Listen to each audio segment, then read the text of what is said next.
Good afternoon, welcome back. Gab, thank you so much for the resub for the 2 months. I appreciate that. Welcome in, Nagesh. Welcome in, Officer Fussy Boots. Hope everybody's ready to see who's gonna win the golden ticket today. I know I am. Alright. Let me just double check that I got everything ready to roll. I think I do. Should be good. We're just waiting on them now. Waiting on the main broadcast. Here we go. Let's go, Vatic. Welcome in, Sir Sean. I do think, that's my prediction for the day, and I said it yesterday as well. I think Vatic's getting the first golden ticket. Now, we'll see what happens, but I feel confident in that. Let's see, because, I mean, Vatic, they only have to win... They only have to win 2 more matches, technically. So Vatic is 2 matches away from a golden ticket. Now, technically, Dizzy is as well, but I don't know. I just really don't see Dizzy beating Vatic. So, but I could be wrong. We'll find out later. I think the first 2 matches today are going to be the first 2 lower bracket matches. So we're going to see Navi versus Electros, and then Synchronic versus Dizzy group. And then after that, then we go back up to the upper bracket. So at least we get to start the day with some eliminations. I actually dipped out before the elimination matches yesterday. Also, I realize if I shrink down my overlay even further, we get to see the score during the attacks. So I'm going to do that as well. Alright, where's my overlay? Might turn off... Well, I want to keep chat on.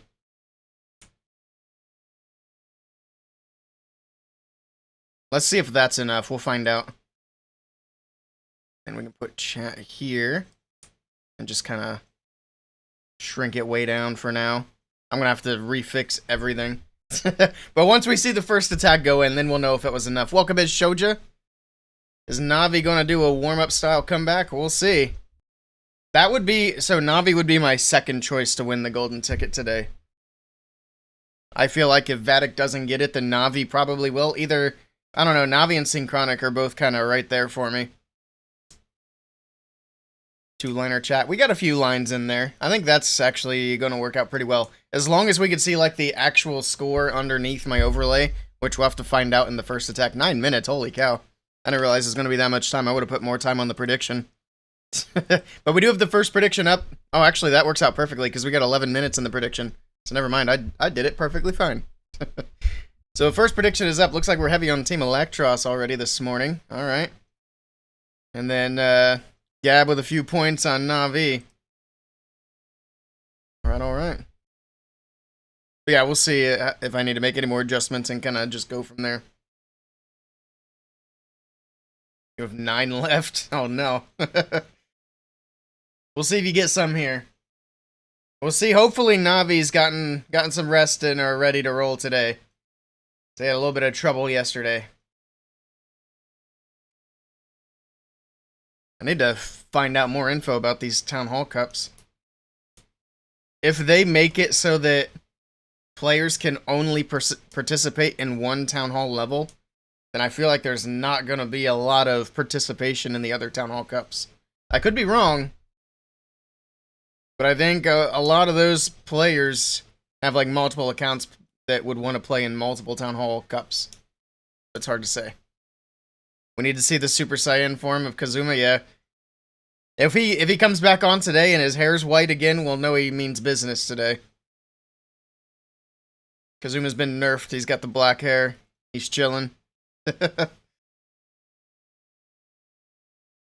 How the mighty fall, easy come, easy go, I guess. That's how it is sometimes. Alright.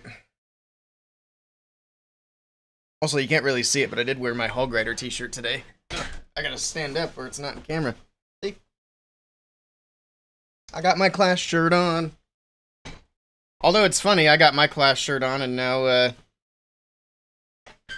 it looks like the other guys don't have theirs on. Actually, I think maybe Itsu was the only one that didn't have one on. I couldn't really see him. But yeah, I like the shirt a lot. A little Hog Rider in there. All right. Going over some of yesterday's action. I didn't really look too much at what happened yesterday after I dipped out. I mean, nothing too surprising. Well, let's see. That show the whole lower bracket? It does. So yeah, only Exceed got eliminated, not super surprising. Tribe Gaming got eliminated by Synchronic. That was gonna be a tough one anyway. But Synchronic won pretty handily there. 10-12. That's not a small margin. How you doing today, Rhonda? Good to see you. Everybody's in before Sir Jet today. Oh man. I'm sure he'll be in later. And there's Mask. I'm excited for that match though. That that upper bracket match that has yet to be played. We got some drama because we got Senthe on one side, Kingsman on the other. I do think that Vatic has the better team overall though. But we'll see what happens.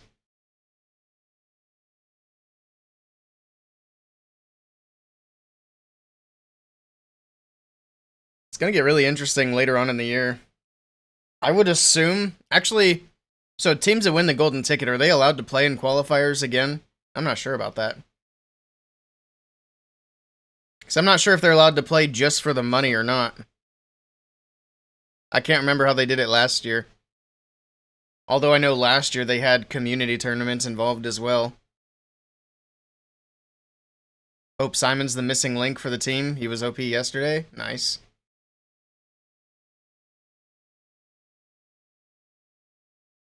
Alright. Yeah, Vatic's really well rounded. I like the way their team's set up. I think they'll do well. And I'd be surprised, even if they don't get a golden ticket this time, I'd be surprised if we don't see Vatic in Helsinki in November.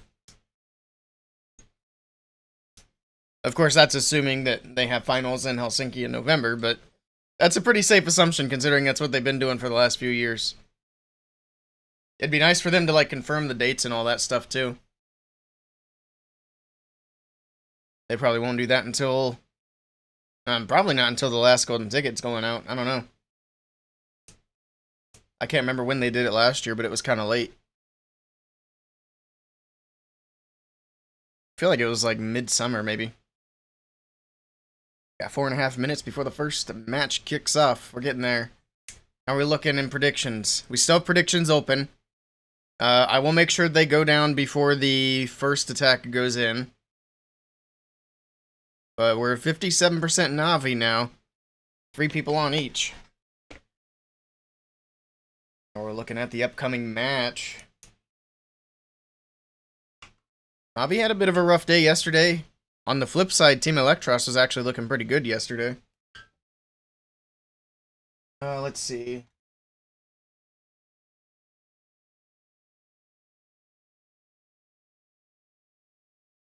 So Team Electros, I mean, yeah, they beat Synchronic 12-9. And then they just lost to Vatic. So if Team Electros have a good day today, Navi is going to be in trouble. I mean, even putting up 12 stars against Synchronic, 12 stars is going to win you most wars in hard mode.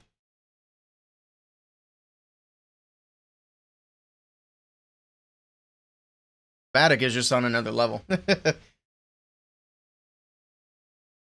Yeah, because even Tribe Gaming put up 12 stars against Vatic, but they were just able to outscore in both cases.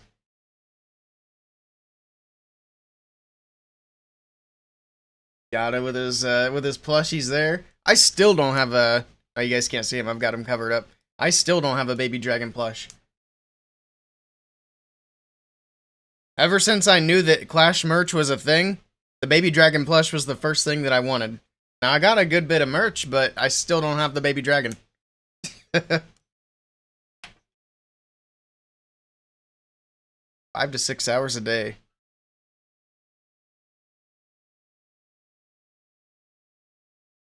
Learning English.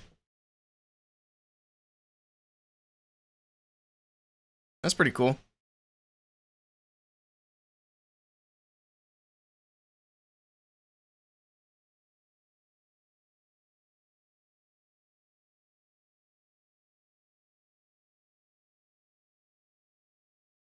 He doesn't have time to be as good at his other hobbies. It's funny, I've heard baseball is popular in Japan. I don't even like baseball, and I'm an American.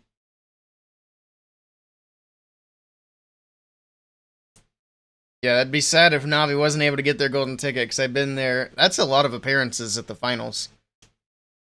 Second place finishes 2 years in a row.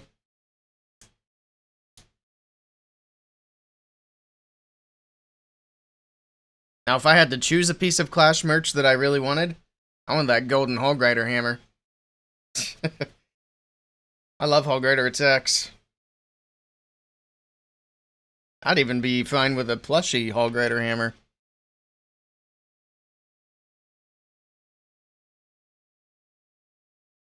Imagine a giant Hog Rider plushie like the size of this thing. Set it up on the fridge. I still need to get something for that thing to set on. It's just kind of wedged in between the fridge and the wall. So it doesn't fit on the fridge. It's too big. I hope I hope Supercell can, like, find somewhere to sell merch again. They haven't had merch publicly for sale for a long time. They don't even have it accessible for super creators now. Rip the merch giveaways. Alright, it's almost time. Are we ready? Make sure this prediction's gonna... I'm just gonna go ahead and end the prediction, so if you're putting in points, do it now. Because otherwise I might forget. Last call. We got 4 people on Electros, 3 on Navi. I'll give it a few seconds here. Alright. That's where it's gonna stay. And people are still big on Navi for the community votes. Even though Electros had much better performances yesterday. Let's see what happens. See if Navi can turn it around and play like themselves today. The first attack is in. We've got Diego kicking it off for Electros. We do have a Spirit Walk from the left side of the base. We got boots and balls on the king, new equipment on the queen. Couple of invis here, trying to get the RC to go up towards that scatter, which she does. Is he going to have to use an extra one here to make her go to the fire spitter? No, he's going to go with a recall, gets that corner cleared out. Alright. Let's see what's next. He's got an earthquake from the top side of the base. Ice Golem, king, queen, log launcher. Alright. Hero dive from 12 o'clock. Probably see the Root Riders from the top right side of the base joining up with the heroes. Or I might even send them from the top left since that funnel's been set. And that gives him a bit more direct pathing, but we'll have to see what the plan's going to be here. Pops the king's ability. King goes down to Phoenix. Log launcher still going in. It is going to be the top right for the Root Riders to make their way into the base. Ice Golems on defense are certainly going to slow things down. We got the poison on the furnace over the clan castle. It has already been dealt with. One Ice Golem going down. Root Riders still pushing their way in. Royal Champion making her way in with the Roots as well. Alright. This is kind of a long way to the town hall, but it's not too bad, especially with the fire spitters kind of facing away from the troops as they make their way in. Got the Yetis out of the log launcher, helping the queen from the top side of the base. The overgrowth on the left is going to cover up that other fire spitter, which could potentially hit these troops. Drops in a Skelly spell to tank. It's going to tank the prince, the ricochet cannon, and the monolith here. Town hall shots flying in. Down goes the town hall. The royal champion picked it up with the rocket spear. Couple of headhunters moving in to help take care of this prince. We're going to go with a freeze. He's all out of spells. He still has the queen's ability. She actually went back out and is wrapped all the way around to that 9 o'clock corner. So the queen's wrapping around the backside with her ability. This is really not looking too bad here. We can get rid of that. There we go. Everything's pushing down to the bottom side. We got the builder hut. Down it goes. Pops queen's ability. Giant coming out. The queen's got her clones to help out here as well. Alright, it's going to come down to the fire spitter and the expo. It's not looking too bad here for Mr. Diego. Troops moving in. The last few buildings are going down, and it's going to be a triple to start off this match for Team Electros. An early strike against Navi. Nicely done here to Diego. That's exactly the start they needed to have in this matchup. Very nicely done. Welcome in, Sebastian. Now you asked is the new equipment giant better for the queen than the healer puppet? It really kind of depends on what kind of attack you're going, but I would say in general, probably yes.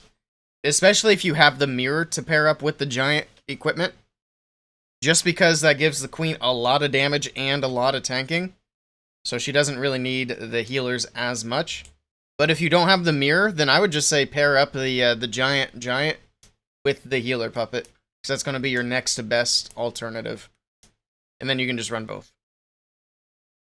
But yeah, I would say it's worth it to swap out the healer puppet for the giant. Alright, here we go. First attack for Na'Vi. Can they match the first triple from Electros? We'll see.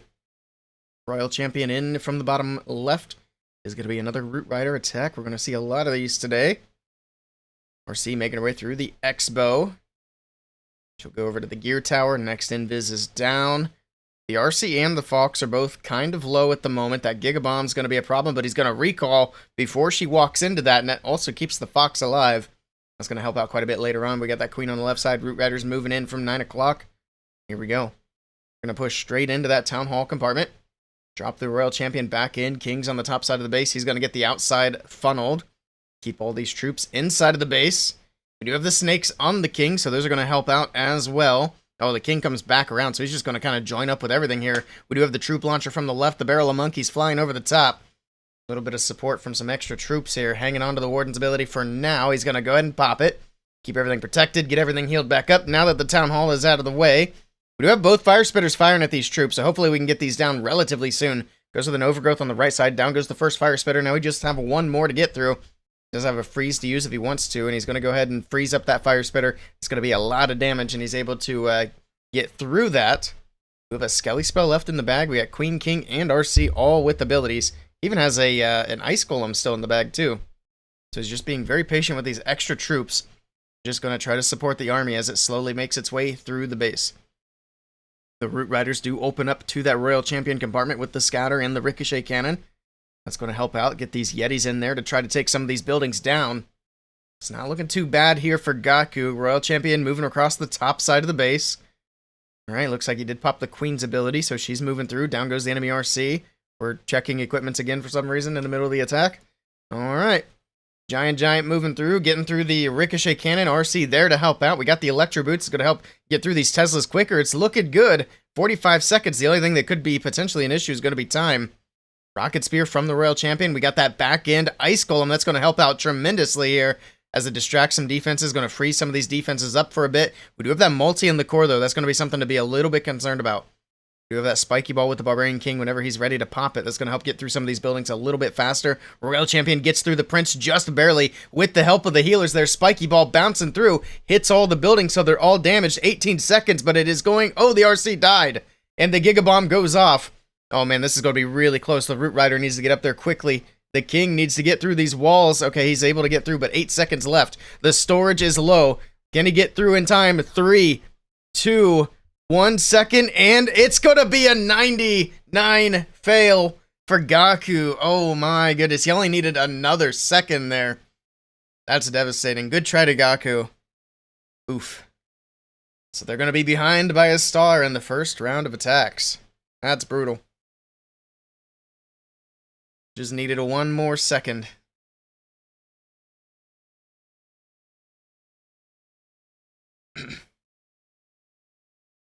All right.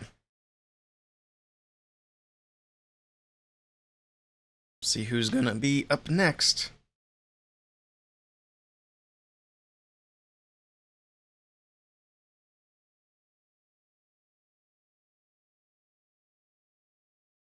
It's gonna be Regal Torres. All right. Let's see what Rigo's bringing to the table. It's gonna be Root Riders yet again. Royal Champion from the top right side of the base. He's gonna do a small Spirit Walk here, and then he does have the Recall. Just trying to get a few of these defenses out of here. Boots and Balls for the King. Queen's got the Mirror and the Healer Puppet. Then Rocket Spear with the Boots for the RC. You see Sneezy yet again for the Grand Warden. Seeing Sneezy quite a bit, which is good. It's always nice to see the new things getting utilized. Maybe one of these days we'll actually see somebody use the thrower. Imagine. Alright, King moving in from the bottom. Queen's going to be able to get through that storage. And I believe she's just going to follow the king down to the bottom. Pops the earthquake boots. It's going to open the walls up, give the queen access to the town hall. Headhunter, ice golems out of the defensive CC. The headhunter's slowing down the king a lot. Finally able to take the headhunter down. Then we do have the furnace there as well. But he's got the poison on the furnace, so no big deal. Okay. Queen gets the town hall secured. Got 2 minutes left on the clock. It's been a fairly long hero entry here, so he's going to want to get things moving relatively soon. Alright, let's see. It's going to start the siege barracks at the bottom side of the base. What's the expo on? Okay, it's on the P.E.K.K.A. I wasn't sure there for a moment if it was on the P.E.K.K.A. or on the siege barracks itself. But luckily it is on the P.E.K.K.A., so he doesn't have to worry about losing all those wizards. Root Riders are moving through, full send from the bottom side of the base. Queen's still alive. She's used her ability in the core. She's got the healers there, keeping her alive, but the monolith locks on, so she probably won't be up for too much longer. But he's going to go with the invis just to keep her alive. I think that's a good call there. The Gigabomb's going to go off. Queen taking a lot of damage still. She's going to beat on a wall here in a little bit. Actually, everything's dipped out to the left. The pathing here is looking really wonky. I was expecting all the troops to go through that multi-inferno into the core, but now, with everything moving off to the left, that monolith might be a problem, but the RC actually goes up, and she's going to go for the monolith and get that taken care of. That's actually going to be huge here for Rigo Torres, because if that monolith stayed up, that was going to be a big problem. But he gets it taken care of. Overgrowth on the backside of the base. Covers up an Expo and Scattershot up there. Alright, RC still making her way through. Root Rider still pushing through on the left. It's not looking too bad. 45 seconds to work with. He still has a Rage in the bag to use. There's his last freeze as well. Gigabomb, or not Gigabomb, Giant Bombs are going off. He's got a bunch of them there on that left side. Looks like that's where the trap was for the Royal Champion charge, but he didn't fall for it. Rage spell leading in. Ricochet Cannon getting lots of shots in. Is going to do a lot of damage. Down goes the Royal Champion. This could be a bit problematic here. We still have the Queen moving it through. He was able to keep her alive for quite a while. Ricochet Cannon goes down. The enemy Queen's going to go down here shortly. There she goes. Baby Dragon on the top side. Ground Expo trying to work through the Root Rider. It will be able to get through it. But that Queen's still alive. 7 seconds, though, on the clock. Time's going to be ticking away. And this is going to be a defense for Na'Vi. It's going to be high percentage again. This time a 98%. Man, these fails. That percentage is getting up there. But that's actually really good for Na'Vi. Because now, if they can triple, they got that one building advantage. Nice try. Oh, man. But Na'Vi got to get that triple if they want to take advantage. Anything less than a triple, and Electros are still in the lead.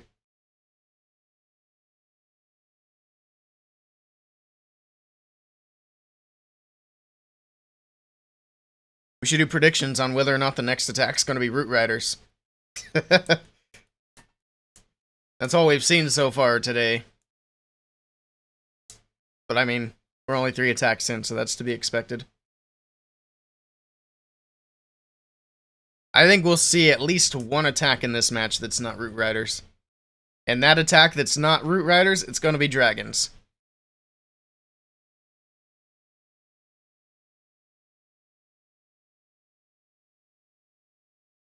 Also, Gab, I just noticed you resubscribed for 6 months at Tier 1. Holy cow, it didn't even pop up for that on the chat. Or maybe I just didn't notice it, but thank you so much again for that support. I appreciate it. Nice PFG hat. Yes, sir. Figured it was a hat day because it's chilly, so we're rocking the PFG gear. Here we go. Next attack. Klaus is in. Like I said, they have to triple. Otherwise, they cannot take advantage of the defense they just got, and they're going to be behind by a star. So Team Electros looking for that defense. The Royal Champion moving in, gets the Scattershot. It's going to be another short charge. Well, he's got a lot more invis than the previous attacks had, so it's not going to be quite as short. Grabs the Expo, gets through the Builder Hut. Does have the recall to use a little bit later on, but he's going to go ahead and pop the ability for the Royal Champion. Push her through some of these lower defenses. Work her way through the... Ooh, look at all the Giant Bombs. Is that Fox dead? It might be. I'm not sure. Okay, I still see it there. Never mind. Fox is still alive. That ORC's getting pretty good value, though, especially for a shorter charge. There's the recall. Pulls her out of danger. He's even able to keep that Fox alive, which is going to be huge. The log launcher from the right side of the base. Barbarian King's going to continue up to the left. He's got that wall break on the corner, so the King can move in for that scatter shot. Log launcher's lined up perfectly to get damage onto the Fire Spitter as well. And that Poison Tower, of course. If the walls opened up and the Yeti's out of there, we'll be able to get pretty good value. And then here we go with the Root Riders from the left side of the base. All right, full send. Sending everything in from that left. He's going to move in towards the fire spitter, which the king is distracting at the moment. Pops the king's ability. Earthquake boots going off. Moving everything on into the core. Actually pulled the CC troops with the log launcher. The Yeti Mites trying to get through some of these buildings. They do get the fire spitter out of the way and the poison tower. Can they get the multi-inferno as well? The ice golem freezes up the Yeti Mites.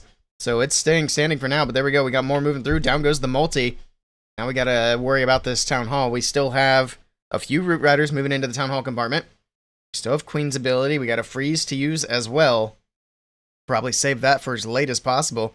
Town hall drops. We do have a Skelly spell distracting the monolith. Tornado trap spinning some things around, but the monolith does go down. A couple of super barbs for the top side. They're going to distract the multi-archer tower for a little bit.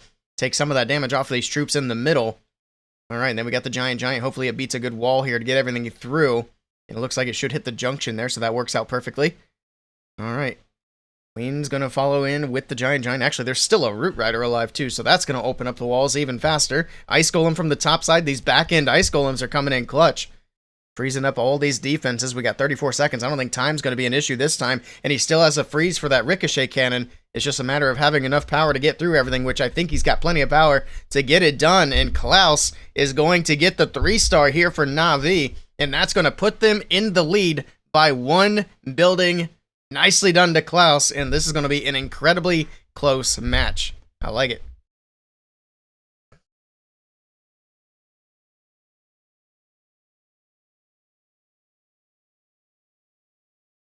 Yesterday in match stream, we were talking about trying out a full Town Hall 1 war.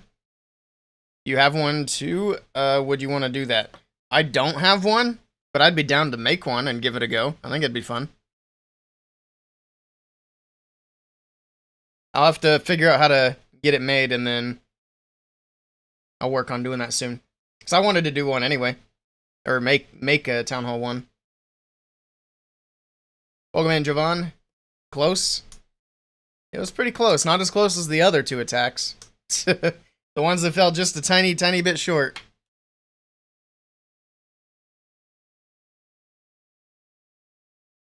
Alright, it's going to be Loop with the next attack. And it's going to be Root Riders. Okay. But this time it looks like he's going for a Fireball. The Angry Jelly on the Warden. Okay. Skelly spell to do some tanking here as the Warden moves in. He's just going to be patient. We'll see what value he's going to try to go for. Does have the 2 Earthquakes as expected with the Fireball. Through the air defense. He's got that mortar on the left side. It could be a bit of a tricky spot here. And this Warden does seem like it takes a bit of time. I mean, in hard mode, it definitely does take a bit longer. The Angry Jelly is no longer angry, so no longer targeting defenses, but we got the Invis, we got the Fireball, the Earthquakes, takes out that compartment there with the Fire Spitter and the Inferno Tower, and gets a Spell Tower down as well. And then here we go with the Queen. Ice Golem from the bottom side of the base, going to help do a little bit of tanking. Sure thing. Then Root Riders are in. Here we go. And Ice Golem didn't really get any value. I mean, it tanked the Expo for a few seconds, but I feel like it was a little bit too early. Because that freeze didn't do anything to help him out. But we do have the King on the left side with the Snakes to move through and clear out some of these outside trash buildings. Make sure the Root Riders stay inside. So he wants them to path right down through this Town Hall compartment. Going to go with a freeze over the Town Hall. We got some troops coming out of the CC, including the Furnace, which of course has that poison right over top of it. If these guys started running like rocket balloons with the Furnace, I think it'd be doing way better on defense. I said it all day yesterday. I'll keep saying it again today, because I think it's true. I'm pretty sure it's true. We still have troops coming in from the troop launcher. The Barrel of Monkeys still flying through the air. Get through the Town Hall, everything pushing into the backside of the base. The Overgrowth keeping that Fire Spitter shut down for a bit. It's also on top of 2 Inferno Towers, but it does wear off here. And everything's going to push kind of to the outside of the base. So the pathing here is going to get a little bit wonky. Alright, let's see. How many Root Riders are even... Are there any Root Riders? I don't think there are. I'm not seeing any. Looks like the Root Riders have all gone down. He does still have a Rage. He still has 3 hero abilities as well. There's the Rage leading into the Fire Spitter. He's going to have to pop the RC here very shortly. There we go. RC's ability is going off. Trying to utilize the Rage to get through some of these defenses. Rocket Balloons on the back end. That's actually going to come in clutch, going to take out that ricochet cannon on the back side of the base. Down goes the Royal Champion in the core. That core multi is going to be a bit of a headache because he doesn't really have a good way to beat through walls right now, except for the Giant that just spawned in from the Queen's ability, but I'm not sure if it's going to be up for long enough to do anything. The Monolith's there, the Prince is there. This is going to be a defense. Nice try to loop, but he's going to fall just a bit short in this attack. And that's going to be very good for Na'Vi here. We'll see if they can capitalize on yet another defense. Very nice try, though, for loop. Yeah, that core is kind of nasty there.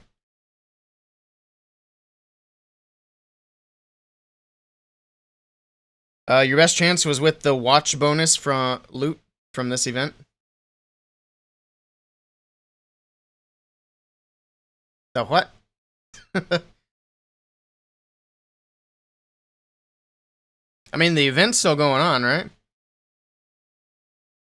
Oh, you're talking about the stream.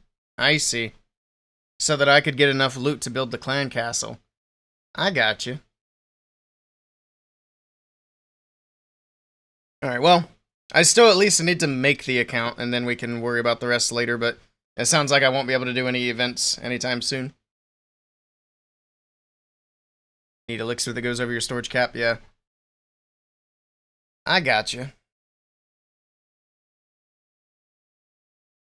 Yeah, I'll have to keep an eye out for more events that'll do that. Or, there might be a way... I wonder if there's any way that you could buy elixir for that account. Because I know if anytime you spend money on it, it overdoes the capacity. But here we go. Kazuma with the first non-Root Rider attack of the day. And like I said, it is dragons. So we'll see how this does here. See if Na'Vi can take advantage of yet another defense. At the moment, we're all tied up at 5 stars apiece. Alright, Royal Champion from the top side of the base. Actually, no, that score is not accurate. It's 7 stars right now for Electros. Royal Champion trying to make her way through the gear tower on the right side. Does have 6 more invis after that one. Alright, she'll make her way in. The Skelly's actually kind of pulled her to the left a little bit. He's going to use the invis to push her back to the right. Get her through the builder hut, and then he wants to get the scatter shot out of the way. She goes back to the left again, though. She really wants to go left. She's going to get through the multi-inferno tower, another invis down, get her through the expo, and then that single inferno in the core. It's going to pop the ability, make her go fast. She's actually heading towards the town hall, at least in that general direction. She's going to go back to the right now, though. Get through the fire spitter, get through the scatter shot. It's going to be good value. Can she get it before she goes down? And not... Oh, she does, just barely. Oof. All right, the last shot gets it. Let's see what's going to be next here for Kazuma. Baby Dragon at 12 to finish up the funneling up there. He's actually got a lot of base out of the way. He did use the Queen as well and a few other troops to get through, but that's still pretty good value. And now we have great pathing for the dragons with the blimp over the top for the town hall. Here we go. Pops a Warden's ability, keeps everything protected. Oh, that blimp actually had taken a lot of damage before that ability went off. But it does make it in. Got, looks like a dragon and some balloons out of the CC. Okay.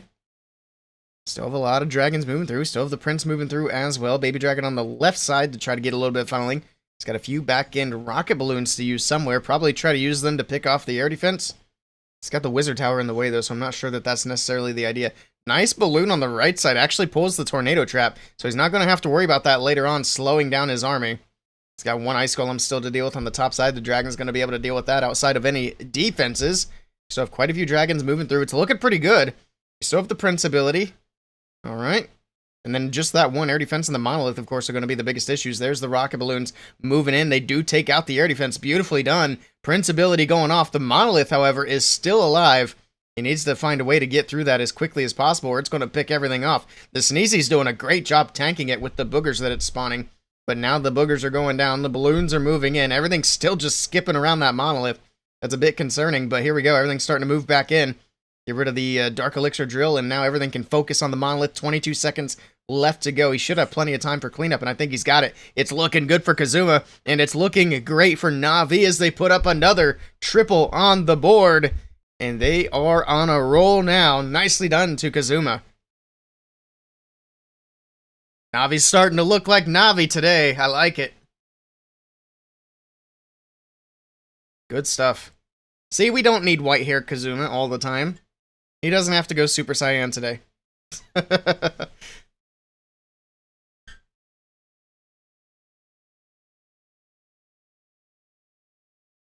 Now, Electros is in a bit of a tough spot. They kind of have to triple their next attack to keep up. Otherwise, they're going to be down a good bit.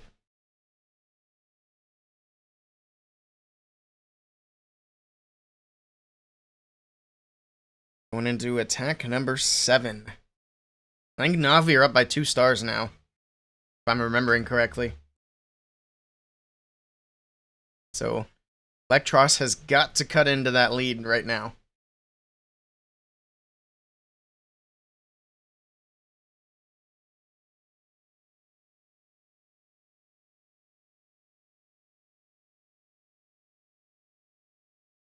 Alright, here we go. Al-Muwala is in. Like I said, Electros has to cut into the lead right here. Otherwise, Navi's going to be running away with this match. We're going to start off with the Royal Champion from the top side of the base. We're going back to the Root Riders. It's going to be a small charge. A couple of Invis here trying to get through. Oh, but she goes up to the top. I don't think that was the plan. He wanted her to go through the Expo and the scatter shot. She's going a little bit off track here. He's out of Invis. He's going to go with the recall. Not an ideal start. He does get a little bit of a funnel set. Here we go. Got the Ice Golem, King, Queen moving in on that top right side. Wall break, log launcher. Alright. Skelly spell for a little bit of distracting here. We got the Prince. We got the Monolith distracted for a little bit. Now that Prince is hitting the King, taking him down very quickly. Pops ability and just instantly dies. Goes down to Phoenix, so at least he's alive for a little bit longer. And here we go, the Root Riders on the bottom right side of the base. We got the Royal Champion back in the mix. We got an Ice Golem down there to do a little tanking, freeze some things up. Root Riders pushing straight into base. At least that's the idea. But right now, that Archer Tower is going to kind of lead them out. Pops the Warden's ability. Keeps everything safe for a little bit as the Tornado spins things around. This one's not looking super great, I'm going to be honest. Still has the Queen on the top side. She's going to work through these Ice Golems out of the defensive CC. Root Rider's still moving through in the core. He still has a Town Hall alive on the back end. He still has a handful of spells to use and the Royal Champion's ability. So he should have enough to get through the Town Hall, but that King is going to be a little bit of a problem. There's a freeze. The Root Rider's onto the Town Hall. Okay, he should be able to get that down with no problem. Got air bombs going off. No big deal. Actually, it's nice to have those boos out in front of the healers tanking all these traps. Or whatever those white boogers are out of the Sneezy. So they're doing a good job helping to keep the healers alive. I think that's why people are running the Sneezy as much as they are. It's actually looking okay. The Royal Champion's low. The Root Riders are still moving through, though, and they're doing all the tanking they need to do here. The RC is going to grab the bomb tower on the top side of the base. She's going to get low. She goes down to the bomb tower. It's all up to the Warden and Sneezy. All right. And he's got a full health cannon to get through. The health isn't going to be an issue. Time's not going to be a problem. But the damage is going to be a huge problem.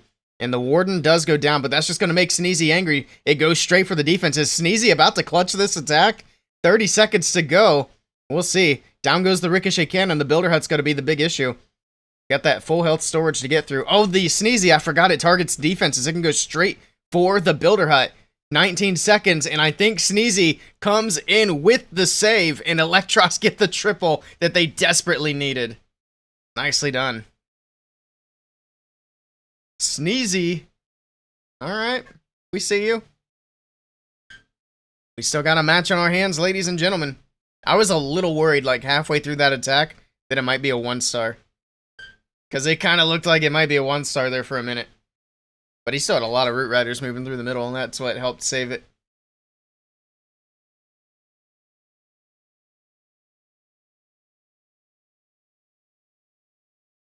Alright.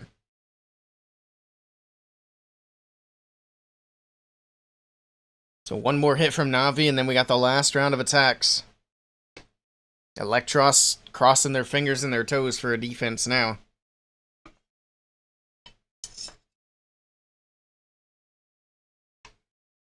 Next attack. Got Yada.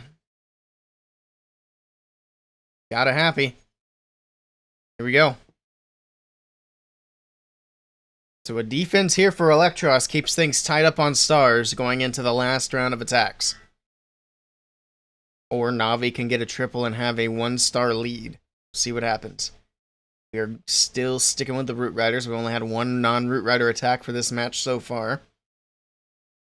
Get through the scatter shot, moving into the core. He's going to go with a recall. Takes the Royal Champion out of the base.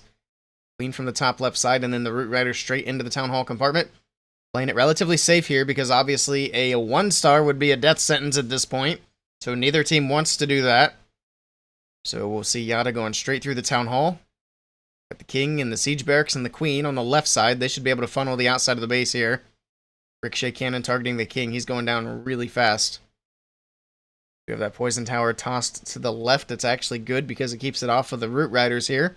We get a Poison over the CC because we do have the Furnace there, so we want to make sure that that's not going to do as much damage as it could.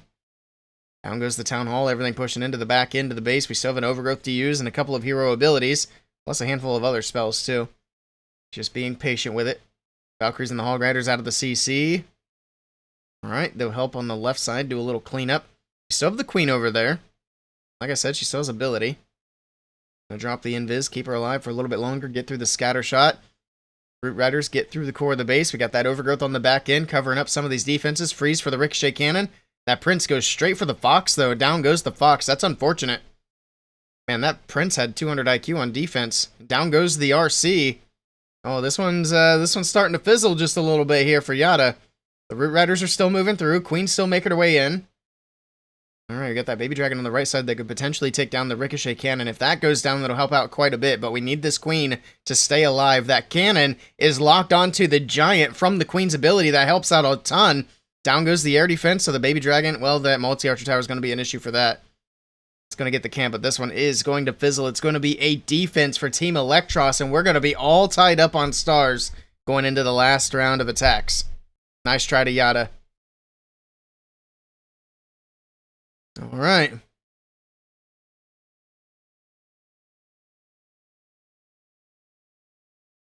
"91%'s a decent percentage, though. Just gonna keep things close and interesting.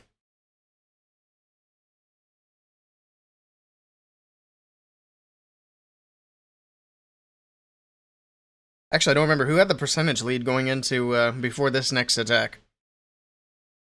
I think it's Na'Vi, but I'm not 100% sure. But if it is Na'Vi, then that means that they can win no matter what with a triple. But 3 stars can be hard to come by.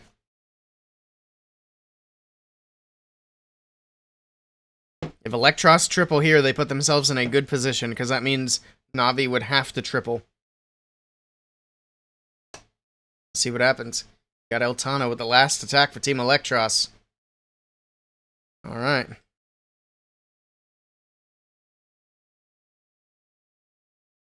we go. It is indeed going to be... Actually, Team Electros have the lead on percentage. So the percentage lead shifted, which means if Eltano can triple here, they move forward and Na'Vi goes home. So there's a lot on the line for this attack right here. This is for all the beans. Let's see. Royal Champion from the top side of the base. We got the Yeti up there as well. First Invis down for the Royal Champion as she makes her way into that 12 o'clock compartment. She's going to push her way to that scatter shot. Alright. Next Invis, perfect. Expo drop, scatter shot next in line. It's going to drop a couple of Invis on that right side. Pop her ability, send her to the gear tower. Then she goes back up to the top left side for the multi-archer tower. He's going to recall her after that. She's going to go for another Tesla. Does have one more Invis if he wants to use it here. Oh, he went with the recall. Okay, I thought he missed her there for a second. That was a little bit close. She was right on the edge of that recall spell. That would have been a huge mistake, but luckily he was able to get her in. Now we got the Queen, we got the Root Riders, we got the Barrel of Monkeys Siege Machine making its way in. Alright, Queen will work down towards 6 o'clock, at least hopefully. Actually, looks like she might go in with the rest of the army. But he still has the King. He's going to put him on the outside. That's going to finish up the funnel. So King will head down towards 6 o'clock as everything else moves into the core of the base. Warden's ability going off, keeping everything safe and protected. Get it all healed back up. We got Ice Golems on the top right side. Move that Furnace out of the Clan Castle. He has not poisoned it. So it's going to get a little extra damage in. Everything is kind of starting to split up a little bit. We got most of the stuff going down towards the bottom. We had a few things in the core, but it looks like they've all gone down at this point. We still have the furnace alive in the core as well, so it's going to continue to trickle in the fire mites and do a little bit of damage here. Alright, well, that Boo from the Sneezy is trying to get some damage onto it. Gets a few shots in. RC makes her way to the Town Hall. Tornado spins around. Gigabomb going off. Town Hall shots continuing to rain in.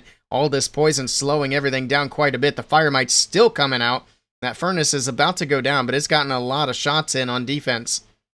The healers are about to go down to the poison damage. There they go. The fire spitter's going to get a lot of damage in. We got a freeze we can use, but everything is fading out. This is not looking good for Eltano. And the percentage, well, the percentage is going to be decent, but I don't believe he's got enough to get through for the triple. He still has the Prince on defense, Ricochet Cannon, double multi-Inferno Tower, Fire Spitter. Just so many defenses left. I didn't even notice the RC still up there, so this is definitely going to fall just a bit short. I mean, he does still have 2 hero abilities left, but I mean, I'd be surprised if that's enough. The Queen did pop her ability. There's the King's ability. Spiky Ball bouncing around. There's the Prince popping off. There's that multi-Inferno getting some damage onto all these little troops. Alright. It's going to be good percentage, but I still don't think it's enough. Queen's beating a wall, or she will be. She's going to go down anyway. And there we go. Man, this was so close. This was almost enough. I think it's going to be enough, though, to where Navi still have to triple to take the win. And that's going to be a lot of pressure. That's going to be tough to do. Am I calling the boogers boos because of Eric? No, I didn't know Eric called them boos. I call them boos because they look like the Mario character. Is that what Eric calls them too?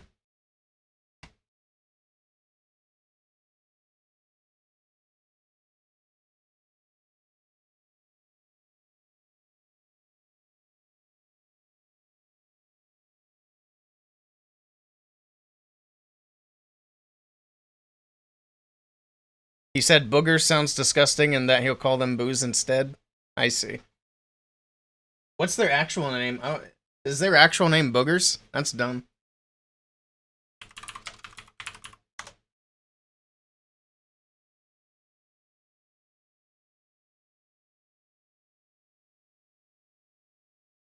Not allowing ads. This is why I call them boos. Because it's literally a boo. Their actual name is Booger? That's so dumb. Yeah, we're going to stick with Boo.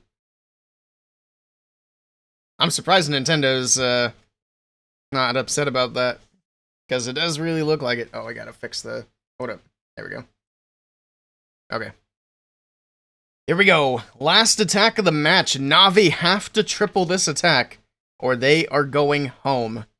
So lots of pressure on Stars right now as the Royal Champion makes her way into the base. Get her through the Expo. Alright. Moving up towards the top side. Get through the multi-archer tower. Get through the builder hut. You have that Tesla, or not the Tesla, the monolith there. We'll see if she's going to have enough to get through that. I think that's going to be the goal. There's one invis. He's got one more after that he can use. And then he'll probably recall her after that. There we go. Gets through the monolith. Keep that fox alive with a recall. There we go. Perfectly done. We got the Root Rider straight in from the bottom. That Ice Golem hits a Spring Trap right away, so it's going to freeze some things up for a moment.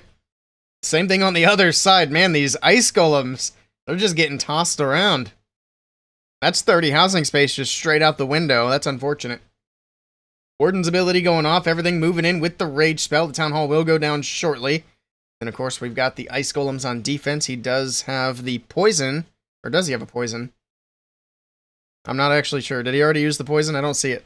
In any case, we've got the furnace still in the core of the base without a poison, so it's going to potentially get some more damage in, but we got everything moving in as well, so something should get in there and take it out.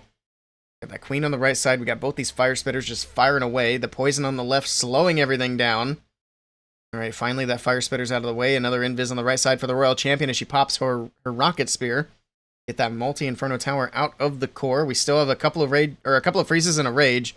And the Queen's ability in the bag. But he still has quite a bit to get through at this point. There's a freeze on the back end. Freeze up the Ricochet Cannon, the Scatter Shot. Trying to get through these defenses. I really wish we'd stop checking hero equipment in the middle of the attack. But there we go. Gets through the Scatter Shot. Gets through the multi-archer tower. Alright. We still have a lot of troops on the left side with the Queen. Everything else on the right side is going down. Pops the queen's ability, drops in a rage for her to help push her through. Gets through that cannon very quickly. Healers are getting boosted so she can get a lot of healing. It's not looking too bad. He's got a couple of super barbs in the bag for cleanup. He just has to get through the Tesla farm on the backside. Down goes the enemy royal champion. And that giant helps get through the wall quickly. The queen can reach everything. The only other issue is obviously going to be time. I think he's got enough power. He still has an ice golem on the outside too. I think he's got it. It's looking good here for Mr. Stars. The defenses are dropping. The buildings are going down. We got a boo over on the storage on the right side.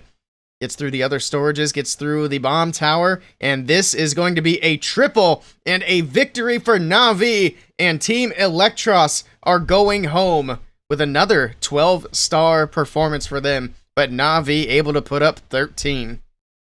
Man, what a good performance from Electros in this weekend. But Na'Vi were just better. Vatic were just better. I feel like Electros have lost to the two teams that'll probably be in the grand finals. That's just a hunch. We'll see. But nicely done. Na'Vi lives on for another match. And we have 8 minutes for the next match. So let me get some predictions paid out and started.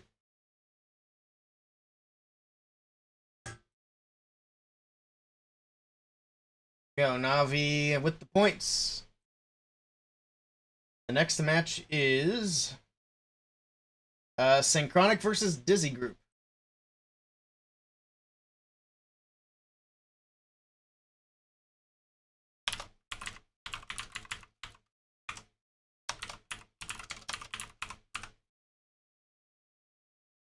Alright, that prediction is live. GG's indeed.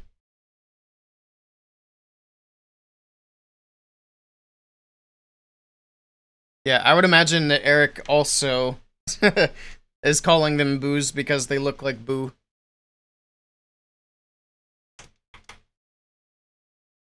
I'm sure he's played Mario.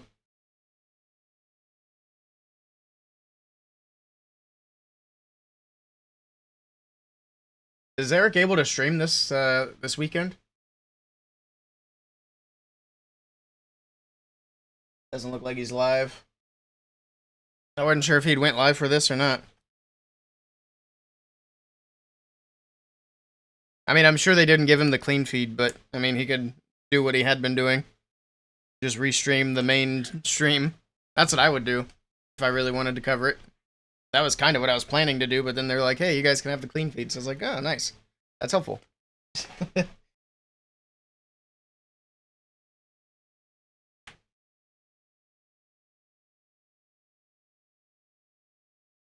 Alright.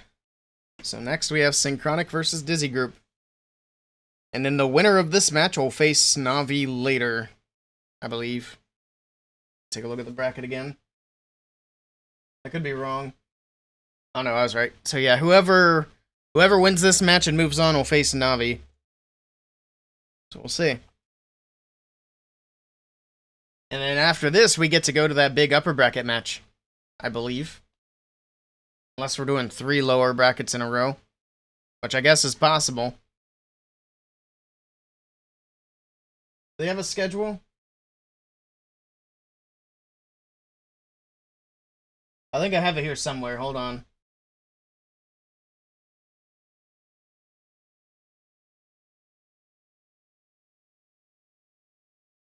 Oh yeah, they're numbered. So, yeah, Dizzy Vatic is match 11. And we're about to watch match 10. So we watch this lower bracket match, and then we go upper bracket, and then we go back to lower bracket.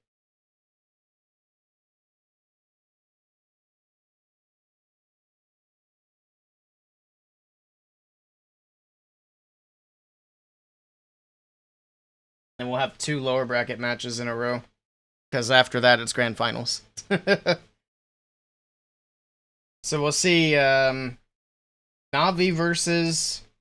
We'll say Na'Vi versus Synchronic, and then either Na'Vi or Synchronic versus Dizzy. And then either Na'Vi or Synchronic versus Vatic. That's my prediction. Welcome in, Alex. How you doing? Good to see you. But yeah, that's what I think is going to happen here. We'll see, though.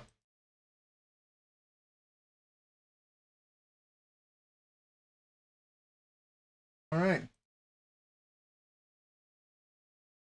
How we looking on predictions over on Twitch? Got some points in. We're 100% on Synchronic. We're gonna need somebody to believe in Dizzy Group so I can keep the prediction alive. Get your predictions in. We'll probably close them here in about 4 minutes. Hey, there we go. Thank you, Rhonda. Sacrificing the points. Betting on the underdog. See what happens. How did, trying to remember how Dizzy Group did yesterday.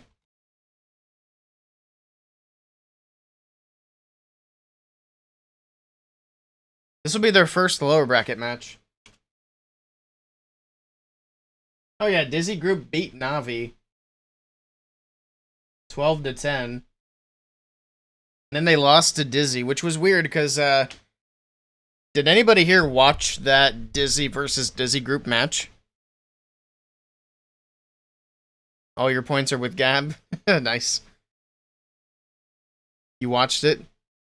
It just seemed weird to me the way the score went because Dizzy Group was in the lead, and then they one-starred their last 2 attacks, from what it looked like. Like, that's odd. Did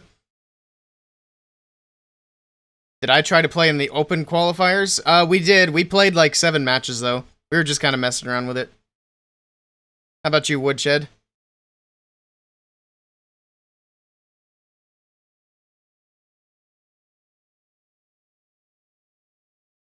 Yeah, I think we went, actually, we might have played,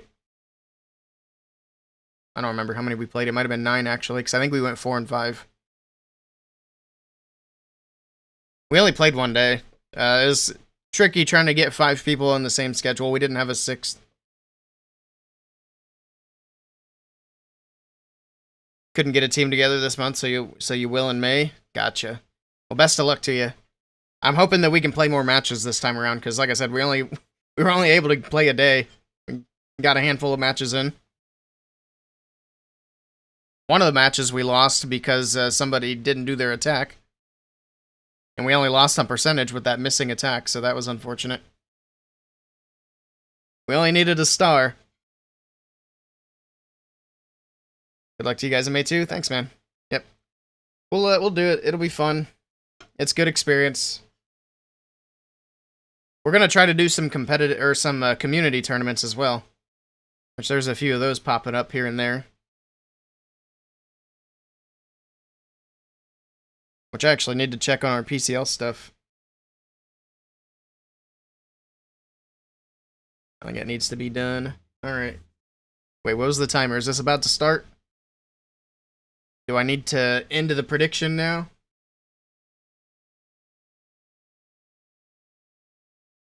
Oh, 4 minutes still. Alright, you guys get 4 minutes to predict. What's everyone using in the tournament? Is it still Hydra and Root Riders? Not even Hydra, just straight dragons and Root Riders. Yeah, there's not a Dragon Rider in sight. And Royal Champion Charge on every attack. Except once in a while, it'll be a Fireball instead. But yeah, that's still the meta. It'd be nice if things were balanced, but, you know, it is what it is. So I'd love to see more variety than just a couple of attacks. You hope they don't nerf the RC boots now? Oh, yeah? I mean, they already tried to nerf the Royal Champion Charge, but the nerfs that they did changed actually nothing. Like, it was such a small nerf that it wasn't even noticeable. You have it maxed? Nice. I think even if they did nerf it a bit, it would still be really good. Like, I feel like there's a lot of wiggle room as far as the boots are concerned. They'd have to hit it really, really hard to make it not good anymore.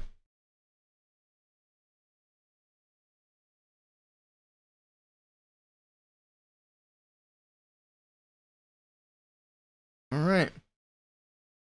More interviews.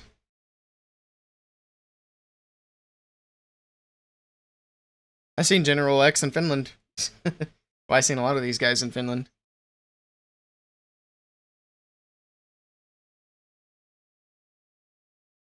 Hopefully I get to go back this year. It was fun.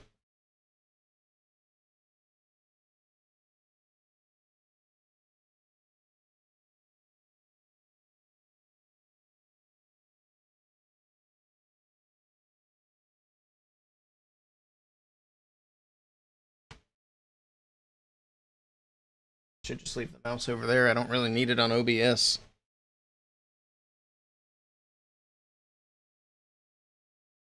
I wonder what that poster behind him is from. Looks neat.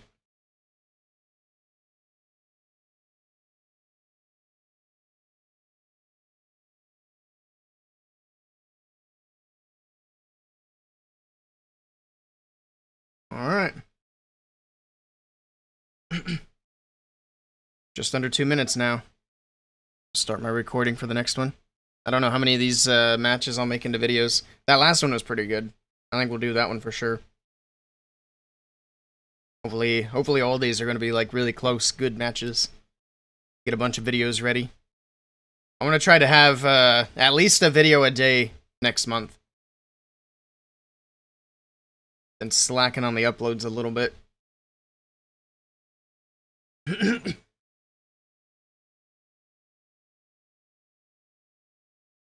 You doubt they'd nerf the boots again?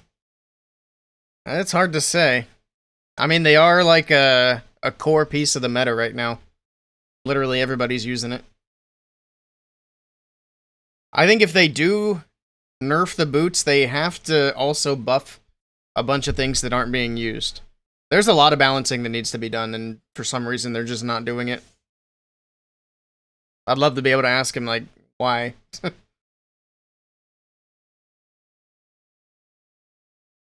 But I mean, if you look at it this way, the attack variety has doubled since Town Hall 16. Because Town Hall 16 had one attack strategy, now we have two. That's a 100% increase. That's huge.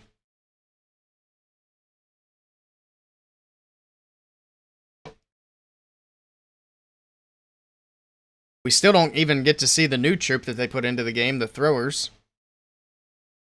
I don't think that's a bad thing, though. It just seems like another spammy troop.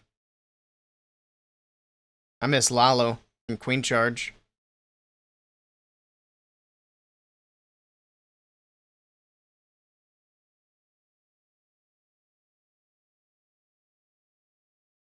You had RC dives, Yeti blimp bombs, and root riders. That's pretty much it, yeah. And then the occasional dragon attack. Once in a great while, we'll see a rocket balloon attack. Those are pretty rare. And their success rate hasn't been spectacular. We actually seen 2 Super Witch attacks yesterday, and they both failed. So, there's that. Alright, next match is about to start. Here we go. We're about to send another team home. Is it going to be Synchronic or Dizzy Group? Oh yeah, I gotta end predictions. Last chance to put points in on Twitch. Just kidding. Alright, here we go. Kai is in with the first attack of the match for Dizzy Group. Starting off with the Invis spells, pushing the Royal Champion in towards the Multi-Inferno Tower. That Prince doing a little bit of damage there as well, but she's gonna do some damage back. Drops in the next Invis.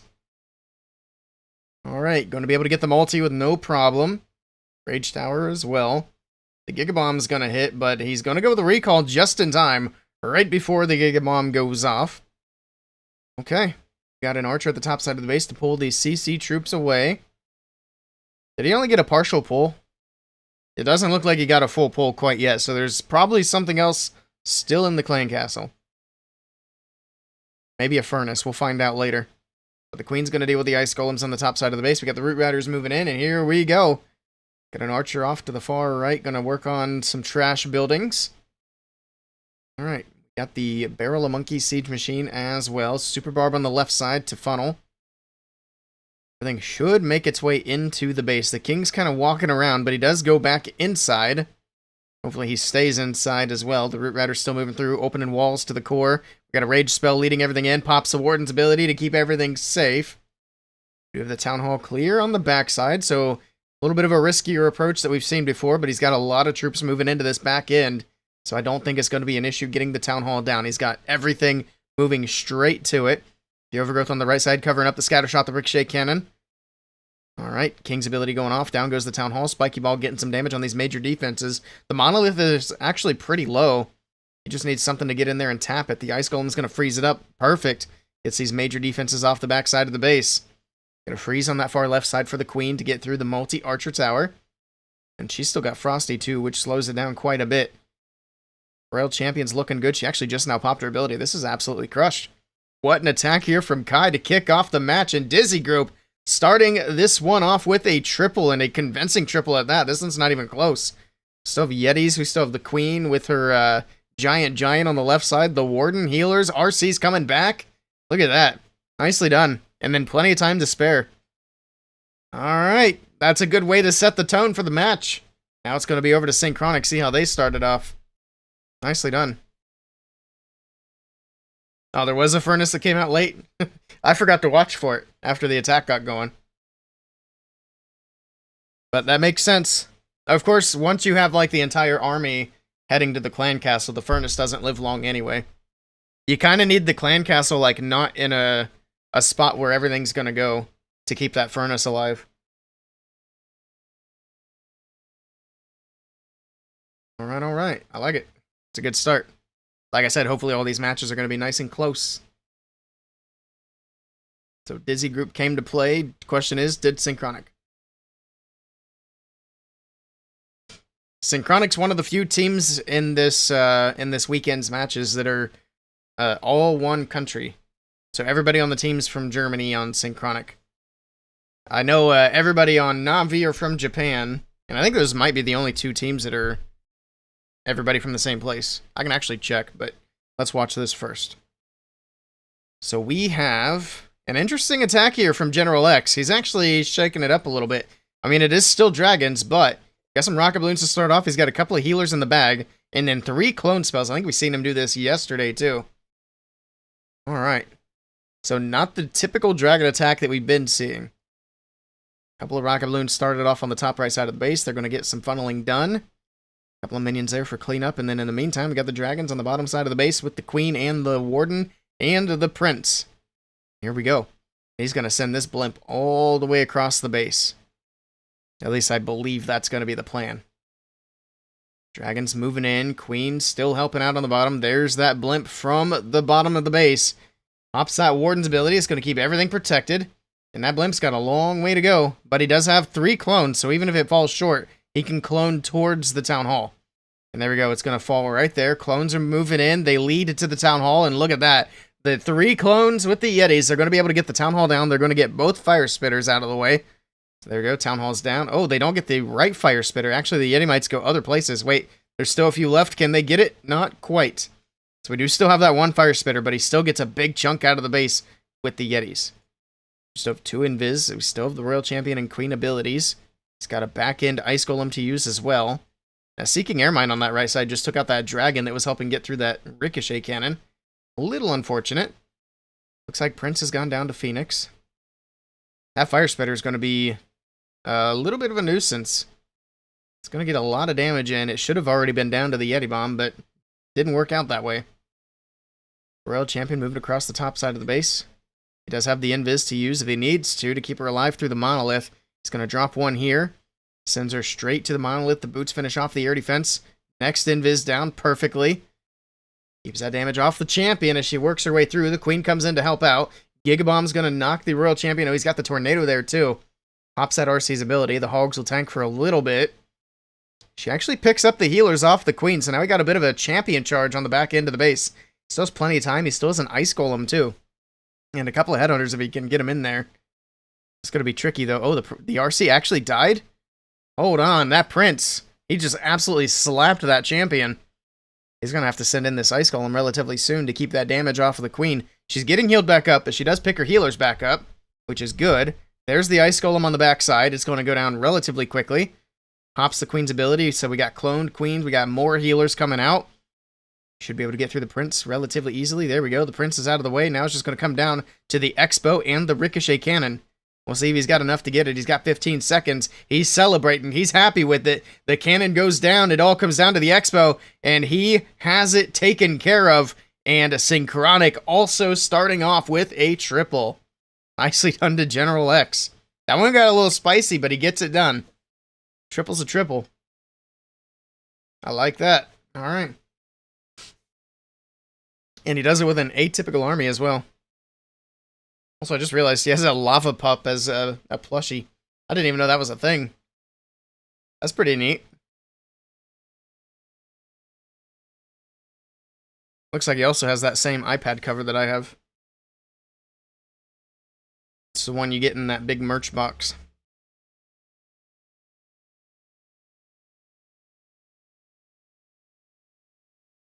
Alright, 20 more seconds. I didn't actually see. Where did the predictions end up at here? 78% on Synchronic. Axie with the faith. Nagesh with the bigger points over on Dizzy, but not as many points over there. Just a few hundred. Potentially big payout if Dizzy wins.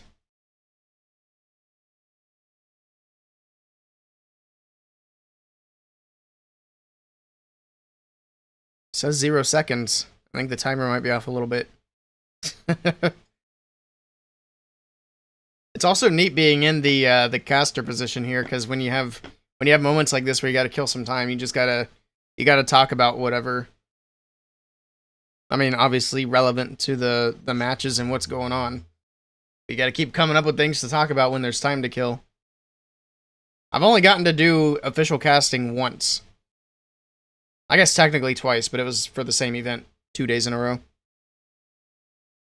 Hopefully I get to do it again this year. That'd be cool. Here we go. We got Den Den in with the next attack for Dizzy Group. We'll see if they can keep the momentum rolling as that Royal Champion moves in from the bottom side of the base. Get through the Ricochet Cannon, and then she should head to the left for the multi. Here's the Invis, perfectly done. He's got 3 left, and then the recall. Giant bombs here. It's through the multi, next Invis down. She'll go up for the Expo, perfect. And then if she can get that Rage Tower out of there, that'll be great. That way he doesn't have to worry about these buffed up offenses, or defenses. Why'd I say offenses? That was weird. Brains on the fritz. He does recall the Royal Champion, yoinks her out of there.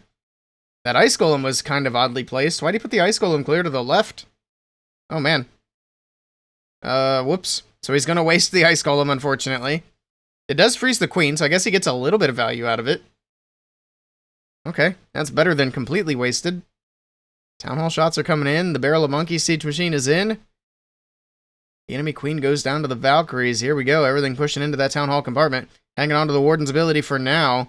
These Town Hall shots are getting a lot of damage in, though. Might want to pop that ability. I don't think he caught everything on that left side, but that's okay. Everything pushing through the Town Hall. Got the Overgrowth in the core that's going to cover up both these Fire Spitters. Town Hall drops, finally. Some super barbs on the top side trying to funnel out these trash buildings as everything else moves around. We got a lot of snakes from the King. They're also helping out with these trash buildings. Got Yetis in the core. We got Root Riders still left alive. The Queen pops her ability. Giant pushing its way through. The Overgrowth is going to wear off. So we need to get through these Fire Spitters quickly, especially that one on the left. And there we go. Finally goes down. That one on the right shouldn't be an issue at any point now. We got the Skelly spell in the core. That Prince is firing kind of quickly, taking down these Skellies. Alright. See if we can get through that Monolith before the Skellies are gone. No, we cannot. Skellies disappear. That Prince was going absolutely crazy on those skeletons. Pops the RC's ability. Rocket Spear moving through. That's going to help get rid of this Monolith. Alright, maybe. Monolith does go down. The Sneezy's angry. Whichever hero was on the Sneezy. Looks like the Warden has gone down. It's going to freeze for the Prince here. The Gear Tower is actually on long range mode, which is the worst mode to put it in, because it does like half the damage. So that's going to help out the attacker here. But the Prince is actually still alive. I thought he went down. He's going to help finish off the Sneezy, and this one's going to fall short. King pops his ability. Spiky Ball bounces around, but it's not going to be healthy enough. That Prince is going to help finish off the troops, and this will be a defense for Synchronic. The percentage will be good, but it's an opportunity now for Synchronic to take the lead in their next attack. Good try here to Den Den. Like I said, percentage is great. 97%. Might even be 97. Phoenix didn't have quite enough to get through that Expo. Good try. Bad Overgrowth. Yeah, I don't know if that was ideal.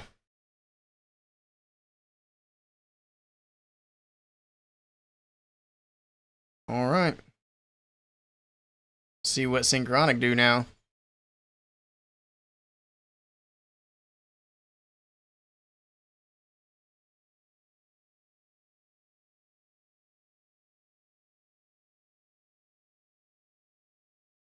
30 seconds. Attack number 4. Yeah, we're still pretty early in this one. What was it? It was 97. So Synchronic can take the lead if they get anything over 97. Or he can keep it interesting, or they can keep it interesting and get exactly 97. Alright, Philip, that's the goal. 97%. Keep it exactly tied. We're going to start with the Royal Champion on the bottom side of the base. The Root Riders are back. It has been at least 40 seconds since we last seen a Root Rider attack. So thankfully we don't have to wait much longer. Royal Champion pushing up towards the Expo. She'll move over to the right for the multi-inferno. Well, she might go up to the bomb tower, actually.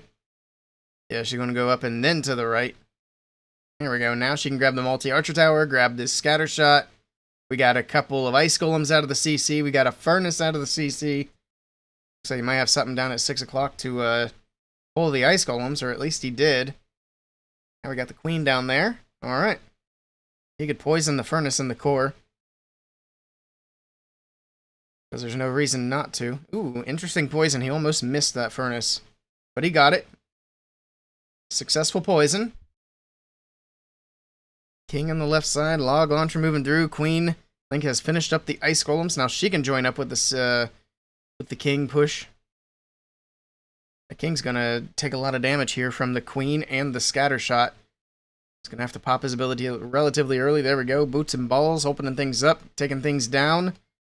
Down goes the scatter. We got some Valkyries moving through. We got some Root Riders moving through, and here we go.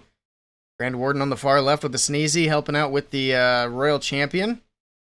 Pops out Warden's ability. That's actually a great ability there. Catches a lot of these troops moving through right before they split up.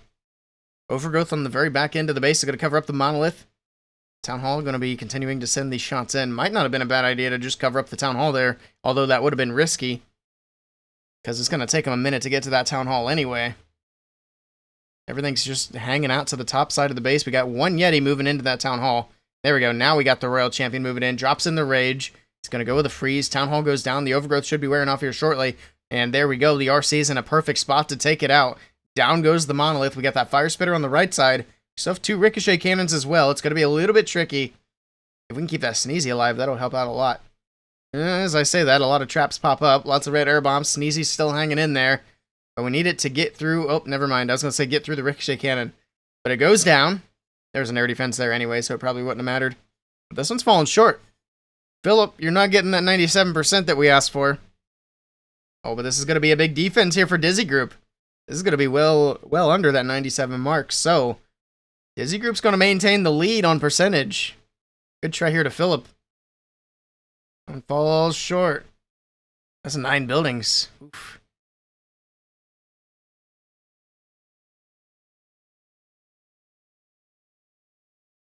Remember Electro Titan Smash? That was neat. Gen X slacking on base building? Maybe. Somebody had some really bad bases yesterday. I don't remember which team that was. It was one of the teams that got through because of the disqualifications. I don't think it was Dizzy Group, though. I think it was the other one. I'm blanking on who it was.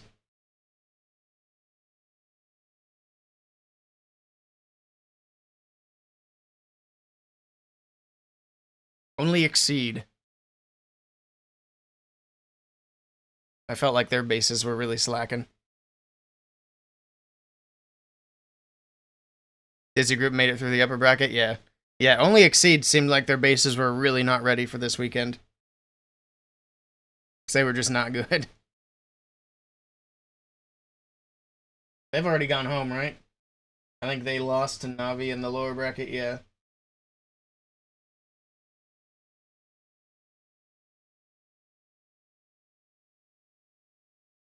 Yeah, Dizzy Group did well.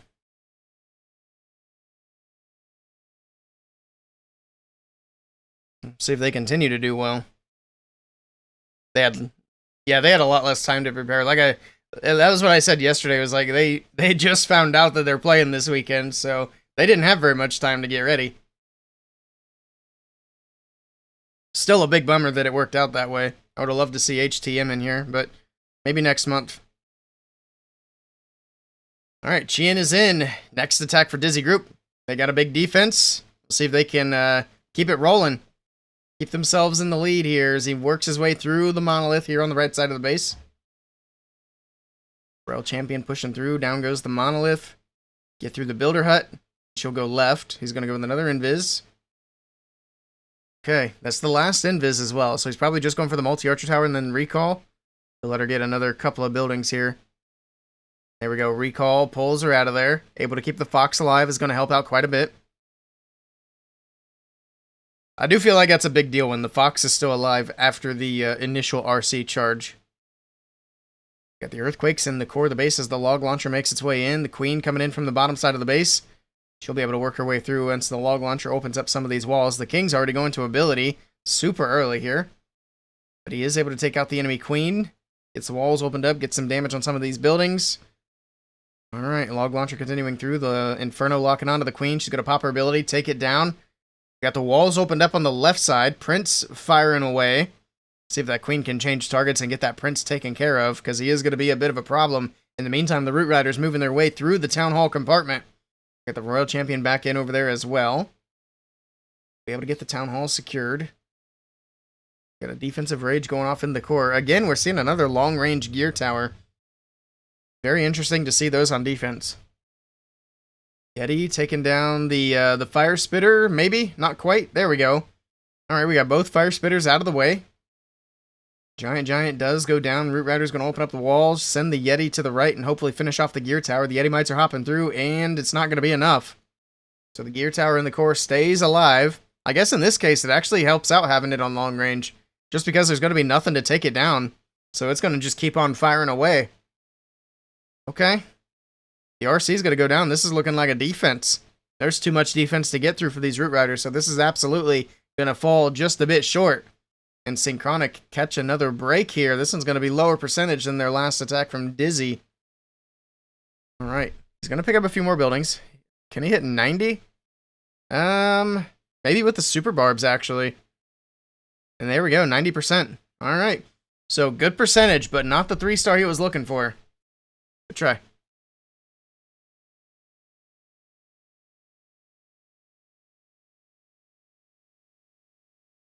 A lot of teams start using back-to-back invis when the fox is down to half health. Yeah, that's a good idea. At least they got $1,000. True. Yeah. Yeah, $1,000 is the last place prize, right? Actually, I got the prize pool right here. So yeah, 5th through 8th. So 5th, 6th, 7th, and 8th all got $1,000. Actually, oh wait, no, never mind. That's actually weird they have it set up like this. So 5th and 6th actually get $2 grand. 7th and 8th get 1,000 each. But if you come in 4th and 3rd, it starts going up a good bit. That was why I was wondering if golden ticket winners can participate next month. I don't know if they can just play for the prize pool or not. I don't remember how they did it last time. Alright, here we go. Einstein with the first non-Root Rider, non-Dragon attack of the day, bringing in the rocket balloons. And he's going to go with a fireball. The fireball's been really risky, and I think that's why we don't really see a whole lot of fireballs in this tournament. I think this will be like the second or... I think just the second one we've seen today. We didn't see very many yesterday either, at least for the portion that I watched. There might have been more after I tapped out. The Warden making his way through these defenses with the Angry Jelly. Okay, so far so good. Does have, I'd imagine he's going to go for like the Town Hall area, because he could potentially get the Monolith and the CC. But we'll see. Alright, there we go. Invis, Town Hall, Fireball, okay.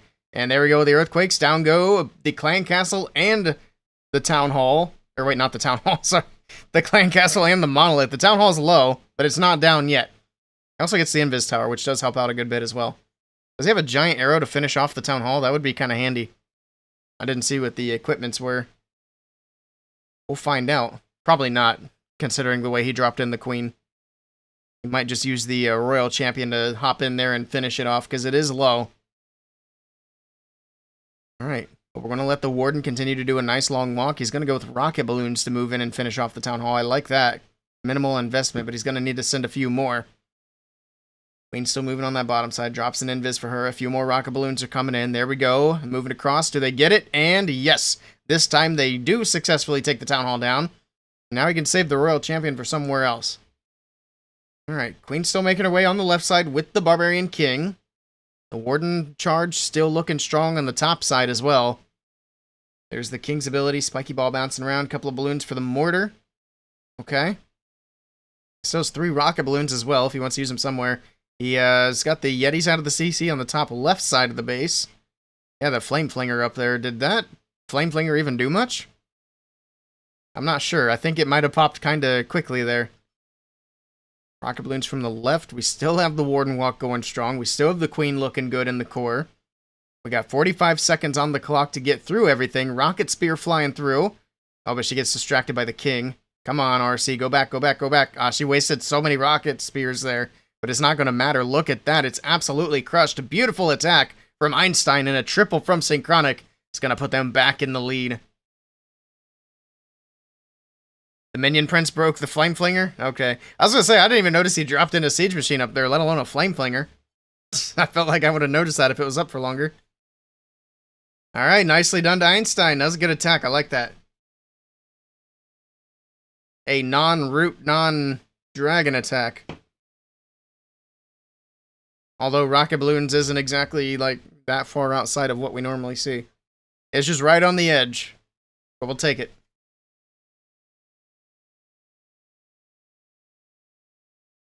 It was a very clean attack. I mean, the only error would have been the Siege Machine. Even that wasn't really a big deal. Alright, it's over to Ryuta. They just got tripled, so he's gonna have to 3-star in response. We'll see if he can do it. Got the Root Riders, of course. Where is the Royal Champion gonna go? He's got a few invis and the recall, so it's short charge here. Here we go, Royal Champion from the top side of the base. Invis down. She should be able to make her way in. I would imagine he's going to make sure she goes to the Monolith after the Multi-Archer Tower Expo. But we'll see. He doesn't have a lot of invis to direct her. I think she goes left anyway, after the Expo goes down. Oh, just kidding. She goes to the Bomb Tower. I wasn't expecting that. But I guess it was technically closer. Alright. So we're going to leave the Monolith for now. That's fine. She'll be able to get a few other buildings here on the right side before the recall. She should get the multi. I think that's going to be it. There's the recall. It's got a few trash buildings at the top side of the base, but for now we're going to go with the Queen on the 9 o'clock corner. Skelly Spell is in. And here we go with the Root Riders. Valkyrie's in behind. We got the Troop Launcher in as well. We'll see those barrels of monkeys coming through to help support the army. There's the King joining up with the Queen on the outside of the base. Help get through these outside buildings and defenses to make sure the Root Riders stay on track. We got Ice Golems out of the CC. Nothing really going for that Monolith, though. There's a few small troops up there, but not a lot. Hopefully something can get that Monolith down. The Royal Champion is up there. She's getting frozen by the Ice Golems at the moment. And luckily we got the booze from the Sneezy tanking that Monolith while the RC is frozen. So that actually worked out perfectly. Down goes the Monolith. RC still moving through. She's going to get the Furnace with her Electro Boots as she passes by. It's looking good so far. He did use the Overgrowth in the core to cover up the Fire Spitters and the Ricochet Cannon. Also covered up that Rage Tower. So that's going to get kind of spicy once that Overgrowth wears off. Because that Rage Tower is going to kick off and we're going to have 2 Fire Spitters and a Ricochet Cannon. Actually, just 1 Fire Spitter to really worry about. But that RC goes down almost immediately. Alright, actually that left Fire Spitter is not even in the Rage. Interesting. It probably would be better to have that Rage Tower moved over a couple of tiles. Or just 1 tile, I guess, is all that's there. Fire Spitter can't really reach a whole lot here, but the other one's about to be in range. Luckily, that Rage is going to wear off. The Baby Dragons try to sneak in from the left to try to finish off that left Fire Spitter here. And it's not quite able to. It just barely hangs on.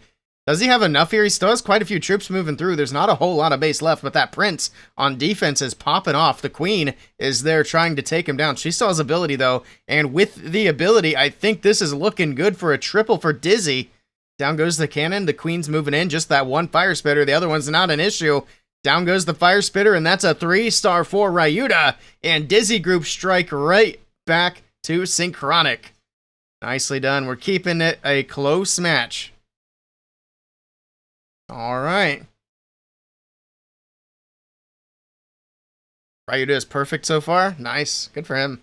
That's crazy. For anybody to be perfect at this point. Hey, Sir Jet made it. Welcome in.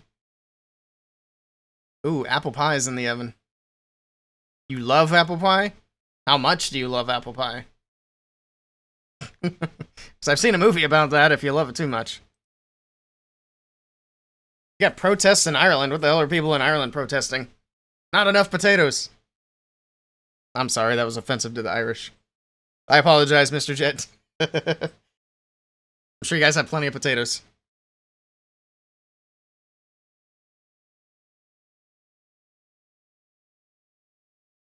Oh yeah, how do you feel about Conor McGregor? We were talking about that, but I think you had left when that conversation happened. Alright, we got Leo with the next attack for Synchronic. They've got a triple to keep their 1-star lead against Dizzy. We'll see if he can get it done. Famine 2.0. Don't worry, I got you guys. I'll grow potatoes myself and send them over. We make jokes, but potatoes are probably some of the best food on the planet. It's true. I just tried to scroll the war map on my iPad stand here. I don't have control over that. Alright, the Royal Champion's looking good here for Leo. She's going to go through the scatter shot. No, she's not. He's going to go with the recall. He did lose the Fox. Alright. Not ideal, but that's okay. Not the end of the world. That's just a very small thing. Log launcher going to open up through the middle of the base and hopefully get that multi. I am pretty sure we seen this exact same base yesterday. I'm not usually one to recognize bases, but this one looks really familiar. Ooh, that ice golem. Man, these ice golems with the spring traps. There's 2 back-to-back again. That's the second time today that both ice golems have just been yeeted off the base by the spring traps. Oh, man. They can't catch a break. But that's 30 housing space out the window again. We got Root Riders. We got the King on the left side getting through the enemy Royal Champion. We're going to go in behind the one Fire Spitter. The other one's probably going to get hit with an Overgrowth here shortly to keep it shut down. He doesn't want to do it too soon because that Overgrowth doesn't really seem to last very long. I'm pretty sure the Overgrowth used to last a lot longer than what it does now. He's being very patient with it. Alright. Actually, is he going to just let the Queen get the Fire Spitter and use the Overgrowth somewhere else? Yes, he is. Fire Spitter goes down. He's going to send that Overgrowth further to the right. Covers up the Expo and the Ricochet Cannon up there. Ooh, Giga Bomb, Tornado Trap combo on the top side of the base. Get the Gear Tower firing away as the troops spin around in a circle. Air Defense taking out the Phoenix up there. The Overgrowth's going to wear off before too long. Alright. Expo getting through the Barbarians. This one's falling short. I'm not sure it's going to get through. You can see he's looking a little stressed. Yeah, this one's not going to get it. Nice try to Leo, but Synchronic with the 2-star. That's gonna bring things tied up on stars yet again. It's going to be able to push the percentage. It'll be interesting to see who has the percentage lead after this attack. I think it might be Dizzy. Actually, I'm pretty sure it is going to be Dizzy. Especially with this one being below 90 by a good bit. Good try, though, to Leo.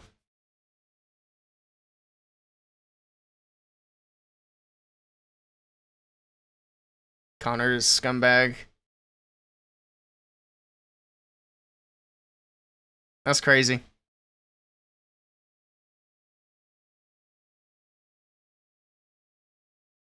It's weird how someone like that can try to get into politics. Leo is sad too. He is. It's always tough being in that position, especially at the. I mean, I haven't even been in that position at this level, but I've been in that position at lower levels of competitive Clash, and it sucks. I think the highest position of competitive play I've been in is like North American Mobile Open, which is definitely a few notches below international competitiveness. But there was still a lot of money on the line for those things. I wish they'd do them again. Fingers crossed. I want more lands to travel to. Bash looking around. Oh, looking around. I added an A to that for some reason.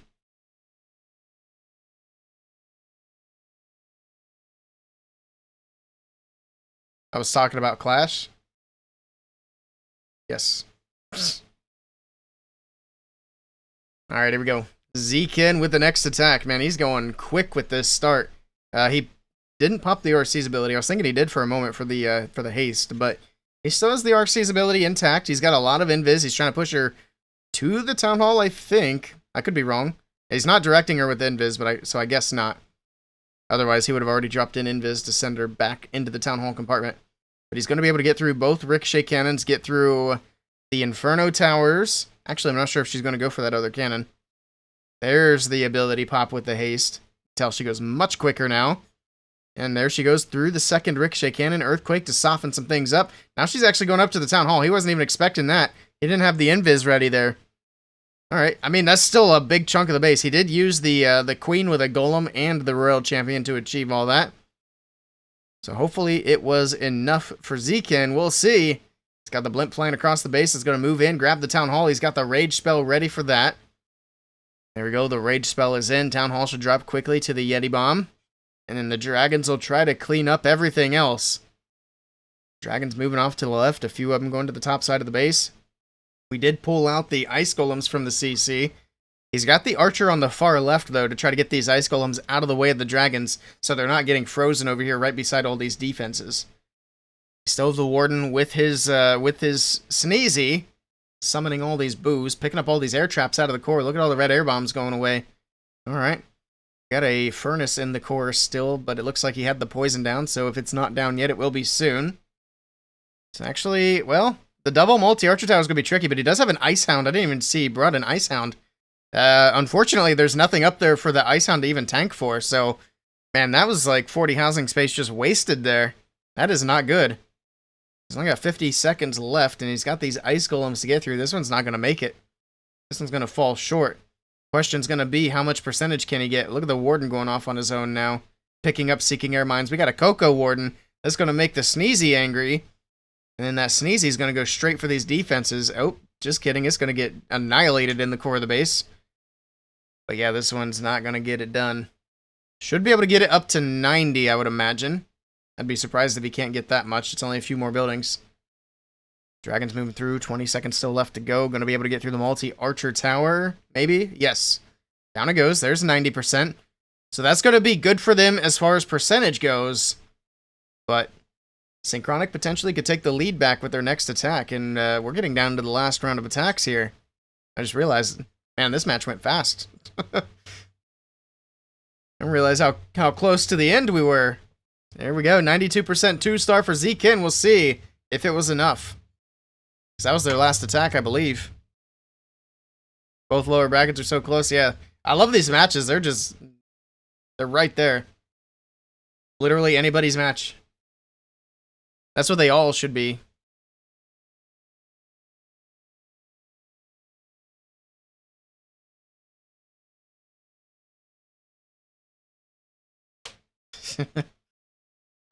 You're officially fully maxed?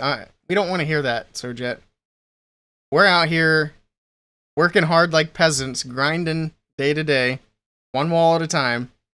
And he's out here like, here ye, I'd be fully maxed now. You dirty peasants, get back to work.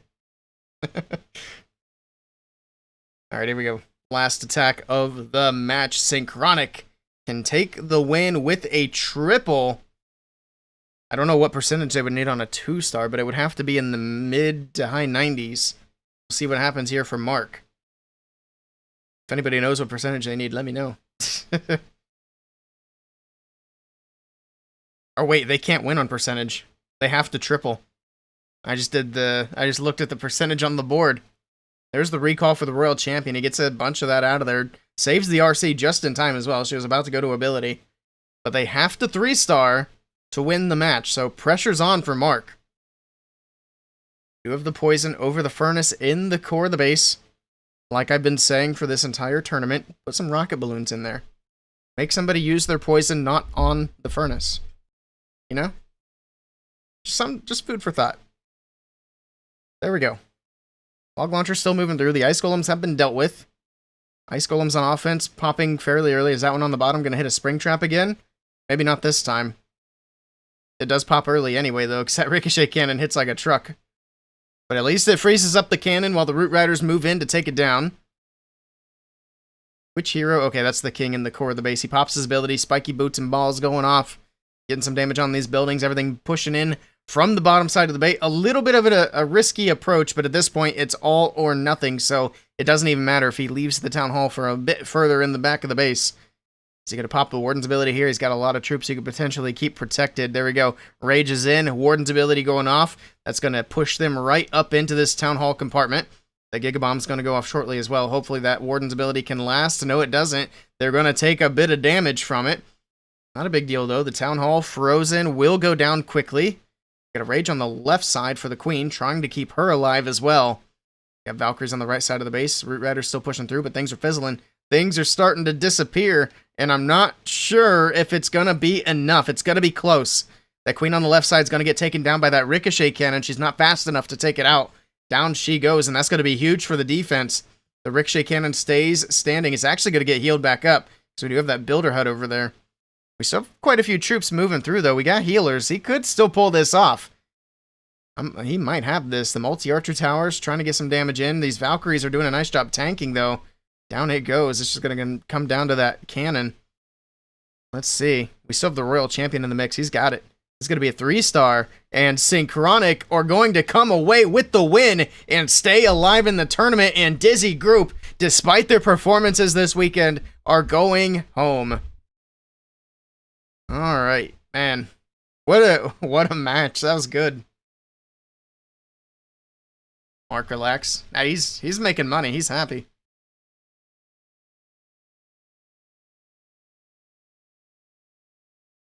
Actually, what place does that put them in? So that puts them at least that puts them in at least 4th. So that victory just took them from winning $2,000 to $4,000. And it's only going to go up from here.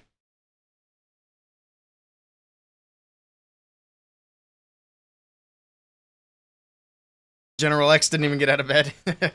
That was a very clutch triple. It was looking a little bit questionable there for a moment, but he pulled it through. All right, let's pay out and do some more predictions. Synchronic with the clutch victory here. Oh yeah, because their fails were in the 80s, whereas Dizzy kept hitting in the 90s.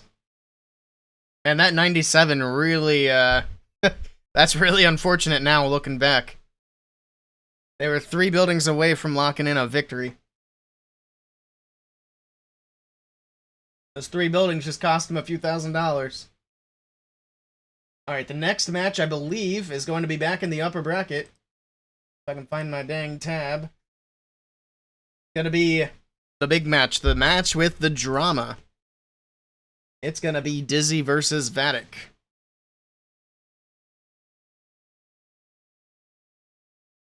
Alright.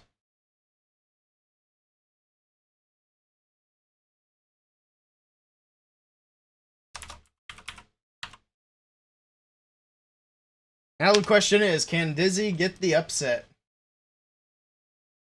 Or does Vatic get the, does Vatic get to move on to the championship match? It's gonna be a good match. These are 2 really good teams. I'm excited.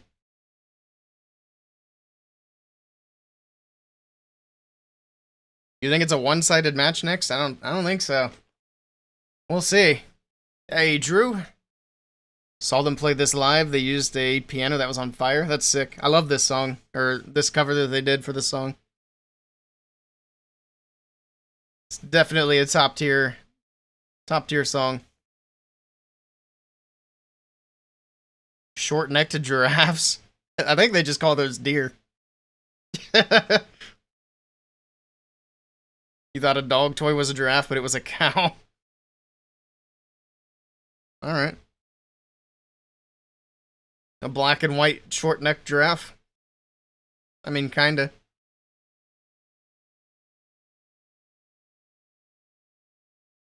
Who do I think wins the next match?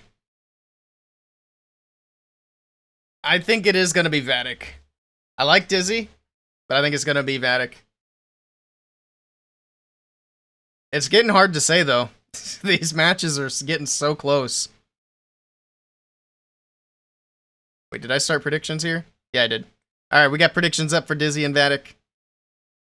Also, I love this next match just because there's that extra little bit of drama in there. Yeah, the spicy drama between Kingsman and Synthé. I like it. I think that's going to make things even more interesting for this one. And then whoever doesn't win this match, I mean, that lower bracket's getting kind of stacked in there. They'll have to go against either Na'Vi or Synchronic and then work their way back up to whoever's in the top bracket. It's going to be a good couple of matches. Team Synthé. Alright. I wish Synthé could use his Hog Rider attacks in hard mode, but unfortunately it's just not possible. Dear Supercell, please balance the troops that aren't being used. Thank you. Bossy Boots knows what's up. Alright. I think we're all ready to go. Let me go grab another drink, and then I will be back and ready to roll for this match. I'll be back in a minute.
Alright, I'm back.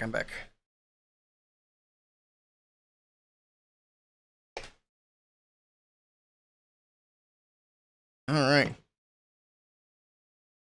I think something I should have done is I should have done like a big prediction of who I think is going to be all 8 teams at the finals. Well, I'd have to do 7 teams because I don't really know like what Chinese teams are going to be in the mix next year.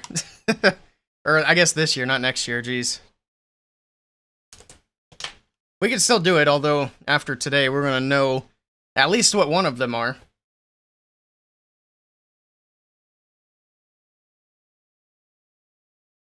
Let's see.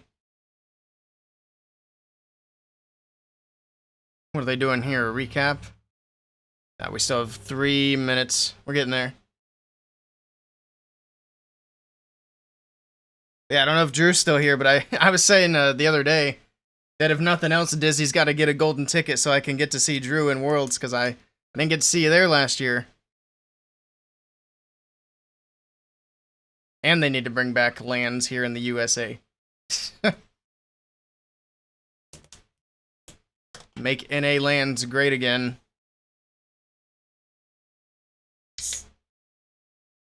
It'll probably never happen, but a man can dream.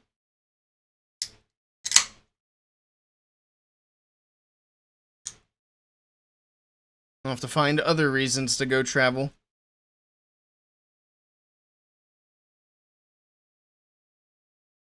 I was thinking about possibly going to like TwitchCon this year. So I think that's happening in I think it's October.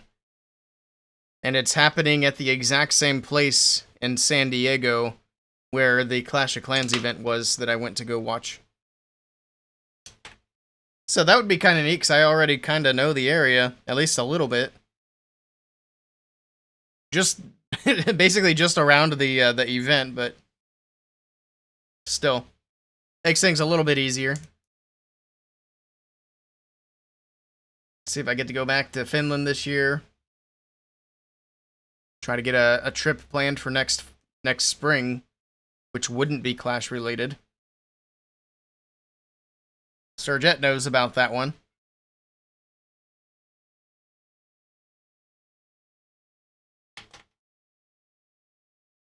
What the heck? That was screen went wonky for a moment. Is Eric still in France with these guys for Vatic? Or has he come back already? What's my cap say? PFG? The people in Psycho Family Gaming sent it to me. Those got their logo on it.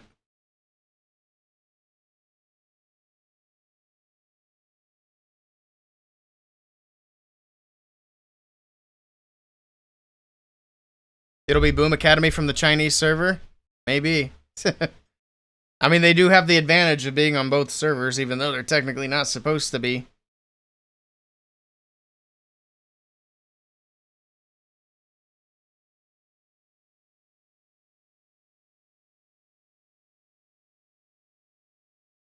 But I mean, there's a good chance. Boom Academy's really good anyway. But I thought it was going to be them last year too, and it ended up being somebody else. What was the team that made it last year from China? I was impressed by how well they did, because I figured they'd be like one of the first teams out. But they actually had a pretty solid run last year.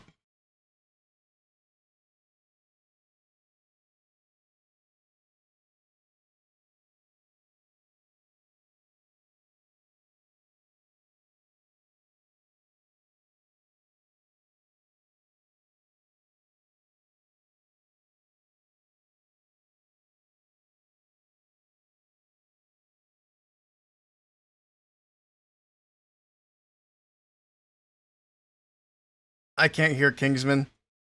I don't know if you guys can hear Kingsman or not. I need subtitles. Also, let me know if I need to turn the game sound up or down, because it should be somewhat audible in the background. So if I need to change it, just let me know.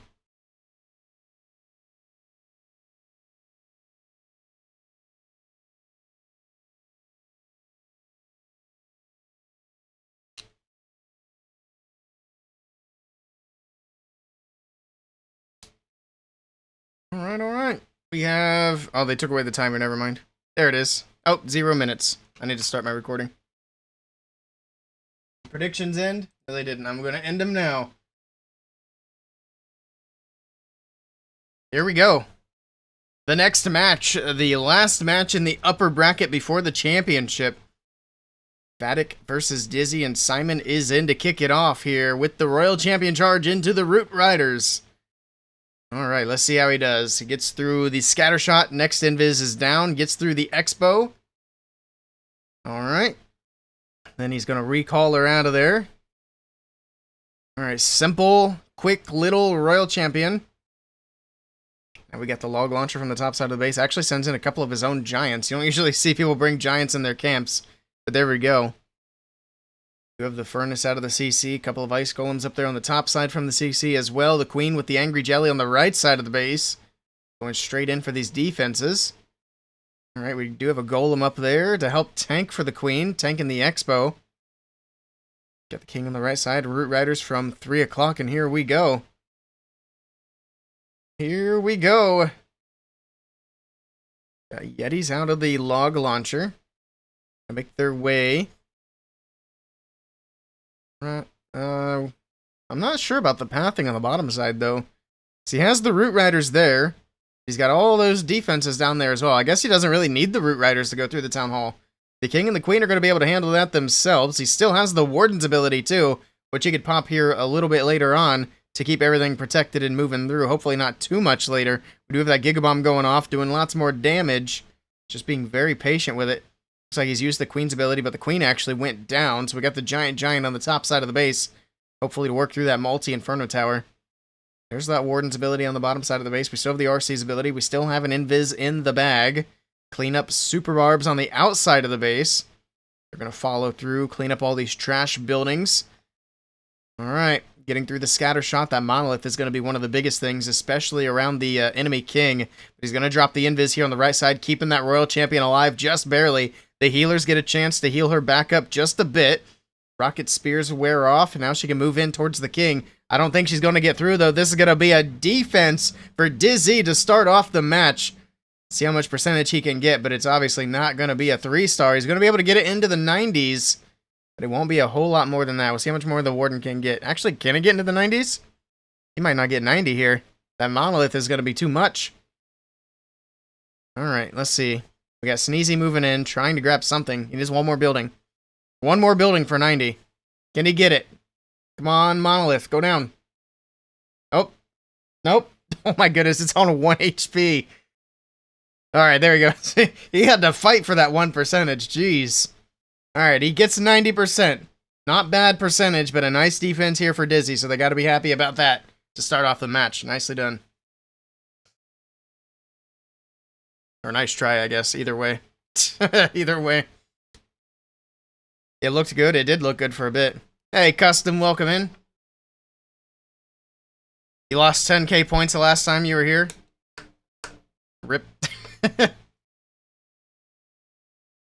Oh my goodness.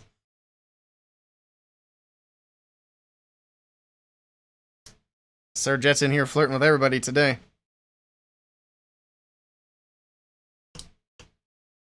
Simon is really tall. Eric looked so small and he's 6 foot. Oh man.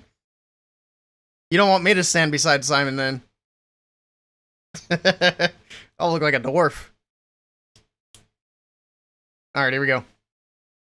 We got the next attack. The first attack for Dizzy. Let's see if Hawk can get them in a good starting position here as he sends in the Royal Champion.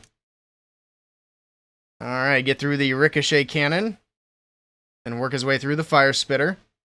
Again, it's going to be a short charge. He's just going for a few of these defenses, and then he does have the recall here. He's got one more Invis if he wants to use it. He's going to be able to get through the Expo. There we go. Next Invis. Take out the air defense while he's at it. Sure. And there's the recall. Perfect. Simple little charge. Ice Golem, Root Rider's going to head straight on in, and they'll have pathing straight to that Town Hall. Valkyrie's on the outside of the base. Alright. Pushing into the Archer Tower. Through the Wizard Tower. We got the Overgrowth on the right side. He's actually going to Overgrowth the Town Hall. Now, that can be a little bit of a risky play. We'll see if that ends up being an issue later on. But you usually don't see people Overgrowth the Town Hall very often anymore. As you can see, all these troops are going to push away from it instead of actually getting it taken care of. Alright, everything moving up towards the top side of the base. We'll come back for that Town Hall later, I guess. Got some troops moving out of the Clan Castle. The Ice Golems are here. The Queen's still right there by the Town Hall, so that works out fine. She could pop her ability. The Town Hall will be secured. Alright, thank goodness, because that... I feel like that's just an unnecessarily risky play when you make that Town Hall overgrown like that. He's going to drop a second Overgrowth in the core of the base. Got the King on the top side with the snakes, clearing out the trash buildings. Lots of Root Riders still moving through. It's not looking too bad here from Mr. Hawk. We still have the double scatters on the back end of the base he's going to have to get through, but he's got so many troops still left alive. The healers are looking good. He still has the King and the RC ability and a couple of freezes in the bag. Alright, there's a freeze in the core. Looks like an Ice Golem on that top side had some freezing as well. Alright, Monolith is frozen. Queen's working through it. Going to get that taken care of. That's going to be a huge defense to get out of the way. King with the spiky ball still to use. Alright, Royal Champion working her way through the scatter. Does have to pop her ability. Hits the Tornado Trap and the Giant Bombs. It's going to take out all of her Hog Riders, but she gets through the defense. Starting to fizzle out just a little bit here. I don't know if this one's got enough push. I thought it did. It was looking good. But it looks like this one might fall short here for Hawk as well. Question's going to be percentage. This one's not even close to 90 yet, but he still has a few things to use. He's not out of it quite yet. He's going to be able to hit 80 here. He still has King ability, still has a freeze. There's that spiky ball. That's going to grab quite a few buildings here for him. All right, that's going to push him up to that 90% mark Or at least pretty close. There we go. 90% in the bag. Can he get it higher? That'll get them a little bit of an advantage here early on, but it looks like it might stop it exactly. Oh, he's got the 91. He gets the one extra building to start this one off. Nice try to Hawk. But man, we're already starting off super close in this one. I like it. Just a one building difference in the first two attacks.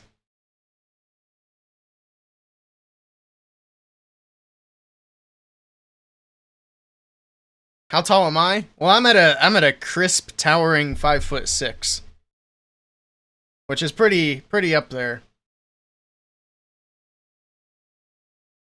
But when I stand next to someone who's 6 foot or more than 6 foot tall, it makes me seem small.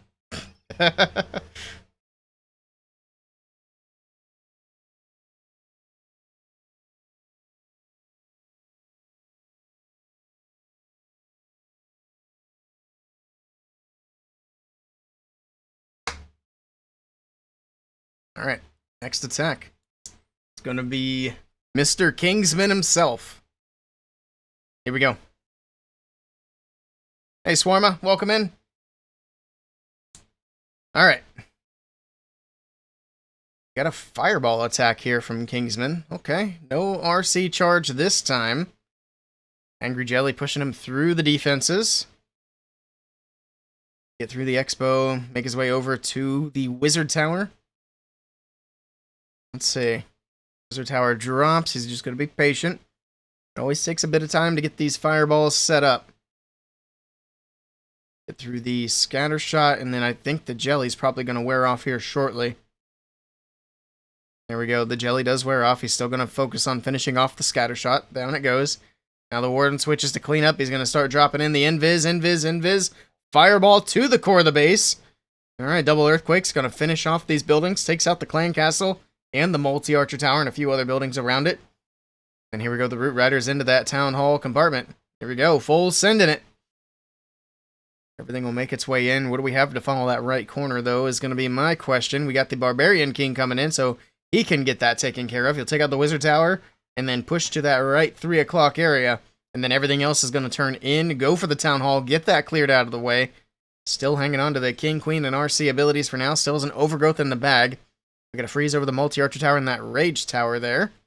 It's going to drop in his own rage as everything moves in. Overgrowth on the back end covers up the fire spitter, covers up the monolith. That's a lot of damage he doesn't have to worry about at the moment.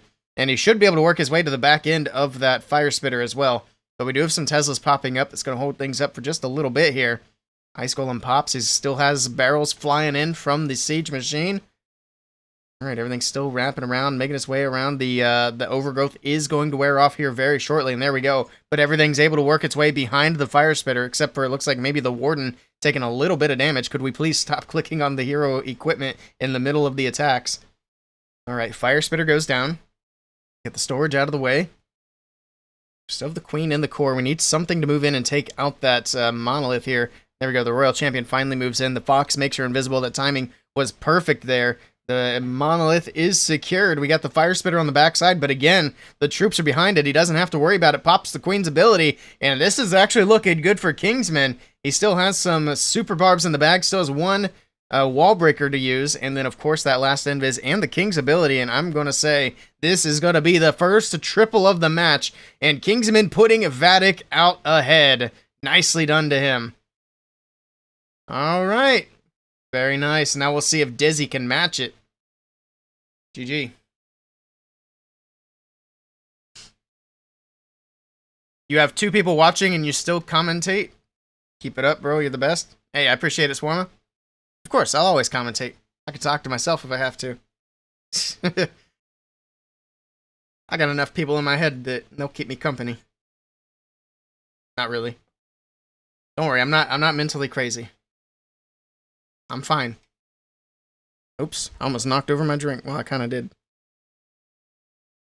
Now I'm just being clumsy. Oops. That's gonna be sticky. I'll clean it later. Just making sure it's not gonna hit any electronics. I don't think it will.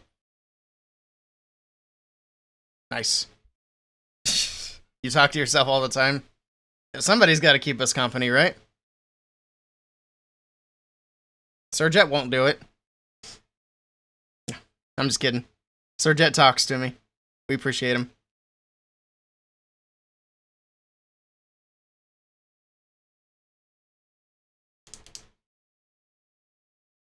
Watching it through the TV while you grind clan games. Appreciate you, Alex. Yeah, we got people on Twitch as well. Alright, here we go. We're gonna start with the Royal Champion charge. Dark Star popping that Royal Champion's ability nice and early. It's gonna get the haste vial to push her through the Town Hall quickly so he doesn't have to deal with any shots from the Town Hall. Helps keep the Fox alive with a recall there. Nicely done. Siege Barracks over at 9 o'clock, and here we go. We'll see if he can get the triple here to keep his team in the lead. Healers onto the Root Riders, Warden, Apprentice Warden, everything in towards the scatter shot. King and the Siege Barracks on the left side are going to do a nice job clearing out all these trash buildings and outside defenses to make sure the roots stay in. Alright, down goes the multi-archer tower. That's going to push everything back into the core of the base. I like the pathing here a lot. Darkstar's got it set up very nicely. Got some troops out of the CC. We do have the overgrowth on the right side going to cover up some of these big defenses as the troops work through everything else, including these ice golems. It's going to give them a little extra time to work with here. Perfect. Queen's on the bottom side of the base beating a wall for some reason. I mean, doing what she does best, I guess. She still has her ability for later on. I'm actually really concerned about why that Queen's beating on the wall down there when the walls are open beside her. But at least she can move in and take care of the monolith now, so she's still in a great position here.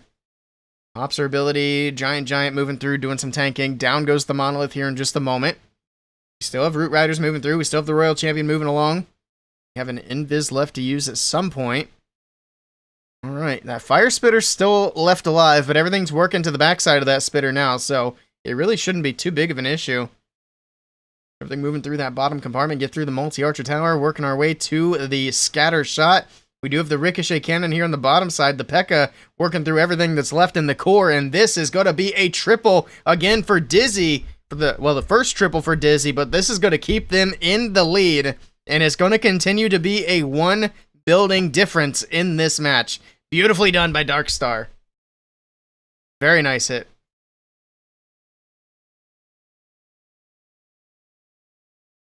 I hear my name? I don't think anybody here said your name. You're hearing things.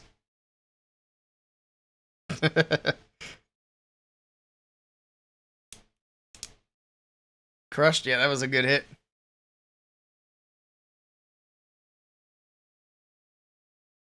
And then they still have Senthe to hit. So that'll potentially be another triple there for Dizzy.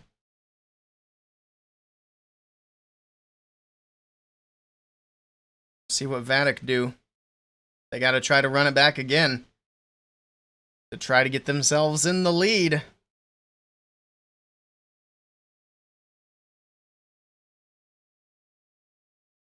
All right. Here we go. The next attack going to be from Nachoa. Nachoa's had some good hits here in this weekend. See what he does this time. It is going to be back to the Dragons. Okay. Big Royal Champion charge. We got 11 invis to kick this one off. It's going to use a couple of them here to make the RC invisible and push her to the right. We might have to do that again, otherwise she's going to go to the left. I don't know exactly what the goal is yet. Alright, still working through. She took a lot of damage there. He's going to go with another invis on the left. Down goes the Expo. She continues to the right. Okay. I guess he's going for the Fire Spitter and Ricochet Cannon here. At least that's what it looks like. Drops in the next invis, gets her off the enemy Royal Champion. Or no, it doesn't. She's still chasing the enemy RC. There she goes. Now she's invisible. Now she can work on getting that Fire Spitter down. The Gigabomb might be a little bit of an issue here. Pops the RC's ability. She's going to continue to the right, get hit by the Gigabomb. And, oh man, she's low.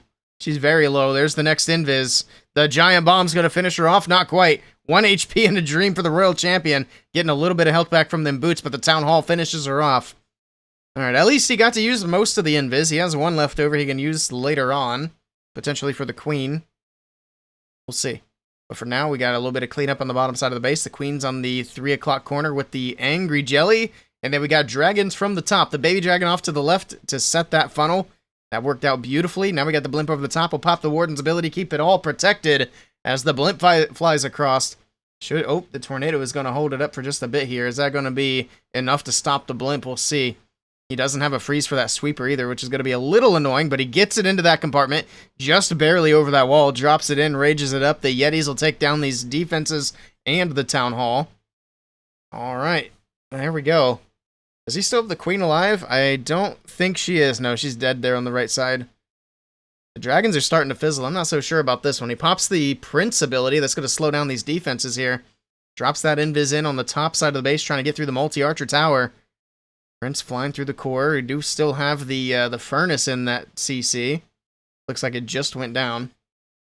Prince working through the clan castle building, but that monolith is going to be a big problem. He's got the phoenix on the prince, so that at least helps.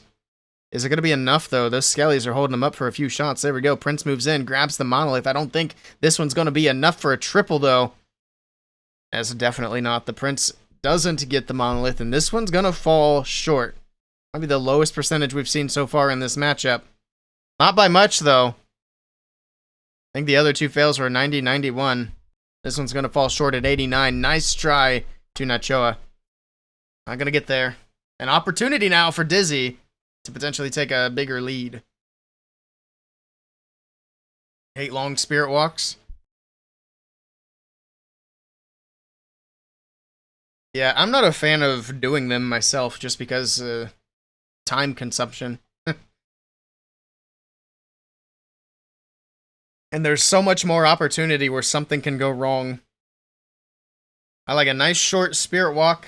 Get what you need to get and move on. It's 50-50 on trips, yeah. Yeah, like I said, it's just so much more opportunity for something to go wrong. Then you're left with a dead RC and a bunch of invis. Or in that case, just a dead RC and no extra invis. So I don't think her value really warranted all the spells in that case, unfortunately. Oh, did he hit 90? I thought he got 89. I missed it. Oh well. At least he's able to keep that percentage on par with what everything else is doing right now. But now it's over to Dizzy. And they have a chance here. Big opportunity.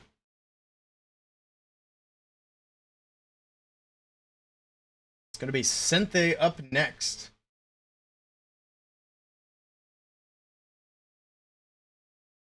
Here we go. Cynthia's in. He's got the dragons. He does have the ice golem, a couple of inferno dragons as well.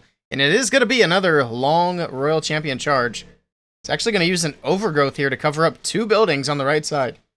Covers up the scattershot and the fire spitter. I think it's obviously for pathing here, more so than taking damage off of the RC. I mean, she's not supposed to be taking damage anyway. But he wants her to go to the town hall compartment, so that was his way to make sure she goes that direction. Alright. Another invis for the RC. So he's investing literally every single spell into this RC charge, and she's not going into that town hall. She is refusing to go right now. She will eventually, but it's going to cost a few extra invis to get there. Alright, she gets through the gear tower. Now she pops ability, gets through the town hall. It shouldn't be an issue. Invis on the left side to push her into the monolith to get that taken care of. Okay. So the value here is looking good for the Royal Champion. He's got 1 more invis left to use after that one. He's going to go ahead and just drop it in. Sure. Alright, and that's a lot of buildings down with the Royal Champion. Now we got the Siege Barracks in at 6 o'clock to clean some things up. Ice Hound is in. Dragons are in, and here we go. Inferno Dragon at 3 o'clock to get that funneled. That Ice Hound is going to pop relatively soon, I think. Maybe. Maybe not. It can actually tank a lot of damage. Alright, now it's going to pop over top of that stuff in the core. There we go. So the Ice Hound actually gets a pretty big freeze, too. I kind of like using the Ice Hound on offense there, but, I mean, it doesn't last for a very long time. Ice Warden ability catches all these dragons moving into the base. King on the left side with those Siege Barracks troops. We got the multi-archer tower there, but I think those snakes are taking a lot of that damage, so that's nice. Now the Frosty can help slow it down, take that out of there. We got the Prince from 12 o'clock by himself. He does have the, what's it called? The Inferno Dragon cleaning up these trash buildings, as the Prince does have the Angry Jelly, sending him straight to these defenses. Be able to take out the enemy queen? Not quite. Can the Inferno Dragon do it? Yes, he can. The Inferno Dragon finishes off the queen. It's actually tanking the scattershot at the moment as well, trying to keep these dragons alive, because the dragons are starting to fizzle just a bit in the core, but he still has quite a few left. He also still has a pretty healthy king on the left side with the king's ability. So it's not looking too bad. There's the King's ability. Spiky ball bouncing around. I think he's got it. It's looking good for Synthé. Last few buildings are going down, and Dizzy are able to take a 1-star lead in this matchup. Nicely done to Synthé.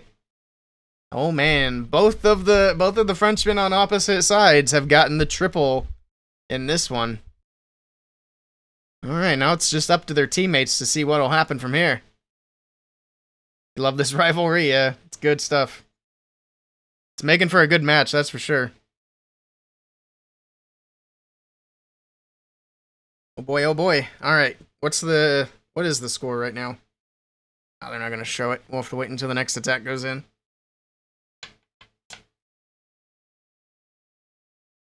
Attack number 7. So that means both teams have 2 attacks left, right? 7, 8, 9, 10, yeah. Dizzy, you're up by a star, but that percentage is close. If Vatic can close that gap on stars, it's gonna be really close again.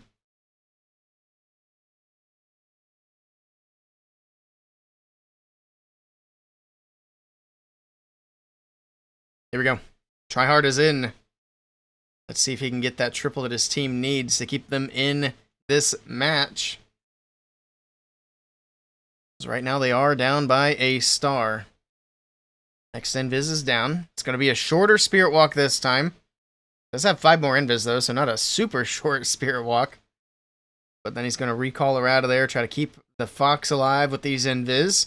Pops that RC's ability. He's going to use that haste to get the RC deeper in. Couple of giant bombs. Fox taking more damage. Another invis. Alright, she's pushing in. Grabs the fire spitter. Looks like the tornado trap is there as well. Obviously, a baited area for the RC charge. And he's going to use the recall. Take her out of there. Nice little chunk of value for the Royal Champion. Queen on the right corner. And then we're going to see the log launcher coming in. There we go. Alright. So far, so good. Super barbs for cleanup. Root riders on the top right side of the base. They're going to make their way down the middle straight into that town hall compartment. Is he going to use the Barbarian King at 12? We'll have to wait and see. I mean, that would make sense for funneling, right? There we go. There's the King at 12. Root Riders still making their way in. I think for now, everything's going to skip the Town Hall, but he has the Queen and the Log Launcher going in anyway, so I think that's actually going to work out a bit better. The King does need to get that Archer Tower on the left side to make sure the Root Riders stay inside of the base, though. And there we go, gets the Archer Tower taken care of. Town Hall secured by the Queen with that Rage. She'll have to pop her ability here. She takes on the enemy RC, but she goes down. Wait, did she already use her ability, or did she not get it off? I swore she still had her ability. Oh, no. Alright, well, we'll see how he does here. We got the Ice Golem hitting a Spring Trap right away, but that actually is fine, because it's going to freeze up that Ricochet Cannon for a bit while the troops take it out. There we go, Ricochet Cannon's out of the way. We still have troops moving in from the top side of the base. We still have the King's ability with a spiky ball to bounce around later on. It's coming down to the last compartment here, but we do have the enemy King and the Monolith to deal with. Plus that Fire Spitter is going to be a lot of damage. I don't know if this one's going to be enough to get it done. It's going to be sketchy. I think the RC has gone down. It's just left to the King, and it's not going to be enough. It's going to be a defense for Dizzy. Nice try to try hard. We'll see how much percentage he can get here. But it's not going to be the 3. 88. Looks like it might end up around... I think it's going to stay at 88 because of that enemy King. He's not even going to crack that 90% mark. Good try to try hard. But another defense for Dizzy, and it's starting to look kind of good for Dizzy. Alright. Remember, whoever wins this match moves on to the championship round.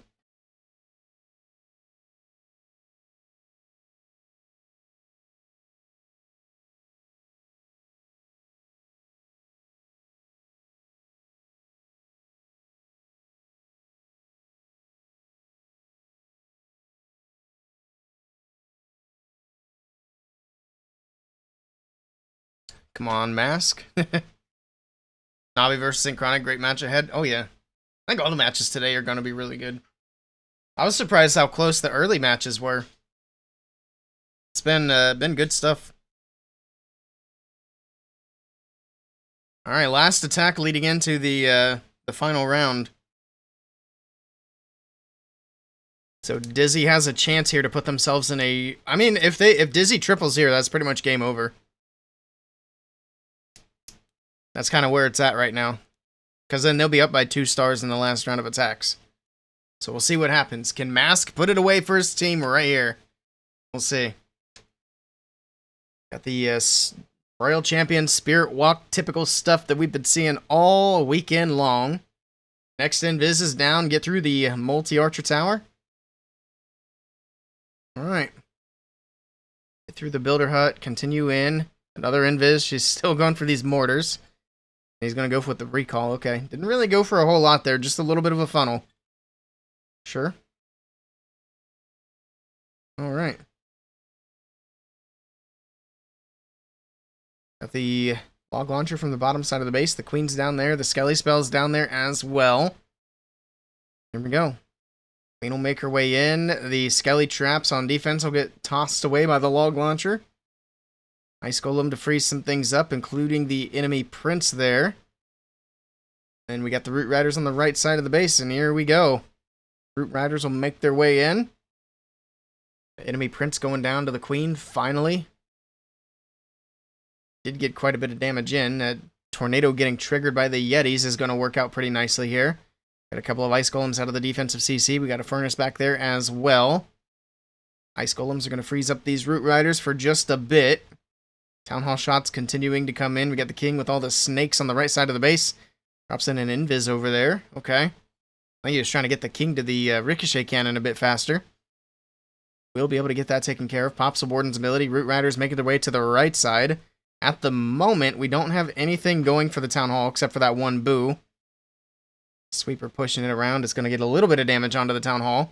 Root Riders continuing up towards the top side of the base, but now we have the Queen working on taking the Town Hall down. So we do not have to worry about a 1-star at this point. There we go. Town Hall secured. King's ability going off. Got the Overgrowth on the left side. We still have Queen and RC abilities in the bag. It's not looking too bad here. Going into that back end of the base. Still has a few Root Riders to open these walls up. I'm surprised that King's still alive. He's been doing a great job around the outside of the base. You've seen a lot of attacks where the King just goes in and goes straight down. Alright, the Overgrowth's wearing off. Now we're going to have to deal with these defenses here. Scattershot Expo going to be firing away at these troops. Fire Spitter getting some shots in on the Sneezy. That Prince is going to go down here shortly too. Sneezy's dead. Got Rocket Spears in from the Royal Champion. Drops in an Invis as well. It's going to be close. He's got Super Barbs on the Fire Spitter from the back end, but we also have to keep an eye on the clock. He's got 18 seconds left to get through everything. I think he's got plenty of power. Last defenses are going down. He definitely has enough power. Question is, does he have enough time? 10 seconds are left. And this is for everything. If he triples, there's almost no chance they lose this match, and he is going to get it at the buzzer. Mask with a 3-star. And Dizzy are almost certainly moving on to the championship round. Vatic are not looking good here. Nicely done to Mask. Great performance from Dizzy. I think the only chance that Vatic have at this point, they have to get a 1-star out of Fluxy. And then obviously they have to triple. But that is unlikely. So it looks like Vatic's going to have to try to fight their way from the lower bracket. Let's see.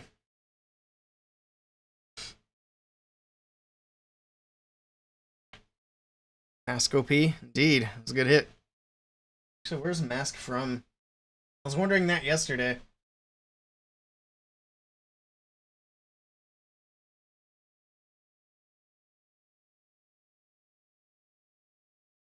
He's from Italy.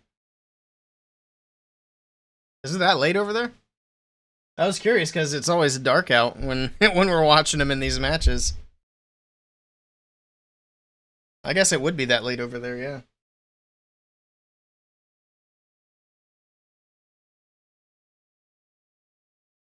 Alright, here we go. Last attack from Vatic. They're 2 stars behind, so the odds of winning this match are incredibly low, next to 0. We'll see if Imran can get a triple here to wrap up the match for Vatic anyway. That'll put them at 12. And Dizzy would only need a 50% 2-star to win the match. Alright. RC charge from the bottom, making its way up. Got a couple of Teslas on the left side. RC still moving through. Able to get the multi-Inferno Tower. Next Invis. Gets through the Rage Tower, gets through the Fire Spitter, and then he's going to recall. He's going to leave the Fire Spitter there. He didn't have enough time to get the Fire Spitter. Oh, he's going to send a Battle Drill to the Monolith here. Okay. That's definitely the first time we've seen a Battle Drill this weekend. So this is going to go straight in, grab the Monolith, or at least the troops inside of it will. So the Yetis will come out, finish off the Monolith with the Yeti Mites. I like that. I feel like the Battle Drill is the most underrated siege machine, in my opinion. Alright, we got the Root Riders on the right side of the base. We got the Queen over there, the Kings over there as well. Everything making its way into the base. Root Riders to open up the walls, let these troops make their way through. Pops the Warden's ability, keeping everything safe. We had one Root Rider actually go to the outside for the Tesla there. It's going to open up the wall potentially for the Queen to join up with everything. She might, she's not going to go left. She's going to stay on the outside, which is what he wants anyway, so I guess that's for the best. We still have a Rage. We still have a Freeze to use here. Troops making their way through the back end. Drops in the Rage. Drops in the Freeze. Alright, working his way through the Gear Tower. Work through the Town Hall. Still have King and Queen ability to utilize. Oh, I was going to say, where's the King at? He's actually stuck down here on the bottom. Pops his ability, but he's going to have to go to Phoenix here. That Prince was just down there beating the heck out of him. And this one's going to fall short. Nice try to Imran. Nice try to Vatic, but it's not going to be their match. It's going to be a victory for Dizzy. All right. Well, nice performance from Dizzy. They absolutely crushed it. They came to play. They were ready. And now they get to play in the championship match. Very nicely done. Probably 9 p.m. Yeah, somewhere around there is what I figured. Let's see. Let's pay out predictions.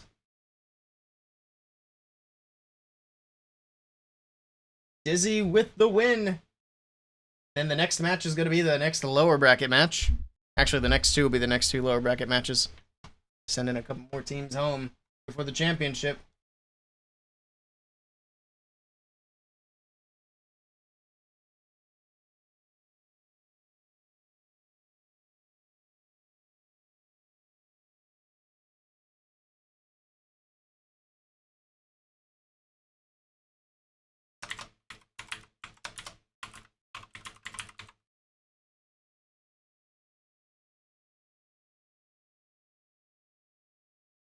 Congrats to Dizzy indeed. We got the next match prediction already set up. Got it up nice and early, so you guys can put some points on. The next match is going to be Na'vi versus Synchronic. So we'll have the Na'vi versus Synchronic, and then whoever wins that match is going to play against Vatic. And then whoever wins that match is going to play in the championship against Dizzy. So it's going to be Dizzy versus either Na'vi, Synchronic, or Vatic. So we could see a Dizzy-Vatic rematch later on. But Vatic's going to have to win one lower bracket match to move back up. And then, if they want to win the golden ticket, they got to win twice. And we'll see how Fluxy finishes up with this match for Dizzy.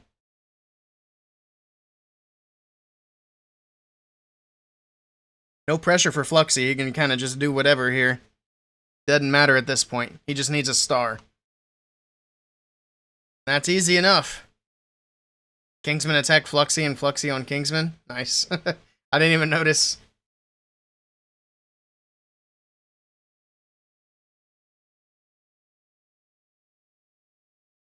He's trying to go for the Town Hall for this charge. He can get that one star and basically just lock it away immediately. And there we go. Game over. That's it. That's all he needs. Alright. Good stuff. So we have, what, 3 more matches to do today? That's right.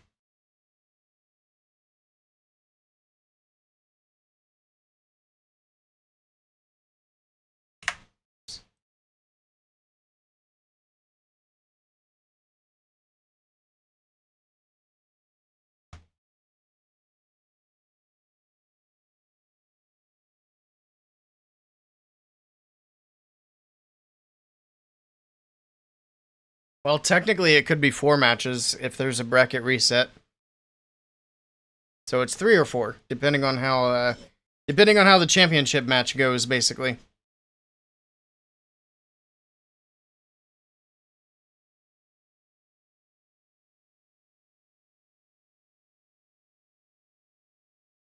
This is not looking good.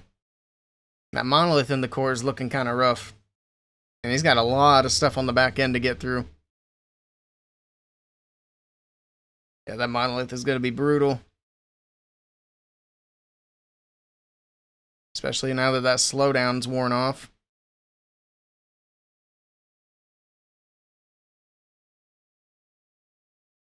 Gets it down.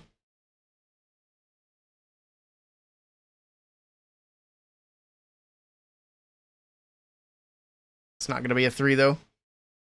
Nice try to Fluxy. Doesn't matter, though. He got what he needed. That's all that matters. Team gets to move on.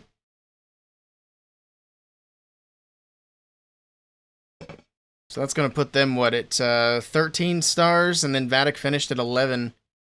That's a pretty convincing win. Dizzy came ready today, that's for sure.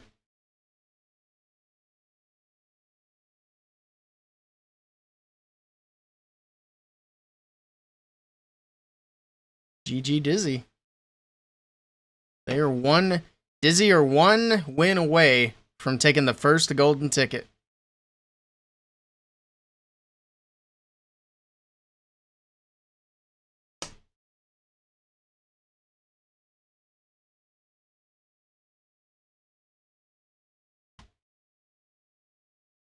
And predictions are up, don't forget. You guys want to throw some points at it. Looks like we got one person for each team at the moment between Navi and Synchronic. Get your points in.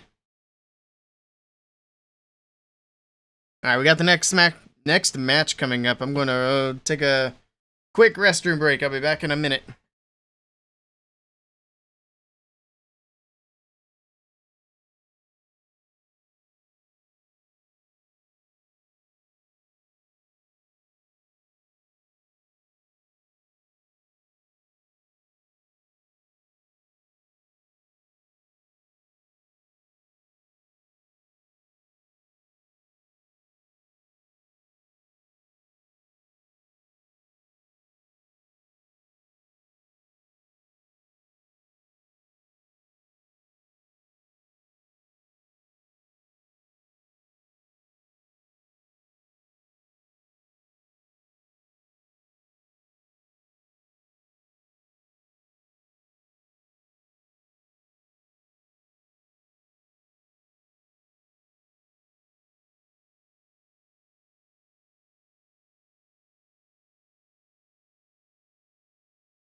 Sente with the MVP.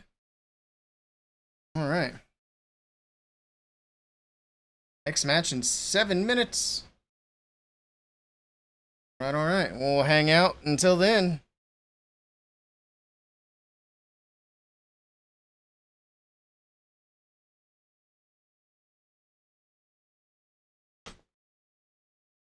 Get any more points in the meantime? Looks like we did. More people for Synchronic. All right. 90% Synchronic, 10% Navi. Interesting. There's the live look at the bracket if you guys were interested. So we got the Synchronic versus Navi. Whoever wins plays Vatic. And whoever wins that moves up to the championship. Navi was looking a little rough yesterday, but today they looked a lot better. So we'll see. See if they got what it takes to take down the defending world champions.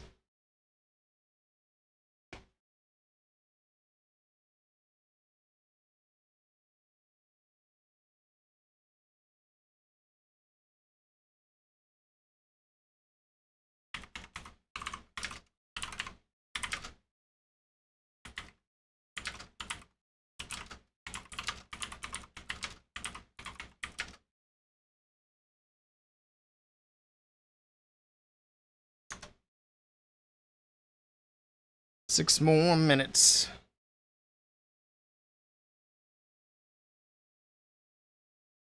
I never did fix the dang dog cam. Still need to do that. Actually, I'm going to set it up right now, as a matter of fact. I just got to fix the tripod and plug it in, and maybe it'll work. Not real sure. We'll see. Who was it that redeemed the dog snack yesterday? Was that Rhonda? Let me check. No, that was Officer Fussy Boots. Oh, you did it as well? So we have 2 dog snack redeems.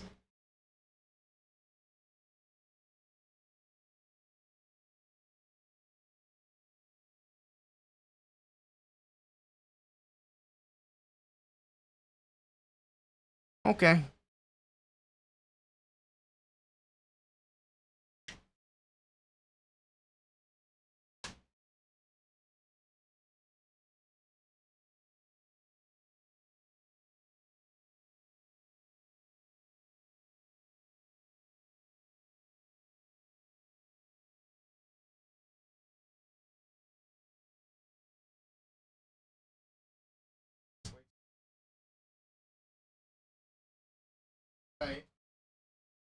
Alright, let's see if it works.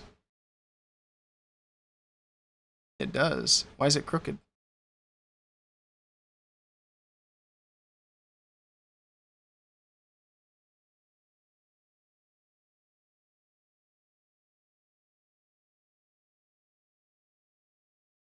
How's that look?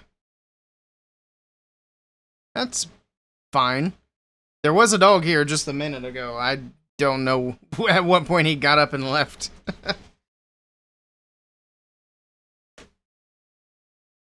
Stick from Fussy Boots? What about you, Rhonda? You want to give him a stick or a bacon?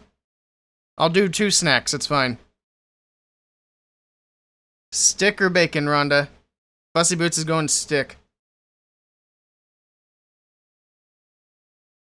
I'll get him up here.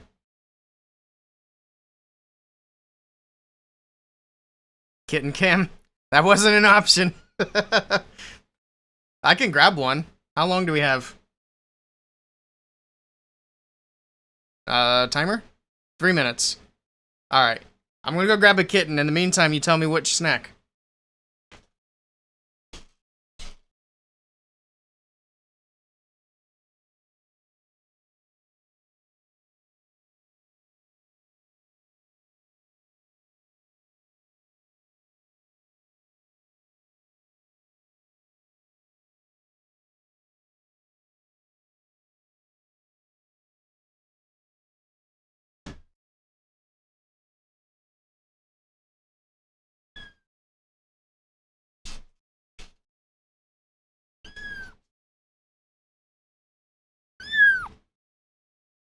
Grab 2.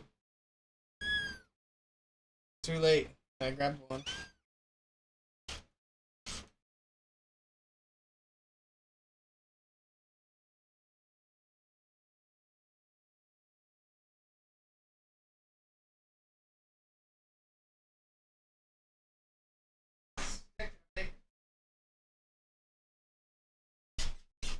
Alright, we probably don't have much time. Over, sit.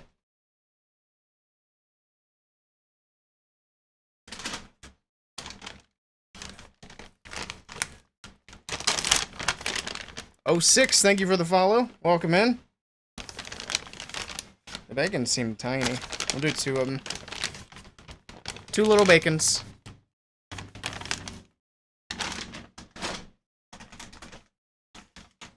Do the bacons first, because he's going to take the stick and run. Sit. Sit. Come on. Get up. There you go.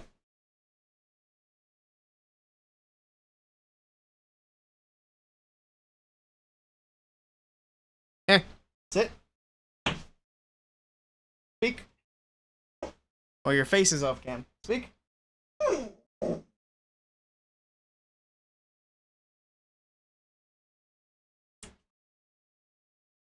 They're starting soon. Let me stop my recording here. Sit down. Sit. What do you say? What do you say? Shake. And there he goes. Alright. There we go. We're ready. The stick looked weak. Oh, he loves those sticks.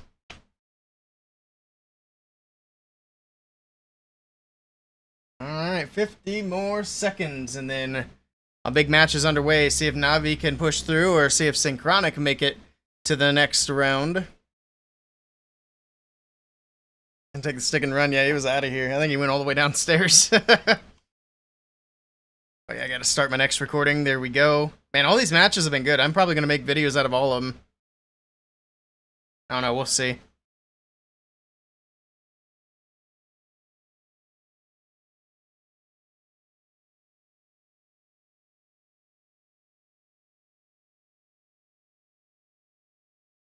Alright. We're ready. We're ready. Give us the match. 1 more minute. Do we still have predictions on? Yes, last call for predictions. I'm gonna close it soon. I'm gonna close it in like 30 seconds. We're 66% Synchronic right now. 34% Navi.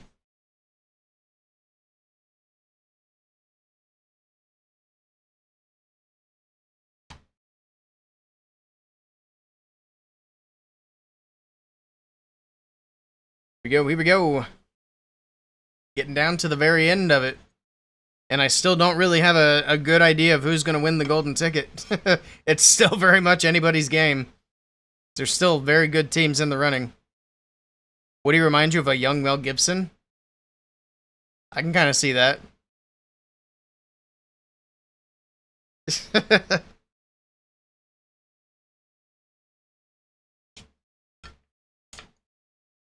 Alright, here we go. I think. Submissions are ended. Let's do it. Oops, that's the wrong button. Yeah. General X up first. Just kidding. Stars is up first. General X is on defense. Let's see if Stars can get Navi off to a good start in this matchup.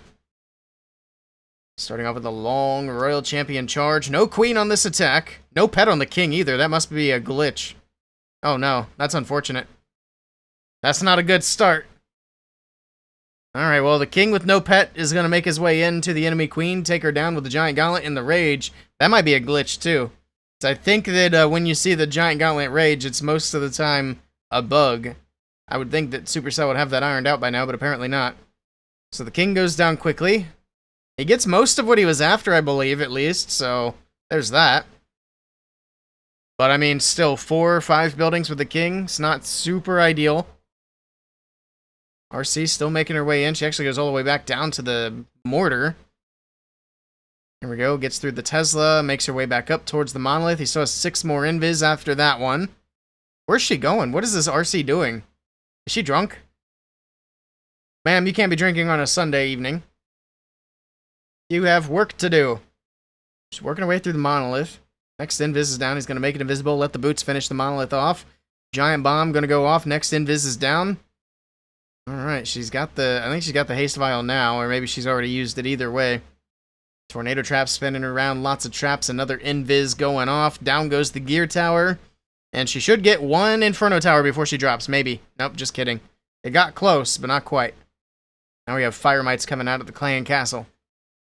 Alright, Valkyrie down on the bottom side. Actually, those are archers, not Fire Mites. I'm out of my mind. Can't even tell what's what anymore. Oh no. Alright, but we got the dragons moving into the town hall compartment. I swear they look like Fire Mites, not archers. That's why I need to zoom in. Can't see. Got Headhunters out of the CC now. Okay, it doesn't even look like he has a Furnace on defense here. Probably Ice Golems that are still in there. Getting through the Fire Spitter, getting through the Town Hall. Dragons have got a good push going at the moment. Gigabomb going off, going to do a little damage. That Sweeper's going to be very annoying on the right side, but luckily the Dragons have a bit of a split going, so they don't have to worry too much about it on the top side. Alright. Actually, he's stuck on the enemy king at the moment, too, which is kind of annoying. A couple of Dragons are there. The Warden and the Prince are both being held up. There we go. Finally gets through. The Dragons on the bottom side have gone down. Luckily, there's not a lot of defense down there. He's out of hero abilities and he's out of spells, so he just kind of has to let it roll and see what happens here. He's using that baby dragon on the right side, trying to clear out some of these buildings to push the dragons back through the middle. We still have the boost from the Sneezy. The Prince is about to go down to Phoenix. This is not looking too bad. He still has quite a bit of power to get through. There's the Prince going down to Phoenix, so he can get a few more things taken care of. Help get this Expo out of the way. Now we can move on to the important buildings, these Inferno Towers in the core. The Rage going off. That Prince is going to hit incredibly hard here. Need to get him down. Oh, the time. Oh, the time ran out. I wasn't even watching the clock. Oh, I thought he had it. That is unfortunate for Stars. It's got to be a 97%. I wasn't even paying attention to the clock at all. Dang.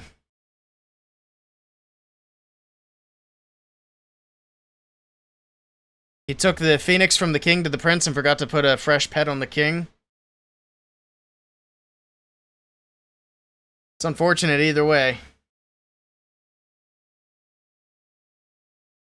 Yeah, that's what we were talking about earlier with those long Royal Champion charges. It just takes way too much time off the clock.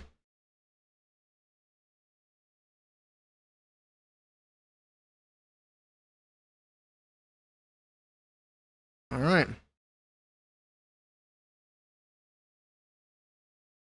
Next attack is in. The first attack from Synchronic. We'll see if they can take advantage of the defense here. General X is up. He's going to come in with some dragons of his own. He's got that same unique army that he's been using all weekend with the 3 clones. A couple of healers for the Queen. Some rocket balloons. There we go. Taking out an early defense. Baby dragon on the right side. A couple of regular balloons in for the mortar. Doesn't quite get it down. Giant arrow from the bottom side of the base. Did he actually get anything with the giant arrow? He did get a sweeper. Okay. He got the sweeper off the top right side. Alright, here we go with the dragons from the bottom right. Dragons slowly making their way in. We got that enemy prince there that's going to hold things up for a bit. Looks like the enemy king was there as well. The dragons had to work through all that before they can move on. Alright, blimp over the top. We'll pop the warden's ability, keep everything protected. There's the sweeper, pushing the blimp back a bit, but it's not going to be a big deal. Oh, the blimp does fall short, but again, he's got the 3 clones, so I guess it doesn't really matter much. Because he can clone towards the town hall, not a big deal. We got rages going off on either side. Yeti Mites jumping all around. They're not going to get the town hall. Well, they might. There's still a Yeti in there. But which way are the Yeti Mites going to go? That's the question. Okay, they got it. Oof. That could have gotten a little bit sketchy. He actually got great value from the Yetis and the clones there. Got quite a few defenses out of the way. Alright, Queen's still moving through. Looks like the Royal Champion's still moving through as well. We got a few dragons on the top right side. The Prince is going to go down here shortly. What does the Prince have? Does he have Phoenix? Yes, he does. Alright. Prince will go down to Phoenix here. We still have quite a bit on the back end, though. A little bit worried about that. Still have a lot of defenses to get through. There's that Ice Golem freeze on that left side. The Royal Champion's still making her way through. She's going to be getting low here. She's going to go down here shortly. Oh, she still has ability, actually. Hold on. I didn't realize the RC still had ability. That's going to be huge. That gives her a bunch of health back. He's got the Invis, make her invisible, push her to the multi-archer tower. I think he's got it. It's looking good here for General X. Down goes the multi-archer tower. The last few defenses are dropping. And there we go. Synchronic start the match off with a 3-star. And this time he's got plenty of time to go. Nicely done. All right. Nice start here for Synchronic.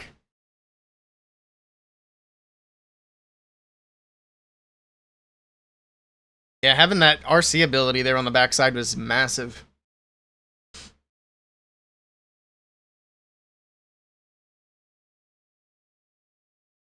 Nicely done, nicely done.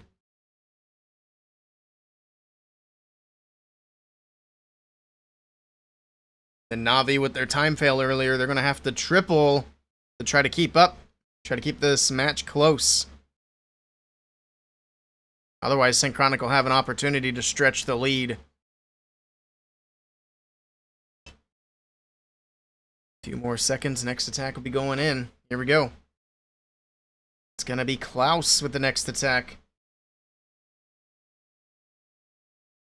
Alright, alright.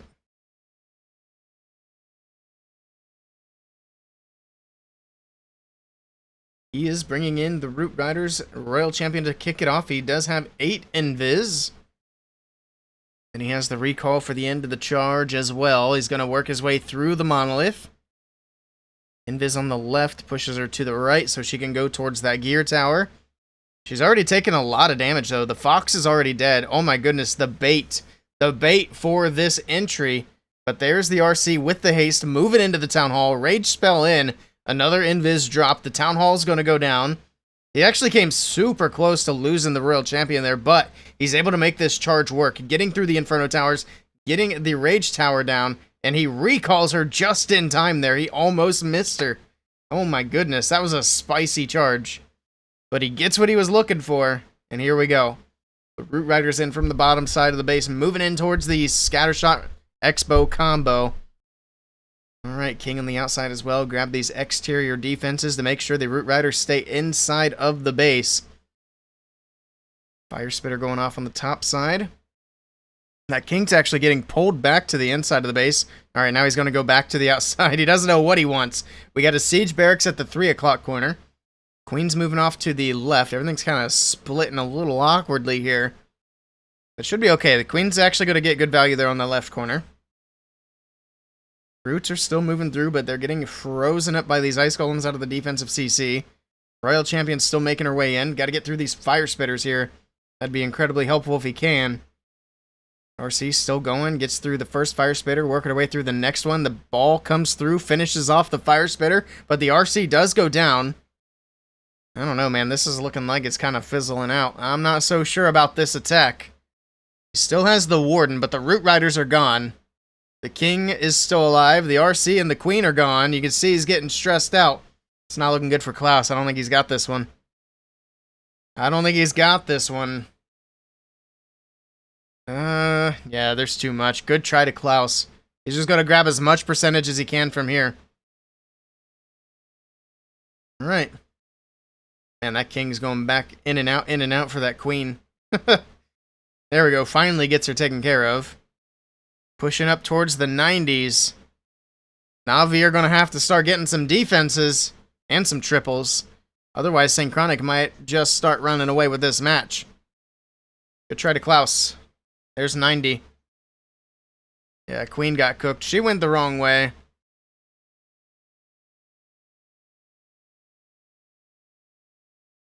I think he didn't get quite enough out of the RC charge. I mean, he's lucky the RC charge did as well as it did, because that could have ended a lot worse. Very nice try. Back over to Synchronic. We'll see if they can take advantage of the big defense. Another big defense.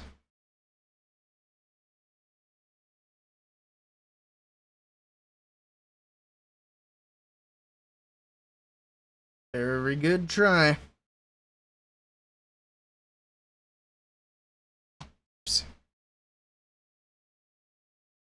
Wonder if they're going to keep this match close, or if Synchronic's going to start running away.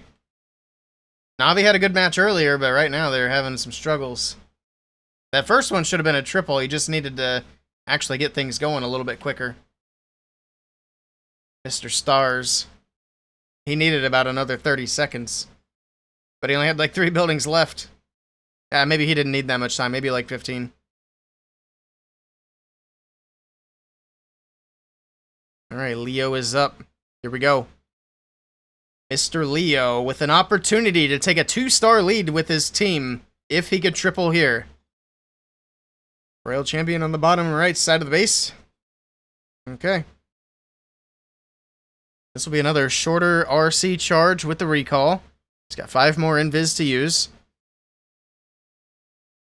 There we go with another one, pushing her towards the archer tower here.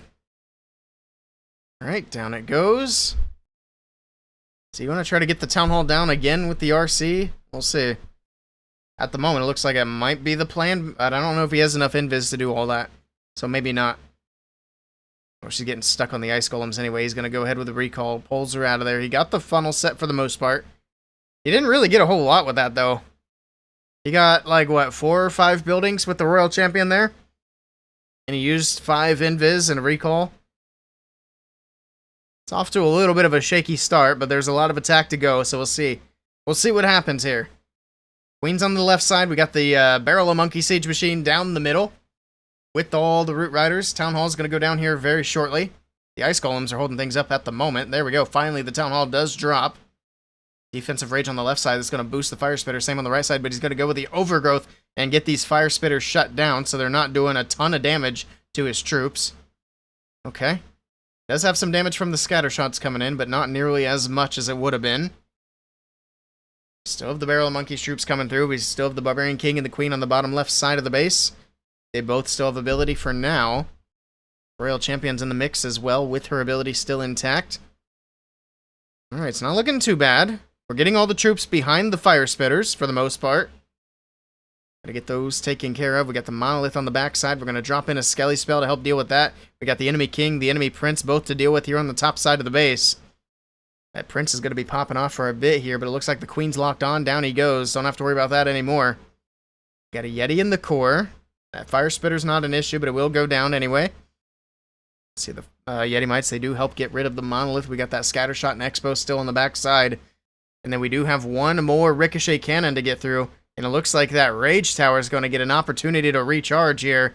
We got a Boo from the Sneezy trying to come in and get it taken care of, but all the air traps coming up. Take it down. And this one looks like it is going to fall short. Nice try to Leo, but a sigh of relief for Na'Vi here, as they're not going to be behind by 2 stars now with this defense coming in. This percentage is actually going to be good for Na'Vi as well, in the low 80s. Nice try to Leo.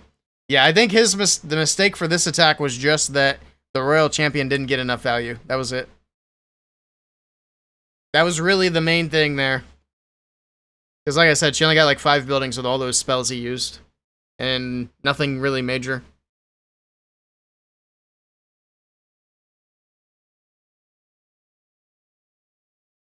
Now if he'd gotten 5 major defenses down, that'd be very different.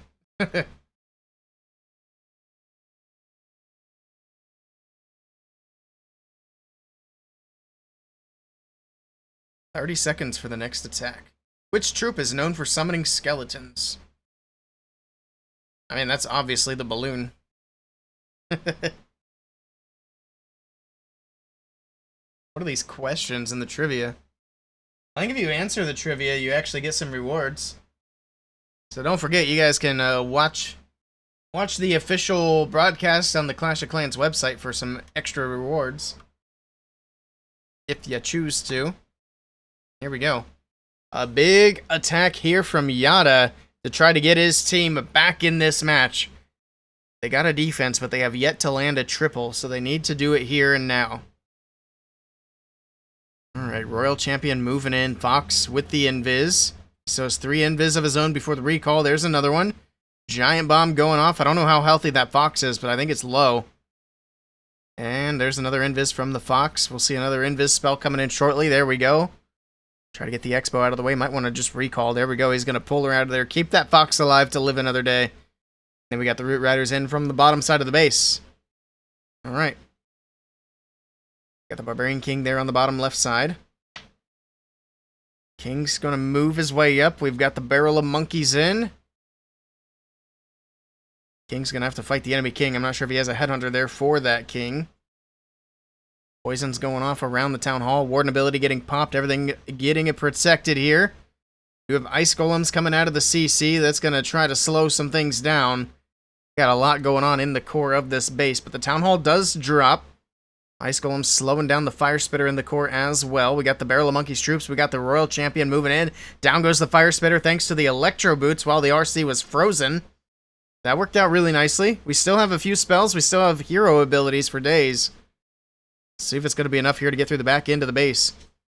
Still have some major defenses here on the very back side. He's going to go with the overgrowth kind of early here for the backside. There's nothing really in the area at the moment, although stuff is starting to make its way through. Maybe it was mostly for the expo there. Rocket Spear for the Royal Champion, pushing through. She's got an Invis and a Rage if he wants to use it. Might use the Rage on the very back side. Alright, working through the Fire Spitter. RC moving up. Please stop clicking the hero equipments midway through the attack. You're covering up the Royal Champion. That's so distracting. But in any case, the Royal Champion moving through the multi-Inferno Tower. Down she goes. She's able to get one Inferno. We still have King and Queen abilities. He's going to have to use that King probably before too long. Actually, there's nothing really up there to target him except for the Bomb Tower. Down goes the Expo. Snake's doing a nice job. There's the Spiky Ball bouncing around. Getting some damage on these buildings. There's the late Queen's ability. We got the Giant and the Queen clones coming through with the Rage spell. And he's trying to push through these back-end defenses, and it's looking good for Yada here as the last few defenses are going down. He's got that opening on the wall on the right side, so 99% last building going down, and there we go. Na'Vi getting a much-needed triple in this match. Nicely done. Yada happy. Remember when Yada used to use Super Bowlers? You remember when the game was kind of balanced? Yeah, me neither. I'm sorry, I shouldn't complain. Who won the Dizzy match? Yeah, Dizzy won. They moved on to the championship round.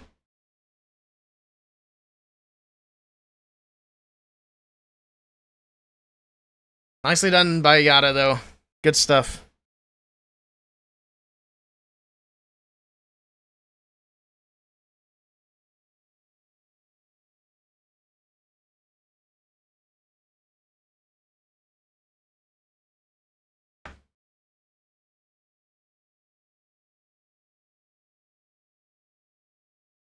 So the winner of this match will play Vatic in the next lower bracket match. And then whoever wins that match will go to the championship round with Dizzy. So we got a few matches left to go for the day. But we got Philip in for the next match here. Let's see how he does. A triple here keeps them in the lead by a star. If he can manage it. We got an Electro Dragon on the left side, which actually got absolutely nothing down there. That Electro Dragon got deleted. There's 30 housing space out the window. We got the Queen on the top side, firing a Giant Arrow, and using that Angry Jelly to take down some defenses. Royal Champion in the mix as well. Okay. Got a Yeti down there on the bottom left side, trying to get through some of these buildings that the Electro Dragon did not get. Alright. We still have 11 Invis left to use for the Royal Champion. Town Hall shots coming in. Down goes the Angry Jelly. Is that Queen down as well? I can't tell. I think she is. Got the Ice Golem over there. We still have the Royal Champion moving through. She's going to be able to secure the Town Hall. Okay, the Ice Golems are going to hold her up for just a little bit, but he's able to make them invisible, so that's not going to be too big of an issue. Next Invis down for the RC. She moves in towards the Fire Spitter. Alright. Take the Fire Spitter down, move into the Multi-Inferno Tower. Oh no, she's going to move up. That's actually way better. She's going to be able to get the Gear Tower and the Monolith, potentially. And then the Boots finish up the Fire Spitter, but she doesn't go for the Monolith. She goes back for the Inferno Tower. Next Invis down. He still has one more after that as well. He's got a minute and a half on the clock, so that's something else he's got to pay attention to. We're running with a Stone Slammer on that far left side. I've always said the Battle Drill is far better than the Stone Slammer. Watch, the Stone Slammer's going to get 2 buildings and then open up. See? Just use a Battle Drill. It's way, way, way better. There we go with the Warden's ability on the right side, keeping all the dragons safe as they make their way in. Alright. Warden's ability being popped, or not the Warden, sorry, the Prince ability being popped is going to slow down those defenses on the top side. Keep that Prince protected. Alright, Gigabomb going to go off here, do some damage to these dragons that are remaining. That Monolith is going to be a bit of a problem in the core of the base. We'll see. It's going to be kind of up to the Prince to get that taken care of, but we got Prince on Prince action there on the right side. A rocket balloon trying to fly in, doesn't really do anything here. Yeah, that Monolith is going to hold. This one's going to fall short. So the question is, how much percentage can Philip get? Because this is not going to be a 3-star. Nice try to him, but we're going to be all tied up on stars now after this attack. It'll be curious to see who has the percentage advantage as well. He's still going to be able to push this one up a little bit more. Get it close to 90. But that Sneezy's going to trigger that Rage. And we got that scatter shot there as well, which is all raged up and ready to roll. Alright. Come on, scatter shot. Pop off. There we go. 88. Nice try to Philip.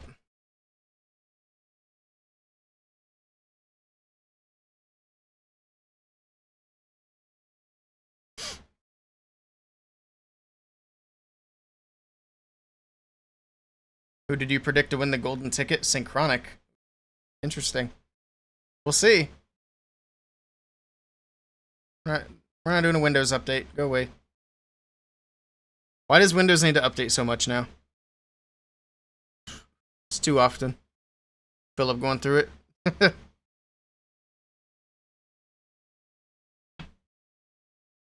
I don't know if I did the predictions on the official website for today. I did them for yesterday.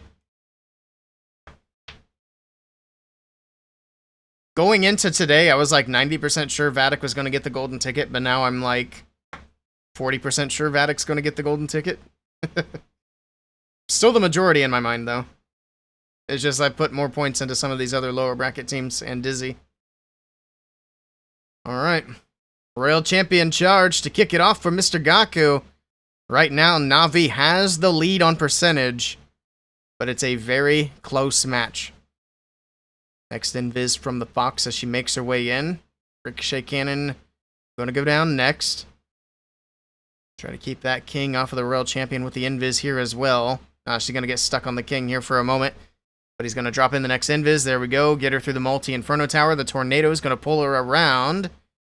Alright, she does get the inferno. He does have a recall. He's going to go ahead and pull her out of there. He lost the Fox, which is not ideal, but not the end of the world either.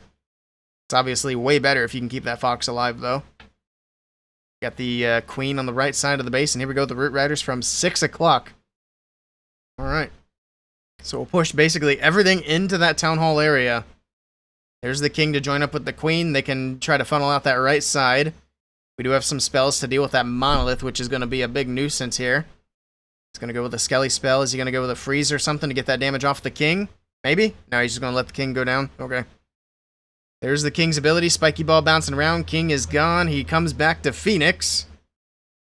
We got everything else moving right down the middle, though, straight for this Town Hall compartment. Lots of damage from the Town Hall shots. He's already popped the Warden's ability to keep everything safe. RC ability going off now. She's got the Rocket Spear there. She's going to have to fight the King, though. Which is going to be a little bit unfortunate, but he goes to the Invis, so she actually doesn't have to at the moment. Giga Bomb going off. Now the RC is going to go down. I don't know, it might have been better to let her try to fight the King right there. I'm not sure. It's hard to say. But the RC's out of the picture. We still have the Queen with ability. We still have a handful of troops to use here as he works his way around, but there's still a lot of base to go. I'm not real confident about this attack here from Gaku. I don't know. Queen's still wrapping around. She's probably got the Giant with the clones, which means the Giant can help her beat through some of these walls. But like I said, there's just so much left. We got some Yetis on the left side. Okay. That might be helpful. Couple of super barbs over there. Sure. Alright. Also, those Discord pings are me, not you guys. Sorry about that. I'm not used to having the desktop audio on. For stream, anyway. Alright, the Yetis are able to grab the multi-archer tower, but it's just going to be percentage. Nice try to Gaku. The percentage is looking good. It's going to get into the 90s, but it is going to fall short of a 3-star, which means Synchronic have an opportunity yet again to take the lead. If Synchronic take the lead on the next attack, they'll have the lead going into the last round of attacks. You didn't hear it? Oh. So can you guys not hear stream? No, you can't. Nobody told me. Rip. Alright. Oh, wait, no. I lined up the audio differently, so it's not... Okay, never mind. You guys should be able to hear the game sound, though. I don't know if you can or not. I'll find out later when I go to edit the videos. I'll be like, oh, there's no game sound. But no, I set it up differently so that the only desktop audio that comes through is from this video right here. We're not even live. What? Okay, there we go. I guess we weren't off by much. But yeah. No game sound at all? I'll turn it up.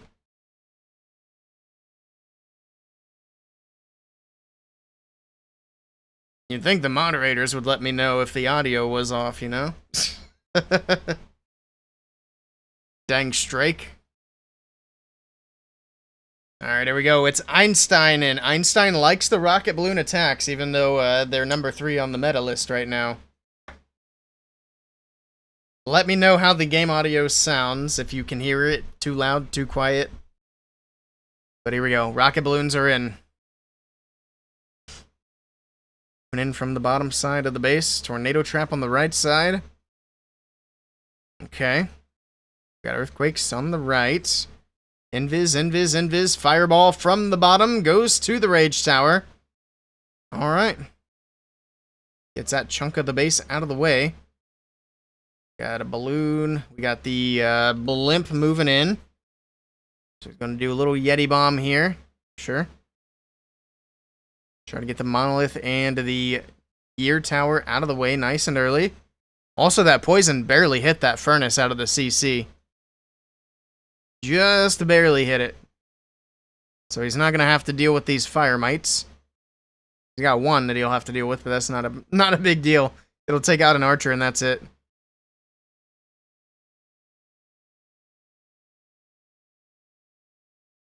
Alright.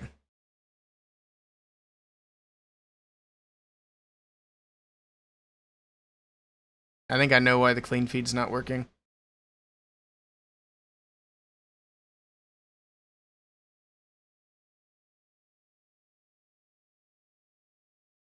Let me know how that is. Alright. Got a Yeti on the right side. Queen, Warden, making their way in. We got the Barbarian King on the top right. Ice Golem freezing things up.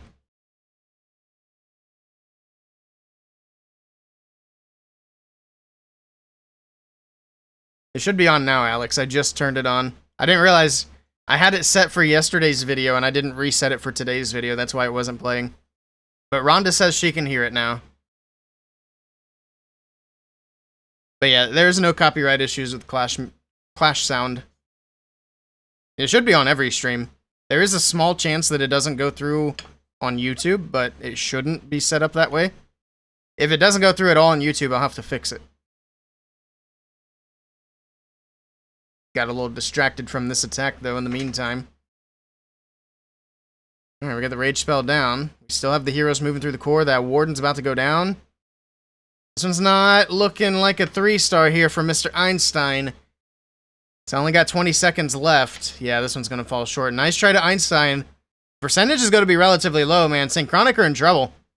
Navi's not only catching back up, but they're starting to look pretty good here as we go into the last round of attacks. In fact, if Navi triple their next attack, they win the match. So there's a big attack coming up for both teams. Navi looking for the triple to put it away, and Synchronic looking for a defense, so they still have a chance. Nice try, though, to Mr. Einstein. Percentage ended up a little bit better than I thought it would.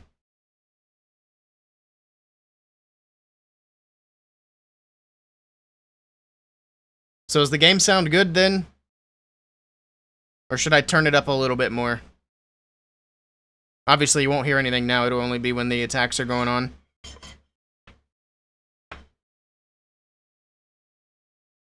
Game sounds fine? Perfect. And then if you guys aren't hearing it over on YouTube, just let me know, and that's something I'll have to fix later. But I'll know to look into it. Audio is a big pain. That's what I'll put. That's how I'll put it. Audio is a tricky thing to get right.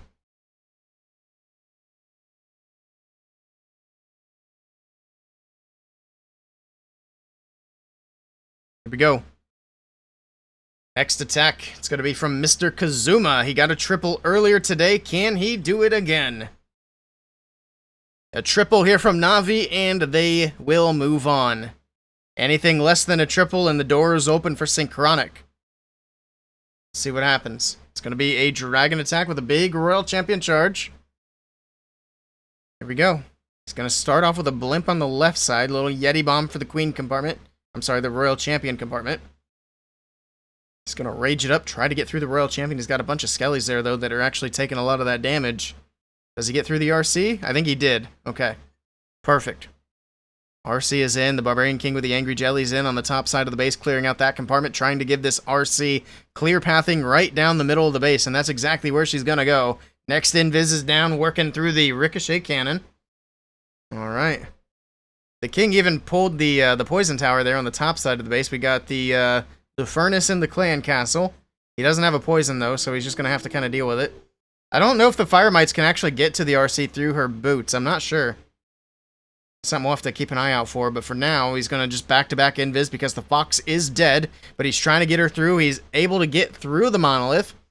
Gets that, gets the Inferno Tower. He's about down to the 2-minute marks. He's got to keep time in the back of his mind because we have seen the time fails from this strategy a couple of times today.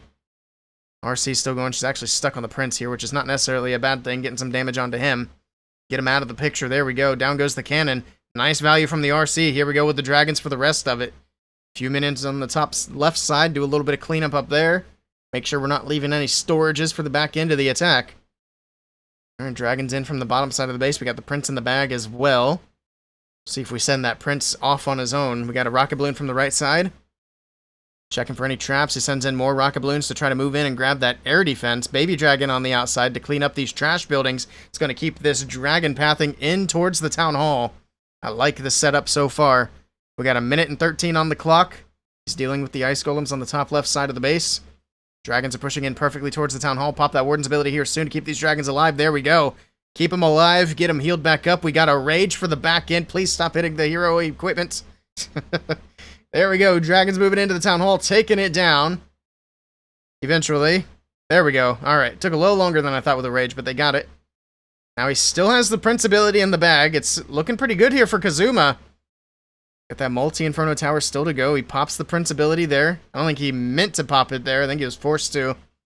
But I think it's not going to matter too much as he pushes into the back end. The only major defense left is that multi-Archer Tower. That's the only thing standing between Na'Vi and moving on to the next round at the moment.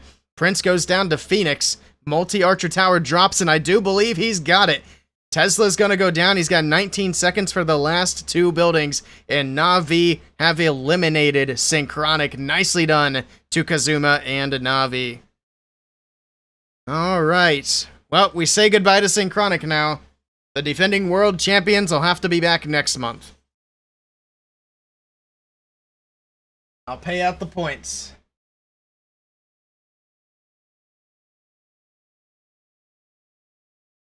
Oh, we got a big payout here, too.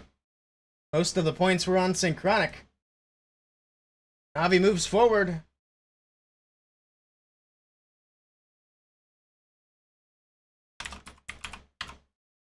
And the next prediction is live. Because the next match is going to be Na'Vi versus Vatic. The last lower bracket match of the day. Of the weekend, I should say.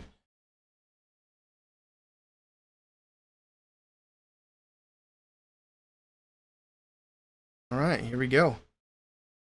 They can't win the match, but we'll see if they can exit the weekend on a high note here. I'm not really going to commentate this last attack very much because my throat's starting to feel a little bit rough from all the talking I've been doing. Been doing a lot of yapping over the last 3.5 hours.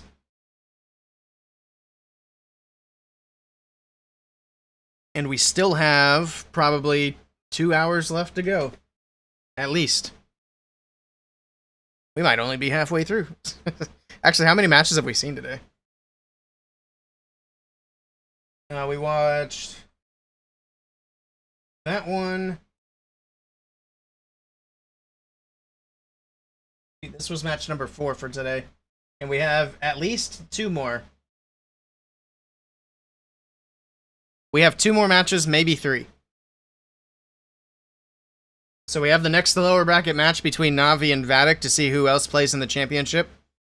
And then if Dizzy lose the first championship round, it's a bracket reset.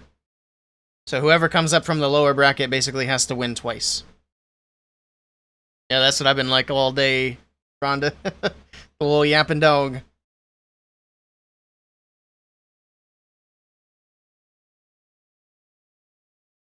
But I'm sure we'll see Synchronic again in the next weekend finals.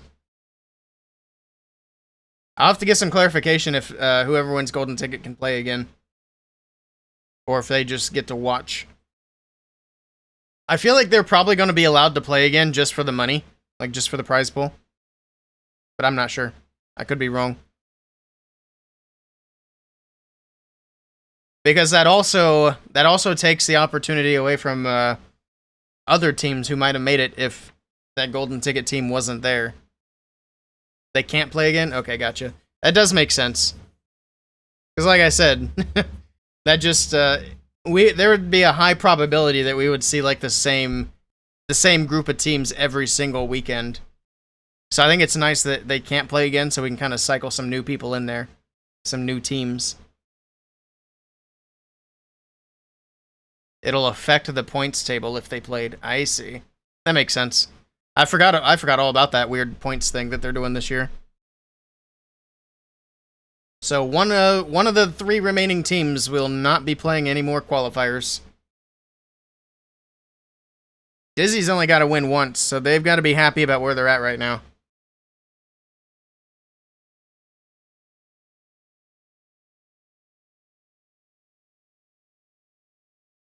Also, it'd be nice to get that first golden ticket, whoever is able to do it. They could just kind of focus on whatever they're doing for the rest of the year, practice, get ready for Worlds. I do wonder when they're going to announce like the location and the date for Worlds. I'm sure it'll be Helsinki again. It'd be weird if they changed the venue. Although they could. Because I think not last year, but I think it was the year before they had like the final for Brawl Stars in Japan. Which that would be pretty cool. Have the Clash World Championships in Tokyo. 15 minutes for the next match. Holy cow. We got a lot of time now.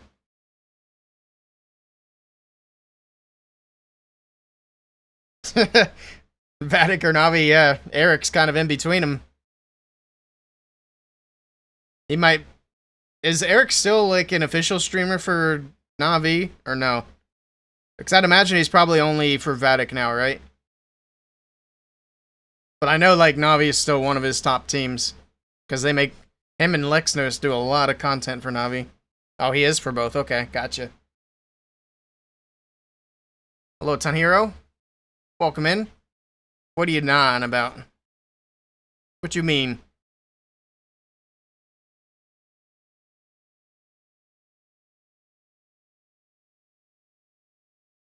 Alright. Wonder why they have so much downtime between these matches. You're just gotcha. Hey, sometimes it'd be like that, I guess. Alright, alright.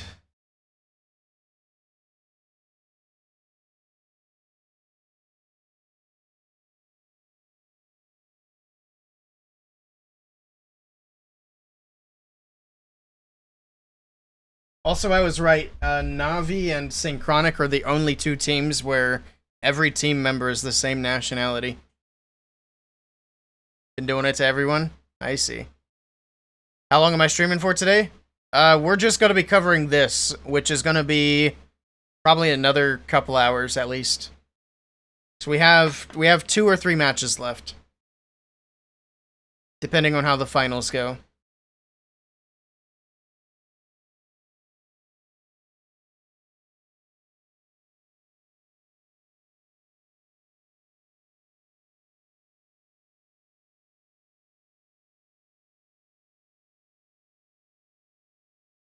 Right. That's neat. Fluxy not French? Nah, Fluxy's Irish. Which I was surprised to find out.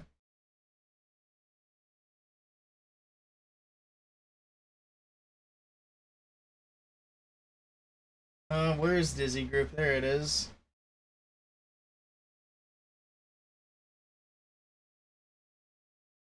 It's the wrong Dizzy. There we go.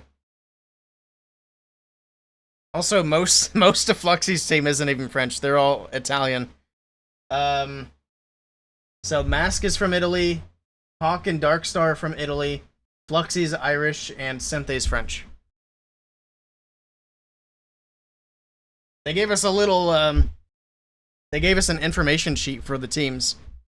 So I get to look at all their stuff. I don't know if I'm supposed to share it, though. Otherwise, I'd put it on stream. So I'm going to err on the side of caution and not share it. But yeah, they gave us this thing, which is pretty handy. It's been really helpful for following along, too, so I don't get lost. Oh, it even has average hit rates and everything on here. That's kind of neat.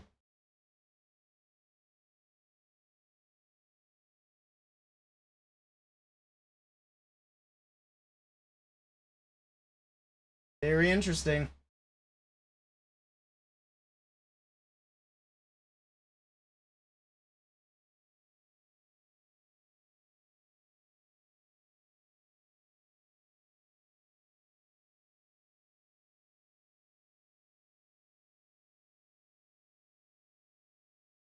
All right. We're going through some recap stuff here. And Na'Vi might make a magical run of it. We'll see. They got to get through Vatican now, though, which is not going to be an easy task. I think there's a high chance that we see a Vatic versus Dizzy rematch. Where are the guys from in Dizzy group? So we have Den from Taiwan, Ryuta from Japan, Chien from Taiwan, Kai's from Argentina, and then Zekin from Malaysia.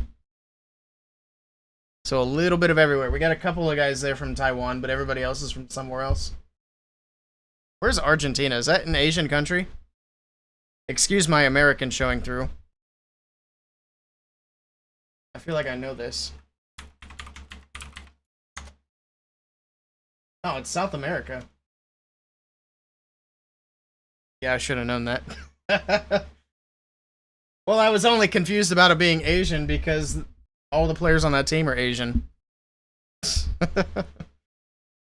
Yeah, I should have known Argentina was South American off the top of my head.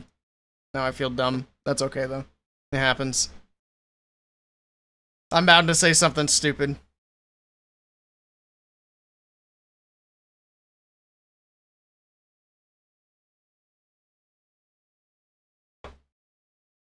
Is there anybody surprising here?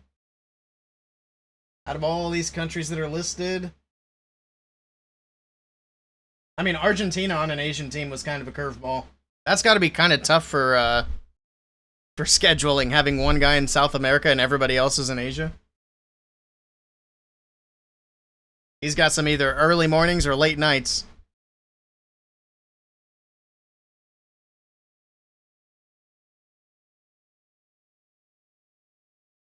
There is only one North American player this entire weekend. And, of course, he's already been eliminated, unfortunately. That was Mr. Rigo Torres. Rigo's from Mexico. Hopefully next month we'll have some North American players in. Alright, here we go. We're ready. Oh, shoot. I thought we had more time. Wait. Never mind. This isn't the match. This is from the previous match, Synchronic and Na'Vi. I was gonna say. Hold on. They said we had like 10 minutes left. They're doing a little recap.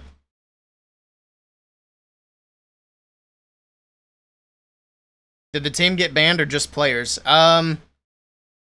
So from what I understand, they got disqualified because Ghost had an account get banned. But from what I've heard, they're allowed to play again next weekend, as far as I know. Or not next weekend, but next month. Like, they're not completely disqualified from participating. They just have to do it again.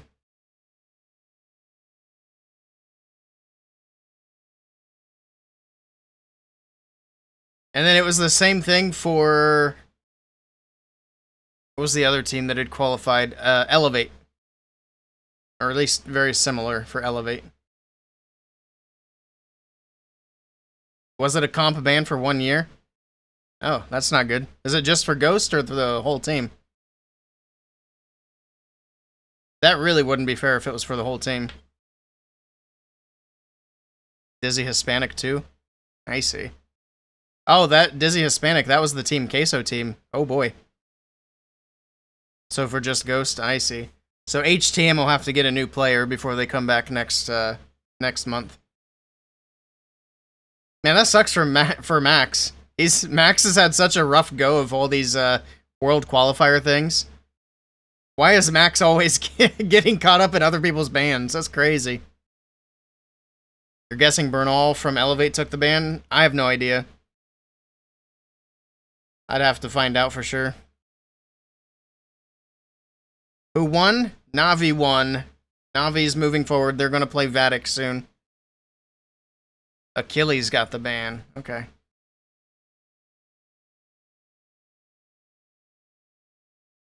Yeah, last year when they had all the ban drama, Supercell said that they were going to stop like looking way back in the account's history to look for bans because that they would essentially have to ban everybody in the competitive scene. So I'm wondering if the players who recently caught bans were recently violating the TOS, or if they've gone back on that and they started looking around for old infractions again. That's what I'm curious about. YouTube still has no sound? Well, it shouldn't have any sound right now. It would only be during attacks. Everything else is muted. You think it's recently? Gotcha. Banned for what? Dirty accounts. I don't know what exactly. It could be purchased accounts, it could be piloting, anything like that. I think the main thing is probably purchased accounts. Shared accounts, basically. That's why you don't play competitions. I think they should be... If they're going to scan, they need to scan a bit earlier instead of waiting until like the very final weekend and be like, oh, hey, by the way, you guys who've put in all this work, yeah, you're going to have to stay home. And I was a big fan of HTM, so seeing them get knocked out sucked.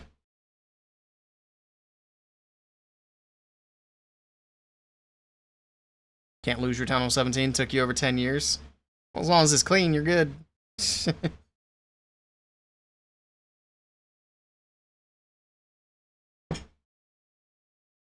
It'll take too much time. They could figure it out. I think they could have an automated scan earlier on. They can figure it out. They don't need to wait until stage 3. I think they wait until stage 3 just so they can go more in depth. Or maybe they're doing it manually, which would be kind of crazy. Just automate that. All your accounts are clean? Nice. That's a good thing.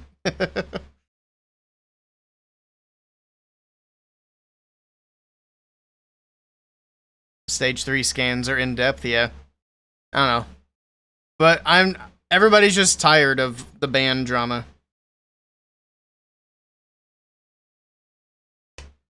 And now it's continuing because they're searching for things that they never searched for before.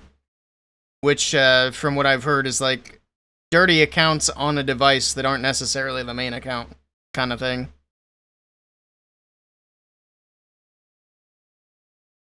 Don't get me wrong, I'm glad that they're enforcing rules and all that. Like, I get it. I'm glad that they care about making sure everything's fair. That's absolutely a good thing.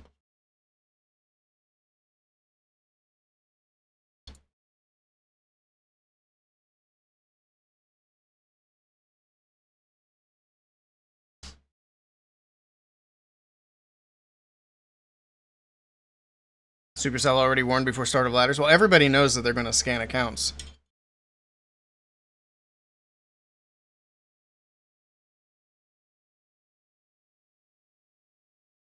Alright, looks like this one's about to kick off. Let me end predictions. Last call for points. 73% for Na'Vi. Oh man, the faith for Vatic has disappeared. How do they even figure out if you bought an account? I know there's a lot of that going on for Tunnel 17s. They look at your, they basically look at the IP history, from what I know. We still have a couple minutes, I guess. But I will end the predictions here soon, so I don't have to worry about it. How long is it on for? Yeah, 3 minutes is too long. So basically, if an account was made in one country and used for a while, then suddenly changes locations and, you know, devices and all that stuff, it's pretty obvious that it's changed hands.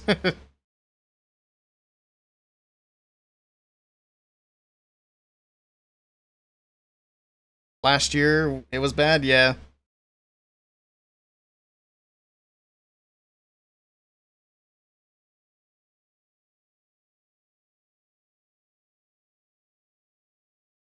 I'm not as big of a fan of, like, competitive bans coming from purchased accounts because, I mean, I see why Supercell doesn't like purchased accounts. Obviously, it hurts their bottom line. You have a teleporter? Nice. But purchased accounts really isn't cheating necessarily, but it's obviously against the rules, and Supercell is going to enforce the rules they put in, and I mean, it's their game, so follow the rules if you're going to play in the competition. So if somebody, let's say somebody buys an account after Supercell's warning last year, you 100% deserve your ban. 100%.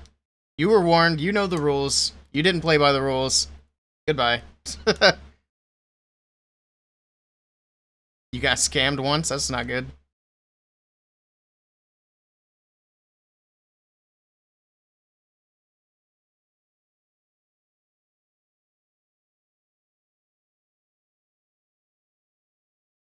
I remember a long time ago, like in the very early days of competitive Clash of Clans, Supercell didn't care at all about cheating back then.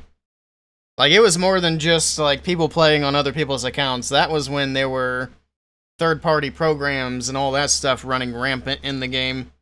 Those were bad times. Luckily, they've really locked it down, which is good. Oh yeah, let me end the predictions here. We're about to get into this next match. Start the recording. We got a big old match here between Vatic and Na'Vi. BlueStacks? No, not BlueStacks. I'm talking like, basically breaking the game's code kind of cheating. Although they did say that you shouldn't use BlueStacks because people used BlueStacks for bad things as well. Although it wasn't just BlueStacks on its own, you had to have other programs with BlueStacks. But that was illegal. Sandboxes? Yeah, that's a different one. That's not the same one that I'm talking about, but that was also a thing. I think it might even still be a thing now. I wouldn't know, but I wouldn't be surprised if it still existed. That's a tough thing for, it's a tough thing to get rid of. Private servers. Alright, here we go. First attack of the match, we got Vatic versus Na'Vi. Both teams fighting to get into the grand finals. Let's see. Simon with the Root Riders to kick this one off. Alright. The Royal Champion from the top side of the base. Get through the Ricochet Cannon. Through the Builder Hut. You're going to make our way down towards the other cannon. Okay. He's got three more invis after that one. He has one in the CC as well. Okay. She'll probably go left. There she goes to the scatter shot. Pops the haste, makes her go speedy. Next invis is down, gets through the Rage Tower, makes her go to the Inferno Tower. Can she get to the Fire Spitter? No, he's going to go with the Recall, pulls her out of there. Alright, nice little chunk of the base out of the way for the Royal Champion. And we got the Prince from the top side of the base, all by himself. Alright. I think it's the first time we've seen a solo Prince in any capacity. That's neat. And we got the Root Riders from the left side. We got the Queen from the left side as well. Barrel of Monkey Siege Machine, and here we go. Alright. Got the Monolith firing away. We got the Skelly Spell there to try to help distract the Golem, turning into Golemites. Also going to help tank some of these defenses as everything moves in. That Prince ability will come in handy here in a little bit as well. Getting through the Gold Mine, getting through the tower. Oh, the Prince ability kind of gets wasted here as the Prince finding a bunch of traps, making his way into the core. He's actually almost down already. Oof. Yeah, that Prince got his ability fired into nothing over there. Got the Queen still on the left side. We still have the Siege Machine throwing the barrels into the core. We still have to make it into the Town Hall compartment, but we did pop the Warden's ability, keeping everything safe, pushing into the back end. Everything's kind of scooting around the Town Hall for the moment, but he still has a lot left alive in the core. Alright, Royal Champion's making her way through. She's going to get in there, get this Town Hall secured, making sure we don't have any one-star mishaps early on in this match. There we go. Town Hall goes down, getting through the gear tower. Now the question is, does he have enough to get through everything that's left? I think he might. He still has an Ice Golem in the mix. It's going to be huge here. It's going to freeze up the Expo, get damage off of the Royal Champion. He still has a freeze and an Invis. I think he's got it. I think he's got this one in the bag. It's looking good. Queen's going to get through the Expo on the left side. RC will make her way to the other one. And then he's got the Invis that he can use after that freeze as well. Get that RC to go straight for the multi-archer tower. Got an archer on the right side for some cleanup. Some super barbs for cleanup. There's the Invis pushing her up to the top side. But the bomb tower takes out the RC. The Invis was just a little bit too late. But he still has his queen. I think he's still going to be fine. I was not expecting him to lose the Royal Champion there, though. Alright. He's got to fight through. He's got to fight the enemy queen. Time might actually end up being a factor here. 15 seconds and counting. Sneezy making his way over the board. Queen coming in, taking out the enemy queen. 8 seconds to go. Time's a ticking, but the Yeti's on the top side. I think he's got it. 4 seconds to go. 3, 2. Oh, he doesn't have it, does he? 98%. Both of those buildings were just a couple of shots away, and that's going to be a defense for Na'Vi. Great percentage, but man, Simon just got robbed on that one. Oh my goodness. Welcome in, Shivam.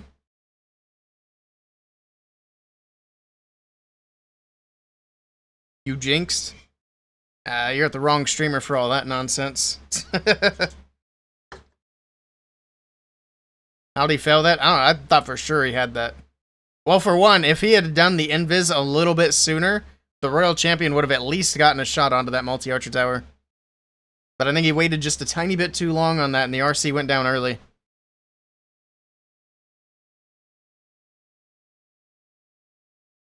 Should have missed the jinx.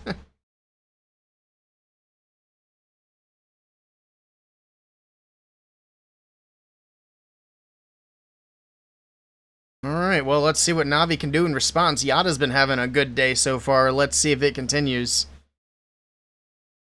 Alright, he's got the snakes and the balls on the king. Alright, nothing else out of the ordinary here. Next invis down for the Spirit Walk. That Fox got left on the outside, took a bunch of damage from the Fire Spitter.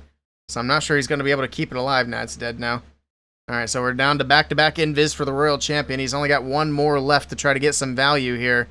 He's at least got that left side cleared out, so it's not like he's going without value. He'll get the Inferno Tower? Not quite. That Builder Hut was being just a little bit too much.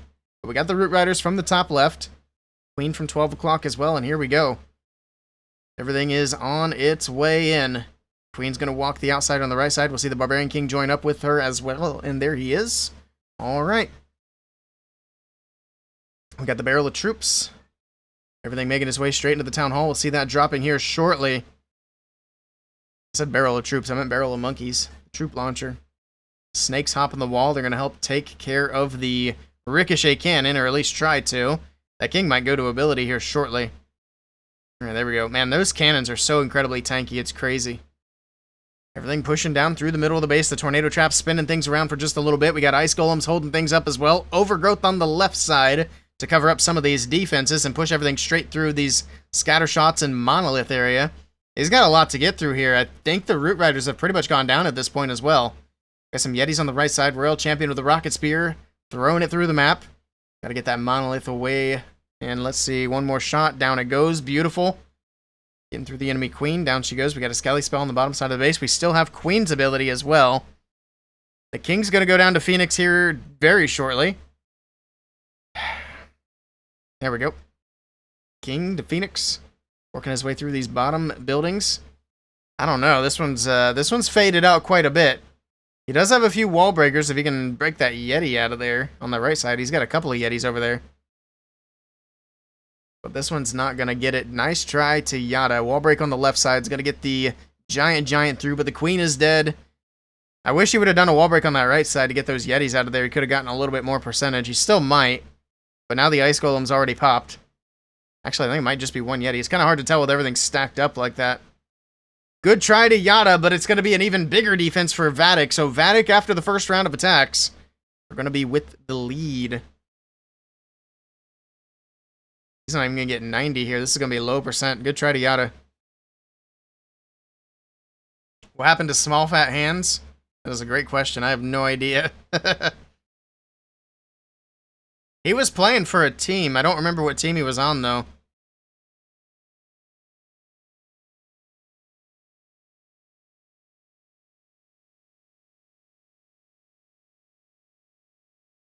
Yeah, he had the record breaks in some of the events. I was thinking he played for like one of the Chinese but not China teams.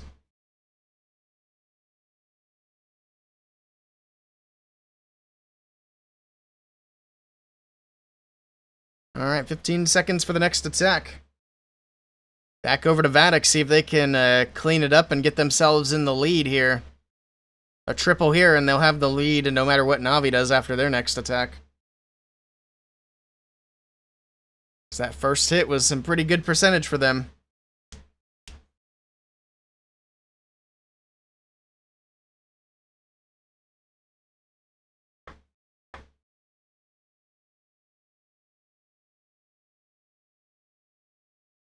All right, whenever they're ready, they've got the timer at 0-0. There we go. It's gonna be Mr. Kingsman with the next attack. Got the triple in the last match. We'll see if he can do it again. Like I said, a triple here is gonna be very good for Vatic's momentum. And here we go. It's gonna be Root Riders. He's got the Angry Jelly on the Warden, so it will be a Fireball to start it out. Balloon over the top. We got the Freeze from the Ice Golem to shut down that Gear Tower. Okay. The Warden's going to go straight in for the Town Hall. Work his way through that. I would imagine he's going to Fireball past the Town Hall, but I'm not sure.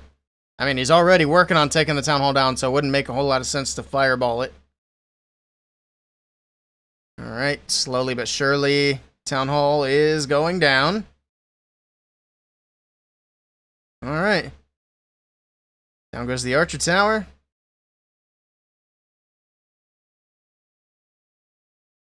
Here we go, Invis, and Fireball. Very nice. It's going to be able to take out the Inferno Tower, takes out the Rage Tower, and the Fire Spitter. Nice little chunk of value there for the Grand Warden, and here we go with the Queen on the top side of the base with the Root Riders, and here we go. Just under 2 minutes, getting everything rolling. The timing was actually pretty good. He was pretty efficient there, considering how long these initial starts can be. We've seen the Royal Champion charge take almost 2 minutes off the clock in some of these hits. The Barbarian King on the right side of the base with his snakes. Get all these trash buildings cleared out. Try to keep everything inside, but I think it's not going to be quite quick enough. The Root Riders are going to break to the outside, go for the Builder Hut and the air defense. Alright, but I think it's going to be fine. Actually, everything's staying to the outside. That's really not ideal. That Monolith is going to be annoying here. Monolith firing away. We got an Ice Golem on defense, freezing things up as well. Or the Royal Champion's ability going off. So we got the Hog Riders moving through. The RC's barely hanging on. I think she might have just gone down. Yes, she did. Now the Queen's going to have to pop ability to try to get through this Monolith, but she's walking away because she can't reach it there. Giant trying to get it taken care of. Overgrowth on the left side of the base. And this Monolith is going to be a big headache. It's got an Invis on the bottom side of the base. The troops are going to wrap their way around. Okay. I don't like the looks of this attack, I'm going to be honest. It's not looking great. He's got a Skelly spell for the Monolith. That should help out. But now we got the Fire Mites as well, and that splash damage should make quick work of these Skellies. We got one Root Rider moving in to the Monolith. Is it going to be enough? Where's that Super Barb going? What the heck was that? There was a Super Barb on the Monolith, and it started to beat the wall on the right side. Was it trying to go to the furnace? Not even sure. But the Queen finally moves in. The story of the Monolith finally comes to an end as well. The Fire Spitter's going to go down. Does he have enough to get through the rest of this base?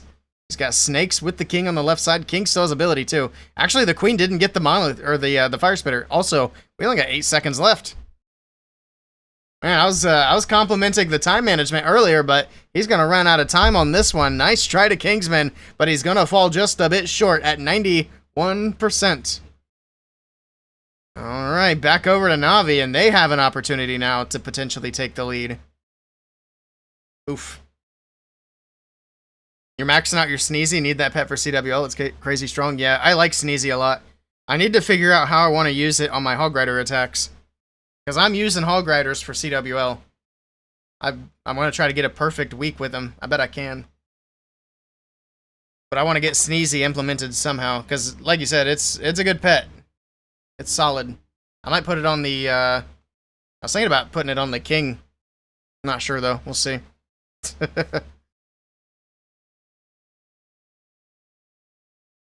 There's a lot of potential. But yeah, getting those boos summoned is really good. And then having the Sneezy itself target defenses afterward. Which that Sneezy can take a good bit of damage. Oh man, we're going right off the bat on this attack. Gaku's into the fireball. We missed the whole first 10 seconds of the attack. Alright. Fireball is in. Gaku's got that left corner cleared out, and here we go. Oh, it's going to be a Super Witch attack. This is Super Witch attack number 3. We still have yet to see this attack actually triple in hard mode today. Well, this weekend, as a matter of fact. We'll see if it can get it done here. We got a Siege Barracks Archer Queen on the bottom side of the base. Alright, Queen will work through the enemy Royal Champion, eventually. Everything trying to push up through that bottom compartment. Does he have any more wall breakers? He does have one more. He could potentially open up that Town Hall compartment with it. We'll see. Actually, no, he's got the King's ability. There we go. King's going to open up to the Town Hall.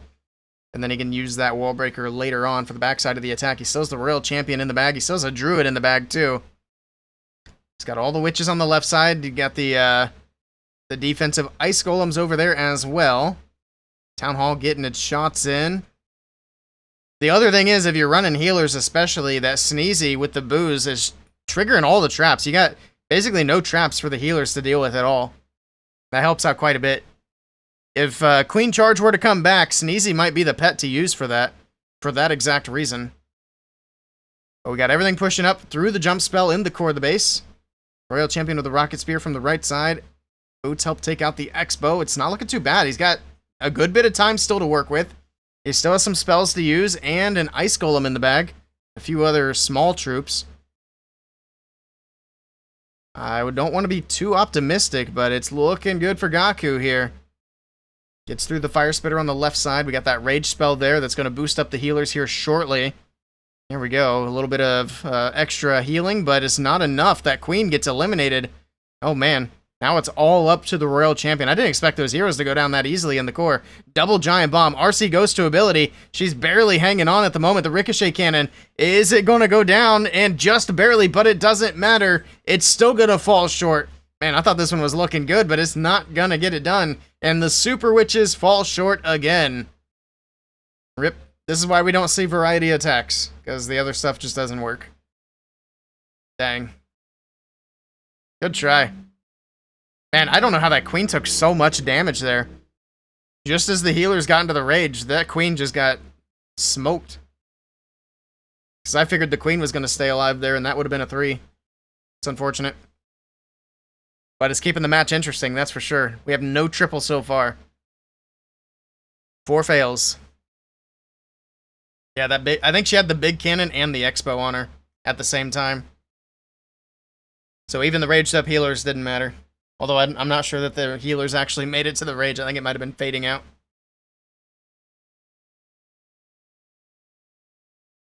Boy, oh boy, I thought they were going to take an advantage there, but now it's back over to Vatic to take an advantage, potentially. What is the percentage now? I wish they would show that on these in-between screens.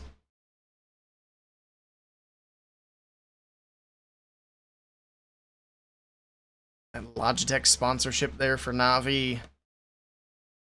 Here we go. Nachoa with the next attack. No teams with a triple yet. We'll see if Vatic can be the first one. They got the percentage at the moment, but percentage is unlikely to be the deciding factor in this match. Royal Champion from the bottom right, making her way into the Expo. Alright. Which way is she gonna go? He's got 5 more invis to use. She just took a ton of damage there from the Town Hall. The Fox is dead, so he's got to go to back-to-back invis. There we go. Trying to get her in for the fire spitter. Another mini bomb going off. Another invis for the RC. She's barely hanging on there. If there were any more bombs, she might be in trouble. But she gets through the fire spitter. That's going to be great value. Another invis. Okay. She's actually getting healed back up really nicely, too. And she gets the recall. Alright. Let's see what's going to be next here from Nachoa. He had a swing and a miss in the last attack. We'll see if he can make up for it here. His team could really use a triple at this point. With that queen on the right side, taking out some of these early defenses. We got the barrel of monkeys coming out. And then here we go, full send right down the middle through the town hall compartment. We'll see the Barbarian King from the top right side a little bit later. Going to help funnel the outside and support the queen. There he is. Down goes the town hall. Alright. That king will wrap around that 12 o'clock compartment. Everything else moving in to the multi-archer tower expo area. Pops a warden's ability, going to keep everything protected. We got a rage leading into the back end as well. Root Rider's opening up all the walls. It's looking good so far. It's a pretty strong push into the back end, although there is still a lot of base to go. So has the overgrowth to utilize too. Alright, Tornado Trap looks like was spinning things around there on the top side of the base. We got the overgrowth there on the back end. Still need to get through this monolith here. Looks like there's something on it. Can't tell what it is, but down goes the monolith. It was a big group of Valkyries. They're able to make quick work of that. Got a poison spell on the enemy prince. King moving out. Actually, everything's kind of dipping to the outside of the base here. I mean, there's not really a whole lot on the inside at the moment. Mainly just that multi-inferno tower. The overgrowth wears off. Alright. I wonder if that overgrowth was really worth it there. He probably could have held on to that for a little bit later. Pops the queen's ability. We got the giant to help out. Queen will be able to grab that multi-inferno tower. The giant should break open these walls so she can continue moving through. That ricochet cannon, though, actually takes her down. But we still have a lot of troops from the left side. Yeti's moving through. He still has the king's ability with a spiky ball. We don't need to check it 3 times during the attack to know that. But thank you. Alright. Just comes down to that cannon and the enemy queen. Those are going to be the big things. But he's got a lot of snakes. He's got giants. He's got root riders. Got the king's ability still. Oh, he's got 5 seconds. I didn't even realize the clock. Oh, it's got to be another just shy of a triple. Man, I got to start watching the time more. I get too involved in watching the actual attack. The clock disappears for me. So we still have no triples in this match, but the percentage is starting to look really good for Vedic. So do the players, apparently. Now, I think he was well aware of the clock. That's why he was hanging on to the king ability for so long. So he was trying to get it in the last few seconds there to try to get those buildings. Dang, I need a spotter for casting. Actually, it's funny I say that because when you're casting with another person, that's one of the benefits of casting with somebody, is if one person misses something, the other person usually catches it. Of course, you have to have good back and forth so you're not trying to talk over each other. I think Coco and I did a pretty good job, especially on day 2. I was brand new to doing official casting on day 1. Day 2, I did quite a bit better myself.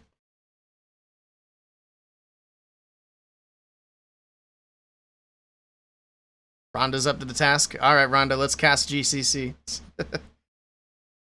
I hope they let me back. I'll have to ask them if they're going to consider me again. Alright, here we go. Kazuma is in. He's got a bat spell in the mix for a little distracting, I guess. Okay. Got the Royal Champion from the left side. Gotta get through the multi-archer tower. He did pop the ability early. That's why the RC is going so quickly. That haste vial speeding her through these initial few shots. Just going to slow back down and take her time through the builder hut. Use an invis to push her down towards the Inferno Tower. And then, ideally, over to the fire spitter. But we'll see. He actually didn't bring very many invis or a recall, so he's just kind of sending her off on her own. She gets what she gets, and that's it. No recall, no revive. That's it. That might have been a good spot to use the Phoenix, though, to be honest. He would have finished up that Inferno Tower, at least. That's okay. Let's see how the dragons do. We got an early Warden's ability protecting all the dragons. We're going to overgrowth in the core, cover up those fire spitters for now. Okay. What actually pulled that poison tower? Or is that his poison? I'm not even sure. Got the Yeti on the right side. Prince ability going off on the right side as well. Dragons slowly but surely making their way through. We got a Lava Hound from downtown. We got a Tornado Trap. Can the Blimp miss it? And yes, the Blimp just barely skips the Tornado. And look at the Lava Hound. Look at all the traps it's pulling up. They're all red air bombs, but still. That was a massive Lava Hound. Makes the Blimp get all the way there. Takes the Town Hall down. But these dragons on the left are struggling. These fire spitters are going to be a really big problem. I'm actually a bit concerned about those fire spitters. We'll see. We do have an Ice Golem on defense hanging out. He's got an Archer at the far left side to potentially pull it in once the Yetis go down. Takes out the Wizard Tower. He's got one fire spitter left to deal with. A couple of dragons moving in. A couple of rocket balloons from the top left side of the base. He's got plenty of time. He's got a few more rocket balloons. Another baby dragon to use. How many baby dragons did he bring? Holy cow. There's at least 3 right there. So he brought at least 4, because I'm pretty sure 1 already went down. I didn't realize how many green dragons were there. He still has the Phoenix with the Prince. He might have this one. I don't want to get too excited, because I keep getting excited too early on these attacks. But it's looking good for Kazuma. Last few buildings are going down, and now I can say it. It's a 3-star for Na'Vi, as the rest of the defenses drop. Plenty of time for cleanup, plenty of troops, and now the pressure is going to be on Vatic. Nicely done to Kazuma. This is a 3 indeed. How did that triple? That was looking sketchy. That was looking very sketchy through the middle.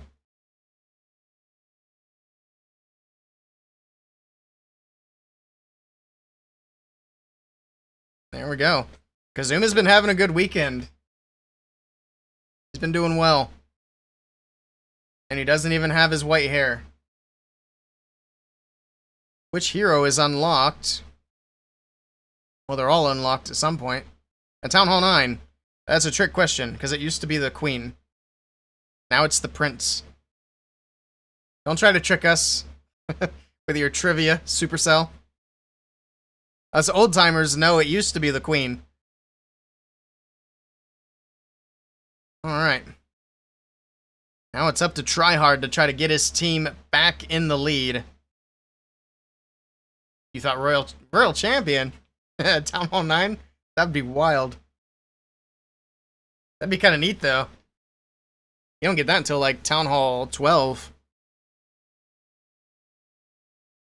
That's after the Warden. Alright, here we go. Lots of invis. Fireball to the core.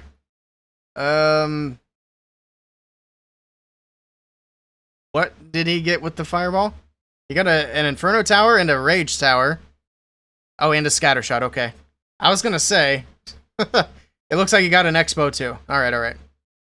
Good thing it's a symmetrical base, otherwise I was very confused as to what just went down. Alright, well, let's see if it was enough. Try hard. Gonna clear out the bottom side with the Warden Walk. Okay. Root Riders are in, and here we go. It's got that core Town Hall. It's gonna be kind of nasty. I know we've seen this base earlier too. I remember seeing this one. Lots of roots moving in. We got the King and the Queen on the left corner. Alright. Got Valkyries moving in. A couple of Coco Loons. Ice Golems freezing things up on defense. Defensive Rage on the top side. The Expo and the Scattershot are going to be hitting pretty hard here. Luckily, these Ice Golems are kind of holding the troops back for a moment so they don't take as many shots. Now the King's distracting the Scattershot with his snakes. That works out very nicely. Keeps all that damage off of the Root Riders. Got the Royal Champion with a Rocket Spear. She should be able to target the Town Hall here shortly. And there we go. Rocket Spears to the Town Hall to take it down. Make sure we don't 1-star. Because that would be very, very bad. That Fire Spitter's still going to be doing some damage here. The Rocket Spear's running out. The Royal Champion moving in. We got a lot of troops from the left side. Still working their way across the base. Still has a lot of defenses to get through. The Prince is going to be popping off here on defense as well. Alright. That Warden might be in a little bit of trouble here with the Prince. I think he had a Headhunter in the mix or something. That Prince got real slow for a second. But this one's fizzling. I don't think this is going to get it. It's not looking good here for Mr. Tryhard. He's got so many defenses still to get through. The King's ability is not going to do a whole lot here. It's got the spiky ball bouncing through. Okay. Gets a little bit of damage on these buildings, but like I said, it doesn't really do a whole lot. King's going to go down to Phoenix, and this one's going to fall short. Nice try to try hard. He's going to get decent percentage, though. That King's still doing a nice job of tanking for a moment. But yeah, it's just going to be a little too much for the Queen to get through everything, especially with the healers dying. Good try, good try. He's got another super barb, too, he can throw in for more percentage. The only question is where. Probably on the right side. Over by that archer.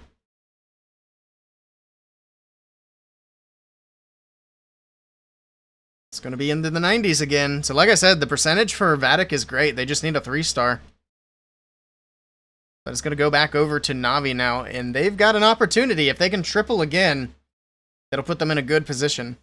Na'Vi's not really in the best position right now, even though they do have that 1-star lead. Just because their overall percentage is so low. Because if Vatic tie it up, they take the lead. So ideally, Na'Vi have got to get another triple on the board to have like a comfortable spot.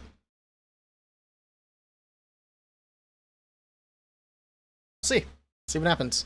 How many attacks are left? I think it'll tell us on the timer when it pops up. Alright, we're going on to attack number 8.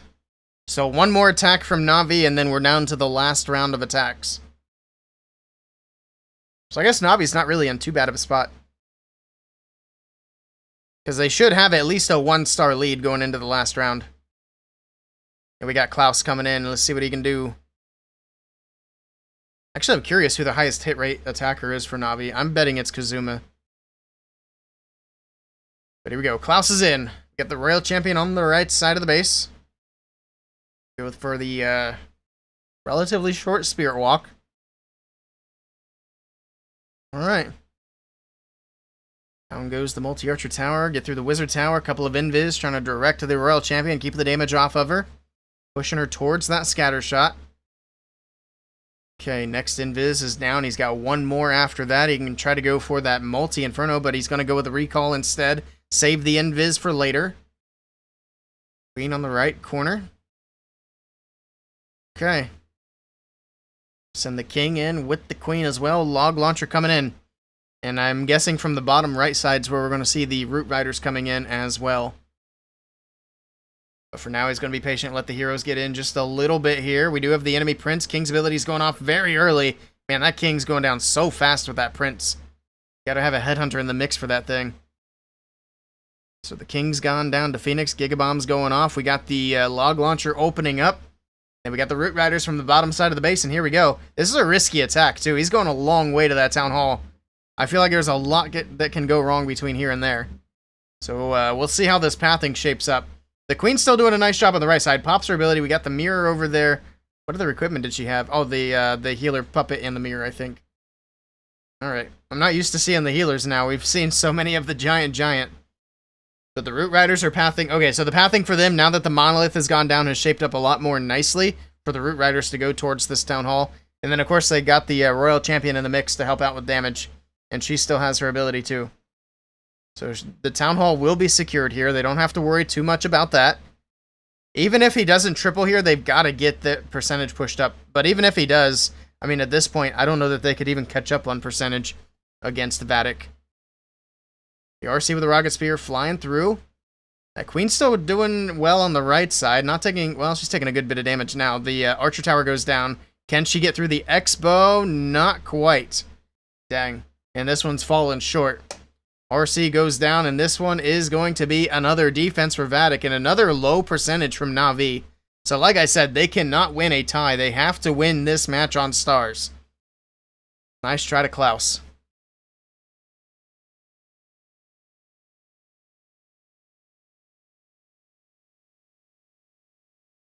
All right. Stars to close, yep. Actually, speaking of hit rates, I'm going to look at the hit rates for Na'Vi.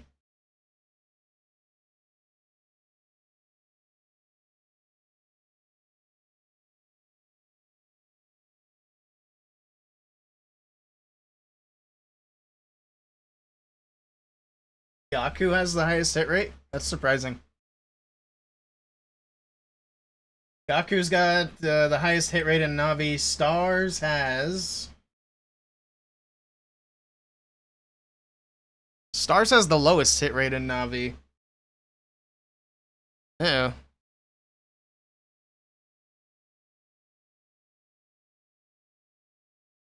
I'm assuming these attacks are not including this weekend.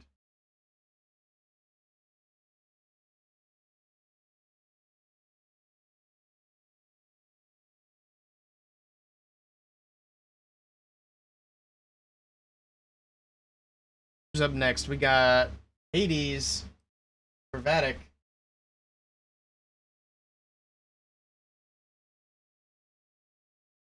Alright, here we go. Hades is in. We got the Royal Champion from the right side of the base to start it off. Our way through the air defense, making our way to the multi-Inferno Tower. He's got a bunch of invis here. It's going to be a big charge for the Royal Champion. Alright. Pushing her way back towards the Expo. And she can make her way in, get through the scatter shot, get through the monolith. Alright, alright. Yeah, that was a chunk of damage that she just took there. The Fox is dead now. The scatter shot and the monolith both got a little hit in. His pathing's not looking super good either. He should have used an invis to push her into that monolith compartment. Unless he really wanted that corner funneled out, I'm not sure. That could be a possibility here. He's going to pop the ability, make her go speedy, uses an invis on the left to push her back in towards the core. That invis is going to wear off. She's going to go back to the left, unless he uses another one. But he's out of invis, so he can't. Okay, we'll see if that was enough. He's got just under 2 minutes, and here we go. The dragons are in. Siege barracks on the outside. We got the king with the siege barracks as well. Gotta get through that initial cannon. Pops the warden's ability, keeps everything safe, moving into the core of the base. Gotta get through the monolith, get through the gear tower, and then we got the town hall on the very back side. Gotta freeze for the fire spitter and the monolith. Okay. Gotta get through that fire spitter sooner rather than later. The king's spiky ball comes through and takes out one fire spitter. Down goes the other to the dragons. We do have both sweepers here as well, which are going to be a little bit obnoxious as the dragons try to get into this town hall compartment. Lots of air bombs going off. Sweepers pushing the dragons around. Town hall shots are coming in. We got the Prince ability on the right side that's actually going to help slow down the town hall and that right sweeper. Dragons trying desperately to get in there and get this taken care of. They're going to get pushed back again. The town hall shots still slowed. The Prince will be coming in before too long to help support. The town hall is going to go down, so he will secure that 2-star. But I'm not so sure that he can get through with a triple. We got a Tesla farm still to get through. A multi-archer tower on the very back end of the base. The Sneezy's doing some work on the top side. Going to get through the Expo, but probably not through the multi-archer tower as well. Especially since it didn't even go there. Yeah, this one's going to fall short. It's going to be another defense for Na'Vi. And they got to be happy with this one. Nice try to Hades, but is not going to get it done. Good try, good try.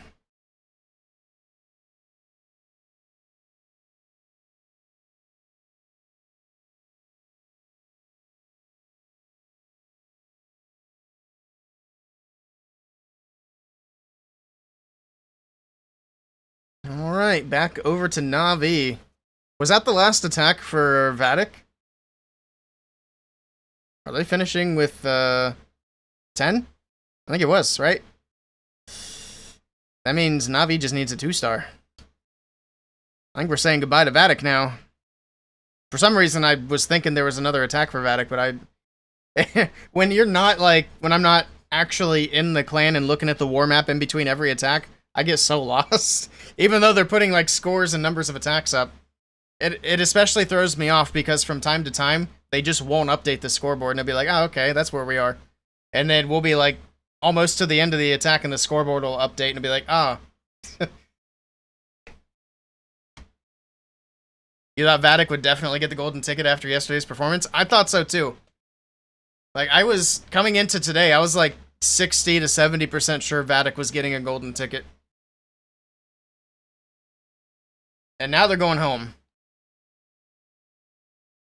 I kind of hope Na'Vi comes through with the lower bracket run. I'm not going to commentate Star's attack. We're just going to watch it. He just needs the 2-star.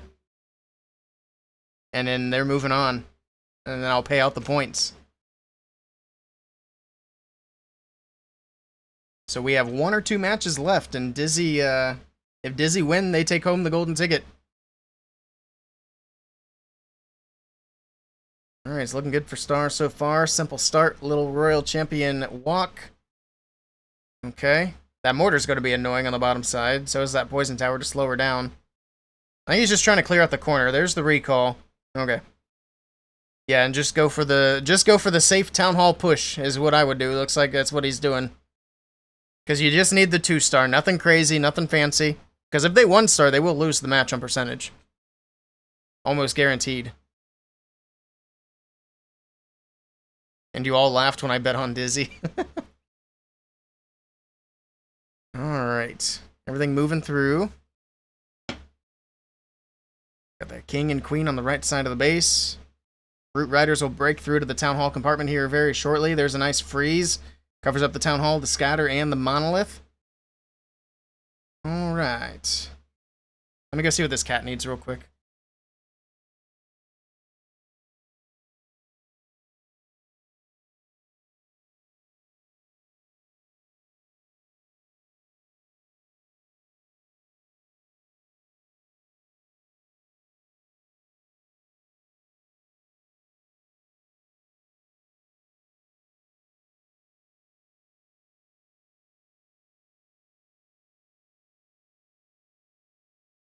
How's it looking? Oh, he's got the 2-star. Alright, let's pay out some points.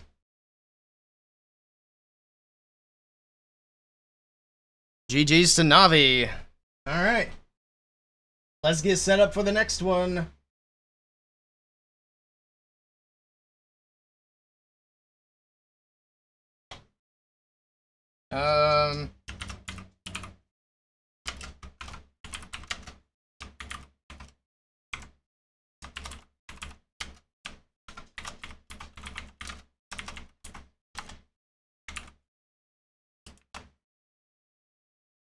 Next prediction is live. Alright, we're getting into the final matches. Oh, he's gonna triple here. Look at Stars go.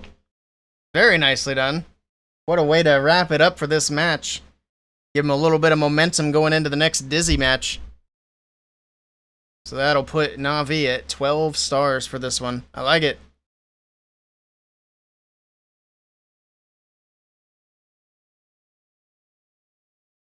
Alright, good stuff.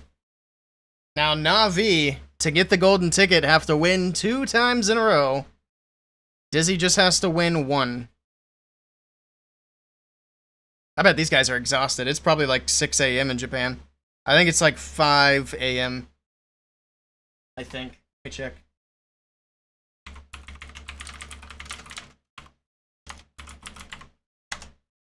$5:16, I was correct. Because Japan is 13 hours ahead of me. I just wasn't sure if the time change had changed that or not, but I guess not. Roots are still insane, yeah. Yep. Fingers crossed that we see some good balances in between now and the next golden ticket. Because I would love to see more variety in these matches.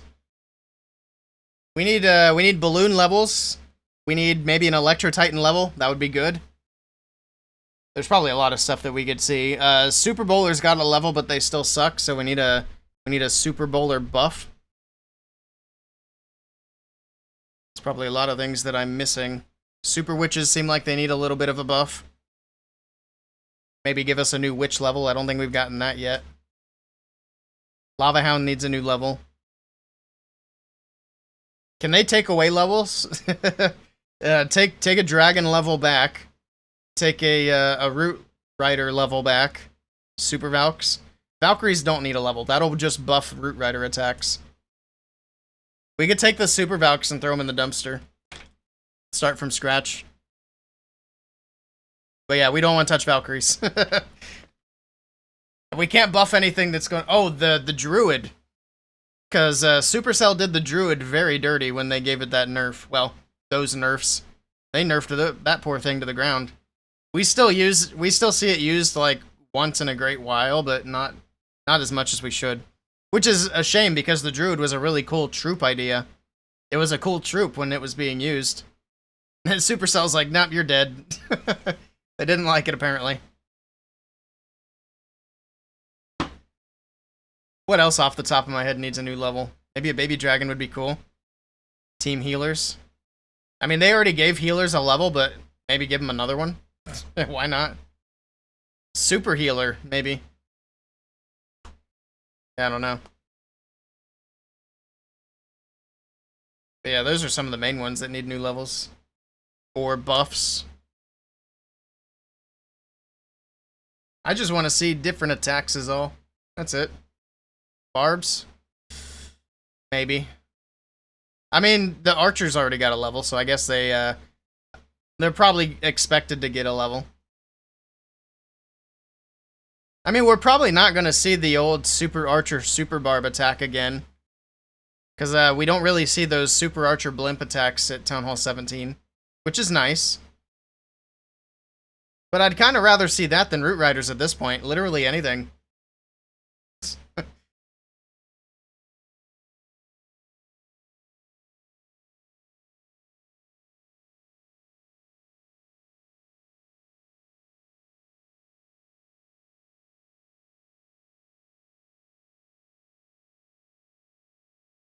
At least they changed up the pet meta a little bit. We got a new pet in the mix. That's kind of cool, I guess. A new Headhunter level. Maybe we'll see some Headhunter smash attacks. I laugh, but that was actually a thing that some people were able to do at Town Hall 16.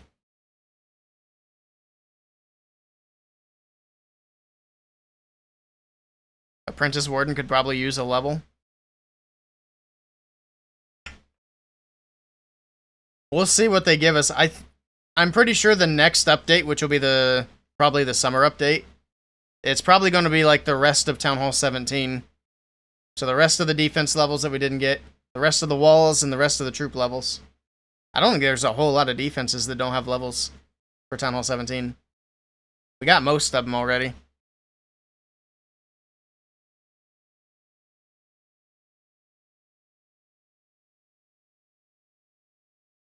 I wonder if they'd give us any more pet levels, since we have a few pets that go up to 15. I don't know. Let me split my recording here. I'll just cut it off for now. How are we looking like on channel points? Ooh, 66% looking at that bracket reset. Okay. I mean, I would be leaning that way as well, but I underestimated Dizzy once today. See what happens.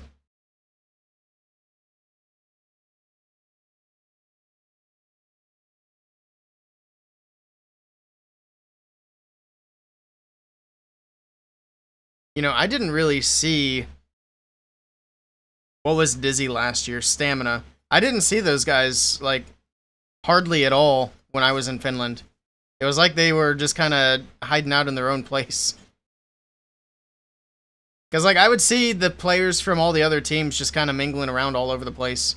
I've seen them all quite a bit, but the Stamina guys, I didn't really see them.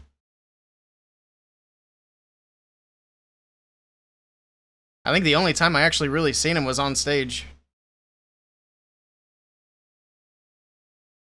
Everybody else was out and about. I don't know if that was because of the drama stuff that had happened before or what.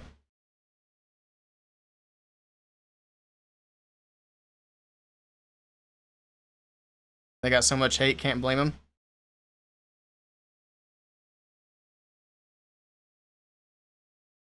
I won't say anything else about that.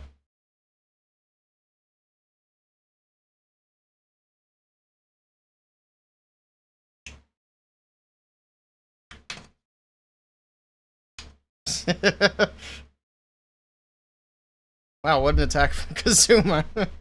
But yeah, that's probably why.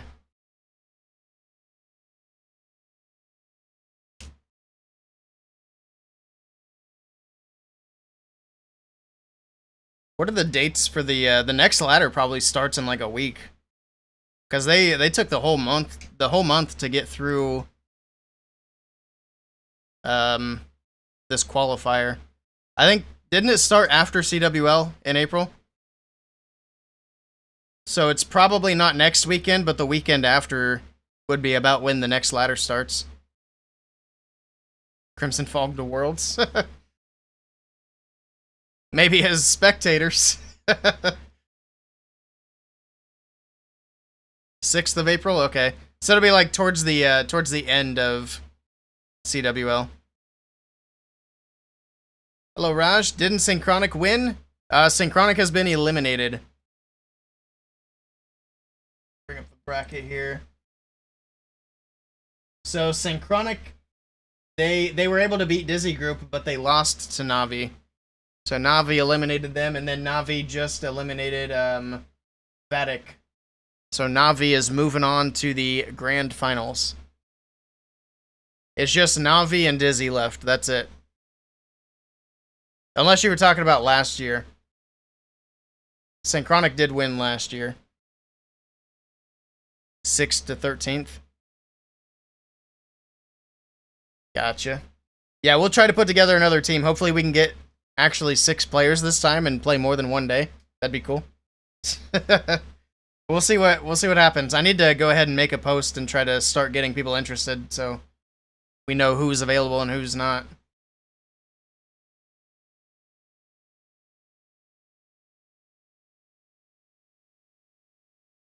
I think the main thing that was tough to work around was we had I think we had all North American players except for Sir Jet. So that made it a little bit difficult to line up the schedules when you have one person from the EU. But maybe if we can get Sir Jet and one other North America person, we can have Sir Jet play earlier in the day. And then once Sir Jet's off to bed, we can play a couple more matches with whoever else is there. So we can't play without Sir Jet.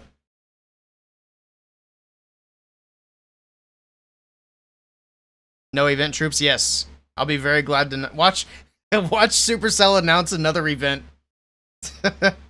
We actually need a an ore event that doesn't have that doesn't have a new equipment attached. We haven't had an ore event without equipment in a long time. I actually need to look back and see how long it's been. It's been a while. But I need ores. And it doesn't need to have event troops either. Like, come on. But yeah, it'll be nice doing Worlds in hard mode without the event troops just to see how things do. It's going to be way different. We won't have high-scoring wars like we did. That's for sure. It'd probably be like 9 to 11 star wars.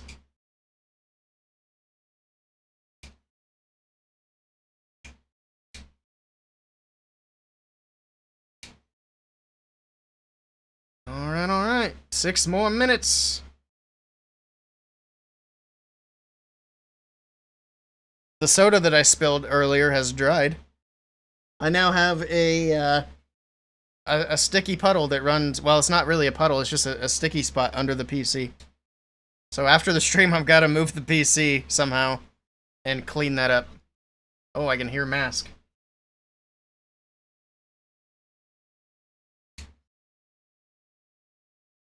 You pushed in Legends and now you're out of resources and builders are waiting? Nice. Or I guess not nice, really.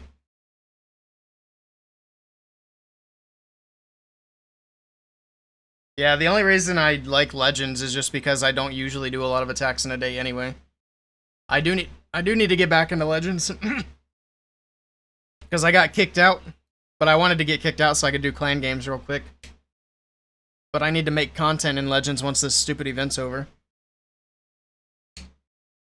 Alright, speaking of spilled drinks, I'm gonna go grab another one and I'll be right back. In the meantime, we have predictions live. Actually, let me do this. So people don't forget. What's that? That's not what I want.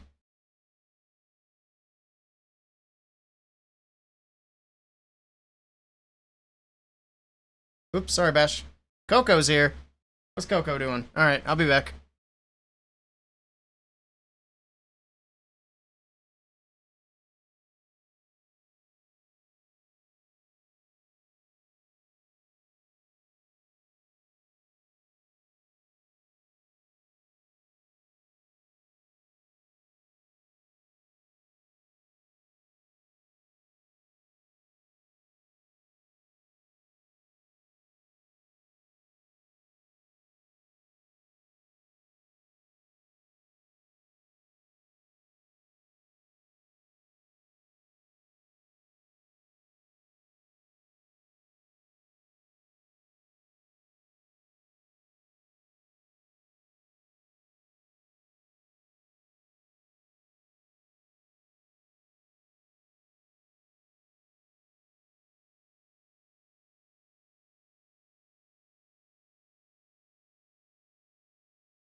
Oh, the predictions have shifted, I see. It might have been like that before I went downstairs. I didn't actually look at it. Oops. Why oops? What happened? What'd I do? Yeah, we got 63% on Dizzy to win the golden ticket. 37% on Navi now. Alright. There we go. Still live. How long do we have? We probably still have a few minutes before they actually start. Oh, oops to fussy. Gotcha. 2 minutes. And Coco has made an appearance for some reason.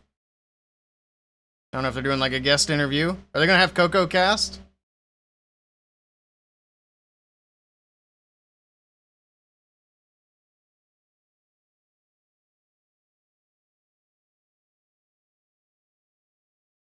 I haven't actually seen a lot from Coco lately. Shouldn't seem to stream much. Or maybe I just don't notice.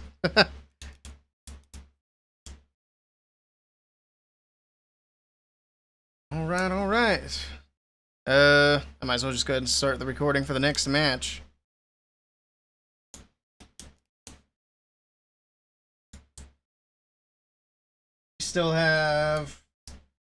We have 4 minutes in the prediction. I'm going to end it in a minute. So last call for anybody to get points in.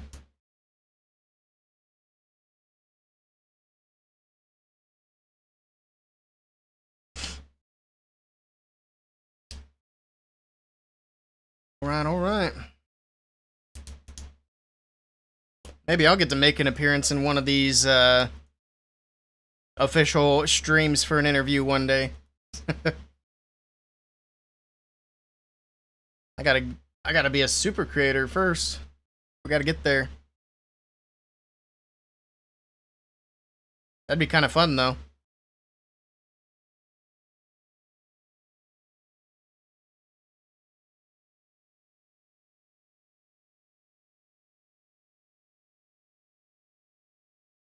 Refresh this. Okay. Alright.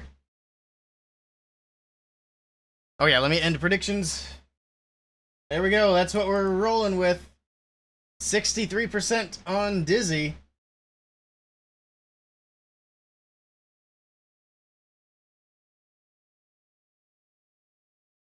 We'll see. Like I said already, if Dizzy wins, we're done for the day. They get their golden ticket, and then we'll be back next month. Well, this will be back next month. I'm not going to wait a month to stream again. I mean, I could. You never know. But if Navi win, we get another match. Looks like the community thinks Navi's going to win. All the casters predicting Dizzy. All right. I think it's an interesting prediction. I mean, like I said, I underestimated Dizzy once already, but I don't know. I feel like Navi's kind of on a roll right now. But here we go. The match is underway. Let's do it. It's gonna be Mr. Gaku to kick things off for Navi.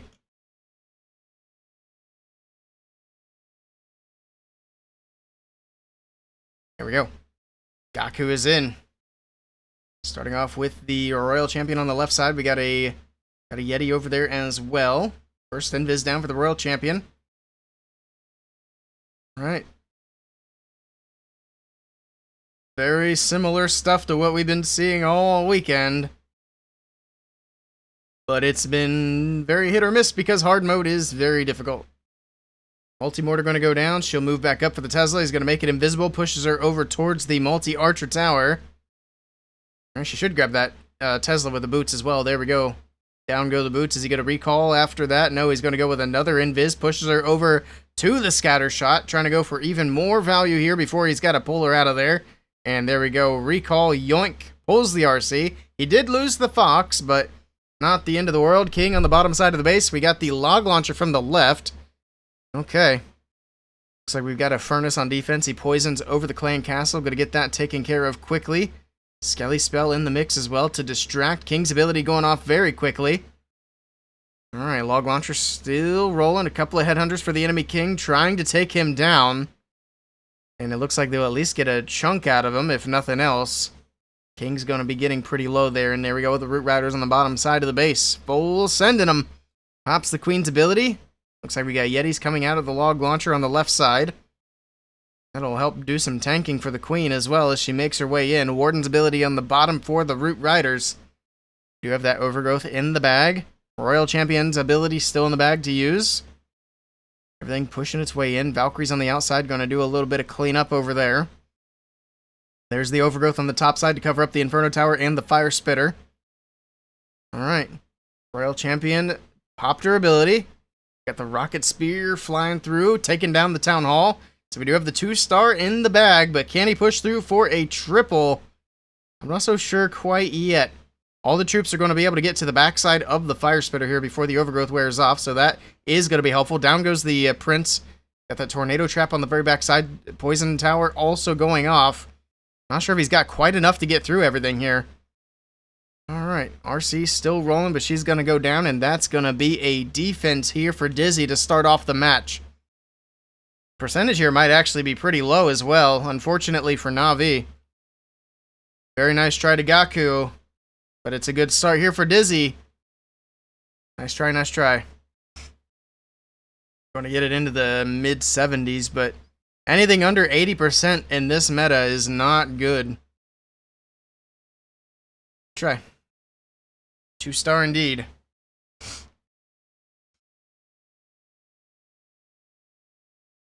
What's my prediction? I think we're going to a bracket reset. Even with Gaku's 75% here. I think Na'Vi will at least take it that far if they don't win the golden ticket. But we'll see. I have faith.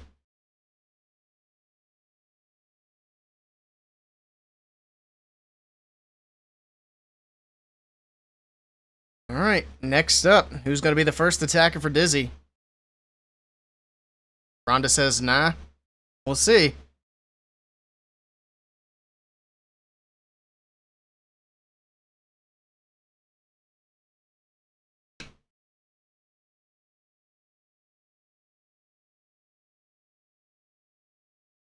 Five more seconds.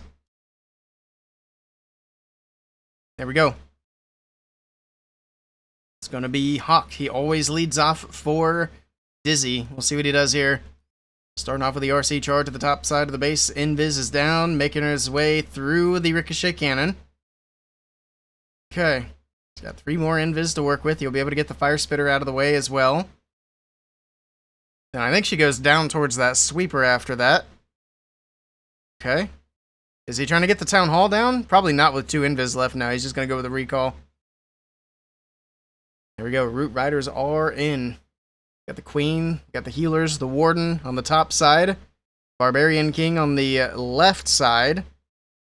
And he still has... Okay, there's the Siege Machine. There's the Royal Champion making her way back in. And we got everything making its way through. Alright, Gigabomb throwing everything around. We got the freeze on the Town Hall. Being patient with the Warden's ability for now. Lots of air bombs going off in the core of the base. Town Hall drops. There's the Overgrowth on the right side of the base. There's the Warden's ability coming in to protect the troops, keep things healed back up. More troops from the Barrel of Monkeys on the top left side of the base. Barbarian King still making his way on the bottom side of the base. I don't know why he's going backwards, but he is for some reason. Oh, I think he's going back so he can get in there for the Royal Champion. But I guess it doesn't matter. There's not really a whole lot still on the outside of the base, but he's got a wall break down there anyway. Okay. Oh, I guess the wall's open down at 6 o'clock, so the King can walk back in. Help support for some of these buildings down there. We still have a Rage and the Queen's ability in the bag and the King's ability. It's not looking too bad here for Hawk. But we do also still have the Prince, the enemy King, the Monolith on the top side of the base. That's going to be tough to get through. Multi-Archer Tower's up there as well. The Queen's going to fight the King here. She still has ability, so she'll be able to get through that. He actually goes with the Invis, but he actually missed the Queen with that Invis, so she went to ability anyway. He was trying to save it there. Oof. So that actually just wastes the Invis spell that he had for later. It's unfortunate. Alright, troops still taking some damage. Drops in his Rage for the backside of the base. We keep clicking the hero equipment. Please stop doing that. That is so annoying. Alright, everything's still making its way through. Monolith going to go down. He's got the scatter. He's got the multi. He should have plenty of time. I don't think that's going to be an issue. I'm still just not sure if it's got enough juice to get through everything here. That queen's still alive, which is great. The scatter goes down. The Expo's still firing away. It's not looking too bad. Multi-archer tower's going off. Giant bomb's going off. Lots of giant bombs are going off. That queen still being alive at this point is kind of a miracle, to be honest. Down goes the snake. Down goes the multi-archer tower, and he's got it. That's going to be a triple here for Dizzy to start off the match. Wait a minute. Did that queen die? Oh my goodness, I just called it a triple. No, it's going to be a fail for Dizzy. It's going to fall just short on percentage here. How'd that queen die? Oh my goodness, I thought for sure she had it. That's a 99%. Oof. That's a sigh of relief for Na'Vi, but a good percentage advantage here for Dizzy. Rip indeed. So if Dizzy end up losing this match, it's likely just going to be that one star that makes the difference. Lots of giant bombs. Yeah, I really didn't expect that queen to go down right there. My goodness. All right. It's going to keep things interesting. We're all tied up at 2 stars apiece. Percentage in favor of Dizzy by a big margin. That's the thing that I think Na'Vi have really been struggling with, is when they do fail, they fail pretty hard. Like, they don't seem to have a lot of high percentage 2 stars. It's like they either get the triple or they get really low percentage. You were wrong. Golden ticket winners can play in the other qualifiers. I see. I think that kind of sucks, but oh well. It's also not super fair to keep them out of the prize pools. So I can kind of see both angles on it. But yeah, hopefully we don't just get the same teams over and over again. I'm sure it's going to be very similar every month, though. All right, here we go. Kazuma is in. All right, let's see what he's working with here. Got the Royal Champion from the left side of the base. Gonna work his way through the multi-archer tower. Okay. Invis on the top side to push the Royal Champion to the right. Wants her to go through this right compartment here with the Expo. Gonna be able to get through the Builder Hut mortar. There we go. Alright, Expo going down as well. We got a couple of Super Barbarians on the outside of the base to take out the Wizard Tower. Tesla popping up. Trying to throw the pathing off just a little bit, but she's still going to make her way over here. Lots of value. He did lose the Fox already. One more Invis to use. He's going to... Oh, she goes up. He wanted her to go to that Monolith, I'm pretty sure. She's going to be able to get the multi-archer tower with the boots here. There we go. Gets the scatter shot as well. Recall. Yoinks her out of there. Alright. Poison down for the furnace in the clan castle. Alright. Let's see what's next here for Mr. Kazuma. He's had a great day so far. Let's see if he can keep his triple train rolling. Let's see. He's taking his time dealing with the CC troops at the bottom. He needs to get things going. He's under 2 minutes now. There we go. Queen's on the left side. He should have started that queen like 10 seconds ago. So if he time fails, that's probably why. We got the golem there to tank some of these defenses. Root Riders are in, and it's going to be full send straight into the base. That queen will stick to the top side. She'll have some enemy heroes to deal with. He does have some headhunters to utilize, though, with the Ice Golem. The Barbarian King also making his way in. Alright, Ice Golem hits a spring trap, freezes things up. Headhunters are in to take care of the enemy heroes here on the top side of the base. Queen still has the Angry Jelly, pushing her to these defenses. Gigabomb goes off, Queen goes down. Root Riders still trying to push their way through the core of the base. Alright. Getting through the Town Hall. We got that Overgrowth on the backside, covering up that Fire Spitter, keeping a lot of that damage off of these troops. King with the Snake still making his way across that top side. We still have that Monolith alive on the right side of the base, which is going to be a lot of damage for these troops as they make their way around. I think that Monolith might be a big problem here, but we'll see. Everything's still pushing across to that Multi-Inferno Tower. Freeze on the Ricochet Cannon. We got some Giants up there as well to hopefully do some tanking here as the King makes his way around. And then those Snakes can hop the walls and potentially take that cannon down. It's got a Root Rider there helping out as well. It's not looking too bad. 27 seconds on the clock. Still has that Monolith on the backside. Royal Champion's moving through with her ability. We got Yeti Mites hopping around as well. He's got a freeze he could use for that monolith. The RC dies. Or wait, no she didn't. She moved over to the right side. Never mind. Never mind. False alarm, but 12 seconds is not a lot of time here. There we go. Everything's moving in. We got a freeze. Oh, he's already used the freeze. Never mind. Royal Champion's trying to push through. Getting through the monolith. It's not going to be enough time. He's going to fall just a little short.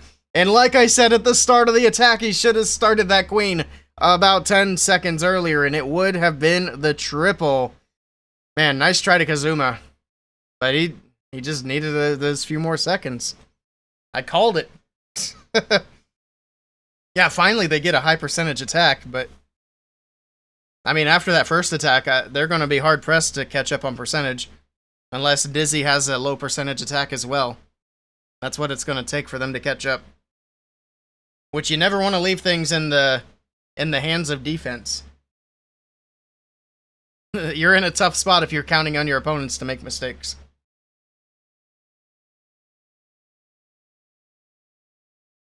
All right.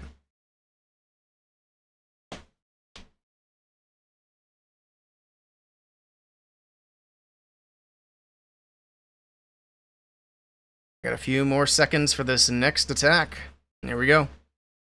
It's going to be Darkstar. Oh, he's bringing in Zap Root Rider. Okay. And we haven't seen lightning spells being used in a while. But he's going to start off with the Warden Walk. He's got a Fireball ready to go and a Giant Arrow on the Queen.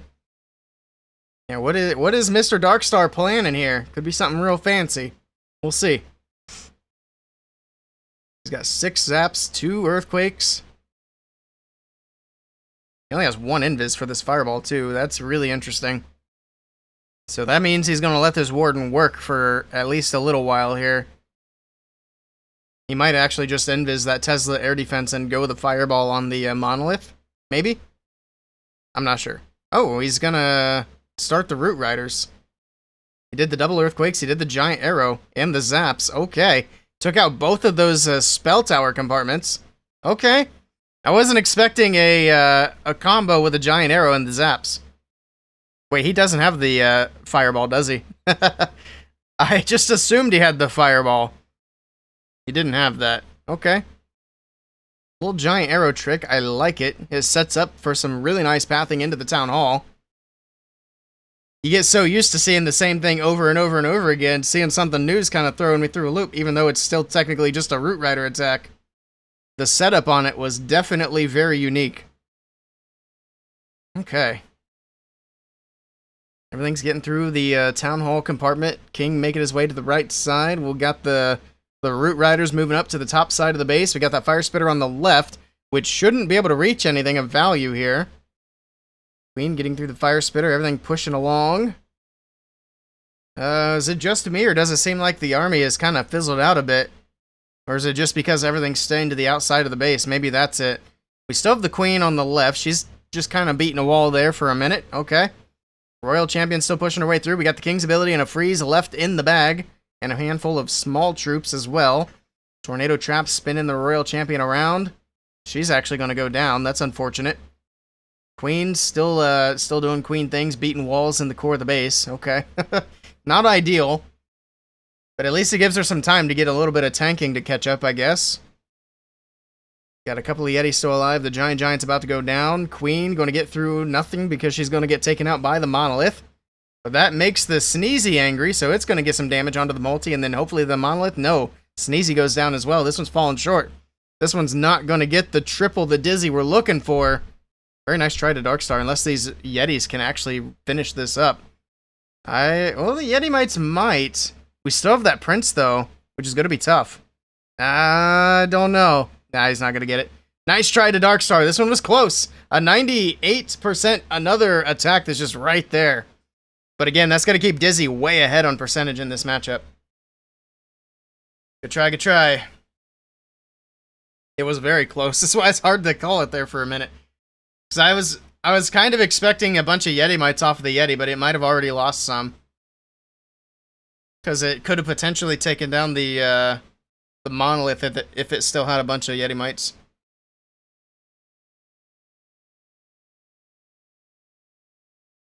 I don't know how Bash can wear his hair like that. Especially wearing headphones all day. That's gotta be uncomfortable.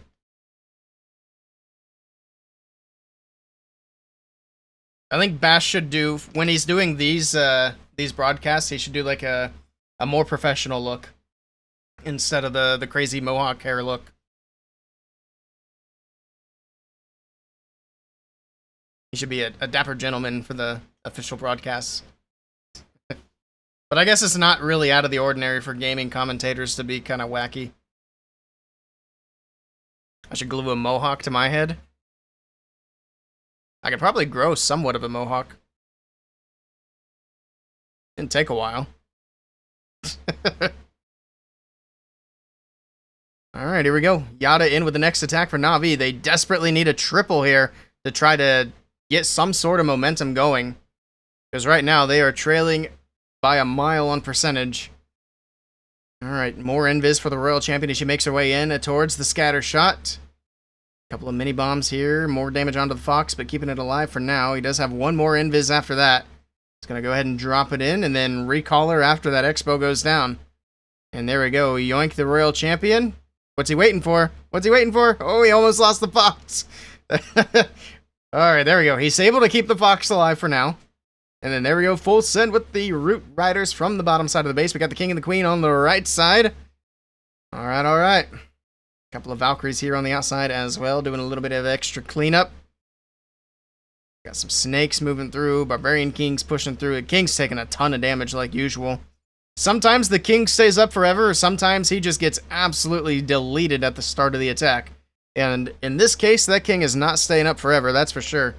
Down he goes to Phoenix. So he'll be up for a little bit longer. Alright, the Town Hall still getting some shots in. We got the Town Hall compartment opened up. Everything's wrapping around, going back inside. We do still have the Queen's ability in the bag. She's going to be working her way around the outside of the base. The Root Riders and the other troops in the core trying to do their best to make their way through. We're still getting some troops out of the Barrel of Monkeys at the moment. That overgrowth on the left side is going to be wearing off here very shortly, and there we go. So waking back up. Got to get some troops through some of those defenses as well. Alright. Need the Root Riders to hang. Are there even... I don't think there are any Root Riders even left. Got a Yeti on the right side. This is not looking good. I don't think he's got this. No, there's too much left.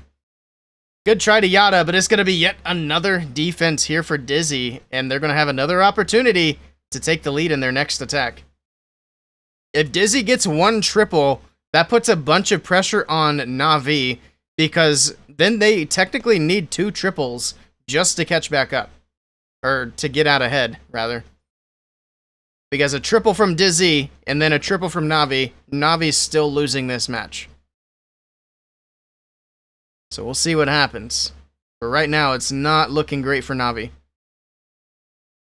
Good try to Yada. 90%'s good, but that first 75 is rough. Unless Dizzy puts up a low percentage attack, that could change a lot of things as well. How about a Mohawk beanie? Nah. You won't catch me with a Mohawk anytime soon, that's for sure.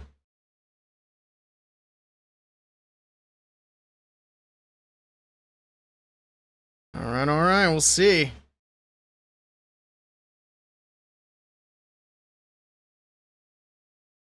Hello, Selena, welcome in.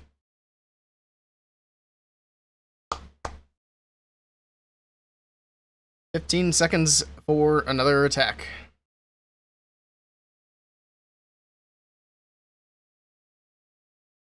Alright, who's up next? It's going to be Synthé. See what he can do here. If he gets a triple, that's going to be absolutely massive for Dizzy. Na'Vi crossing their fingers and their toes for a defense. And it's going to be a dragon attack from Synthé. He's got the Invis Vial. That's really interesting.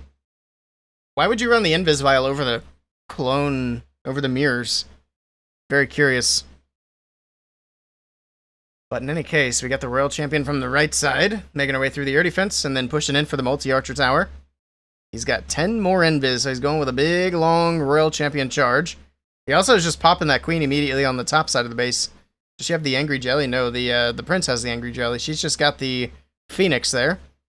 So just trying to clear out some buildings nice and early with the Queen, I guess. Okay. Got a couple of Invis for the RC. He's trying to make sure she continues through the Ricochet Cannon. Alright.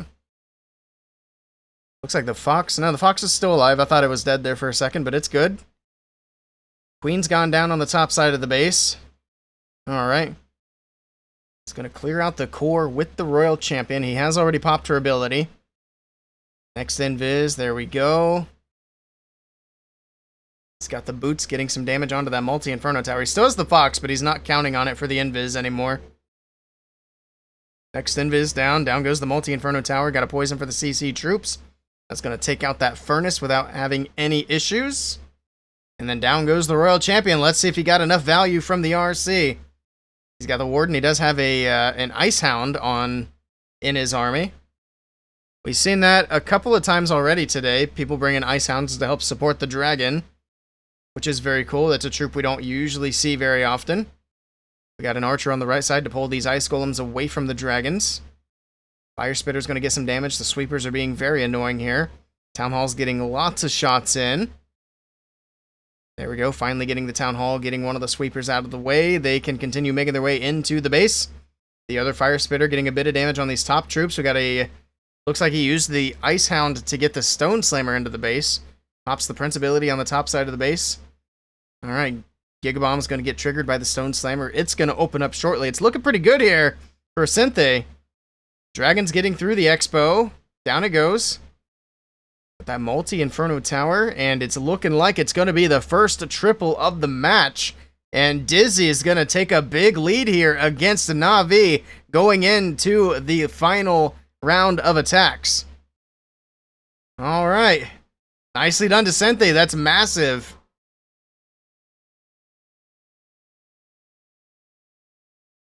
Lots of pressure on Na'Vi now.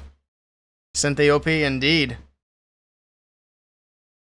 So Na'Vi have to triple their next attack for a chance.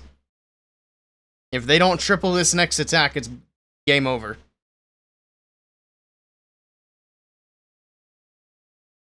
Alright.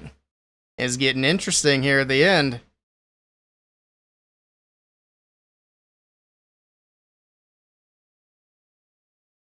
Attack number 7 coming up. So we still have 4 attacks to watch. Head to our event site to answer. What was the trivia question? I didn't even see it. Here we go. It's gonna be Stars with the next attack for Na'Vi. If Stars can come through here when his team needs it the most, that'll be incredibly helpful for them. Keep their dreams alive. So I think Na'Vi have to triple out here to try to take this win. It is going to be another Dragon attack with 12 invis for the Royal Champion. Alright. The Royal Champion is in. Making her way through the multi and Archer Tower. Almost called it an Inferno Tower. Down goes the Bomb Tower. She'll continue up towards the top. There we go. Get that Sweeper out of the way. Get the Scattershot Fire Spitter out of the way. There's a lot of good value here on the bottom side of the base. I'm surprised it's not more heavily trapped against the Royal Champion. This seems like a pretty obvious RC charge spot. Next invis is down. There we go. We did lose the Fox, but he's got a lot of invis, so I don't think it's going to make too big of a difference. It's actually going to invis on the right side, try to push this Royal Champion to the left. Okay, he's not going to go for that Fire Spitter. Gets through the Expo. She's going to go up to the core, drops in an... I think he just double dropped invis on it on accident. I'm pretty sure he accidentally dropped 2 of them there. He has 2 left. What else can he get? He gets the Fire Spitter. She goes back for the Expo. She'll probably get that, and I think that'll be about it. Next invis is down. She's actually going to go up and take out the Furnace here. Okay. But that's going to be all the RC can go for. Well, let's see if it was enough. He's got 1:45 left on the clock. He's got to get this attack rolling right now. And there we go. The Dragons are in. We got the Warden. We got the Prince. Everything making its way into that Town Hall compartment. Early Warden's ability. We got that early Rage spell as well. Siege Barracks on the right side with the Queen. Alright. So the Queen and the Siege Barracks should be able to clear out a lot of that 3 o'clock area. Dragons get through the Town Hall. They are going to be fighting a Sweeper with that Fire Spitter as well. That's going to be a bit of a nuisance here. Hopefully those Dragons can kind of get out of range of that Sweeper. That would be ideal. We'll see.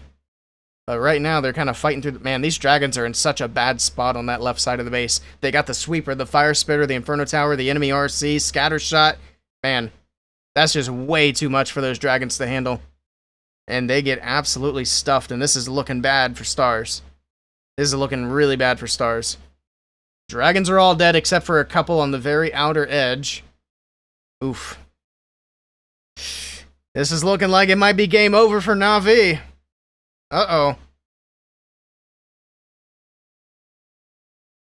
I think we're, yeah, this one's not going to get it. Nice try to stars.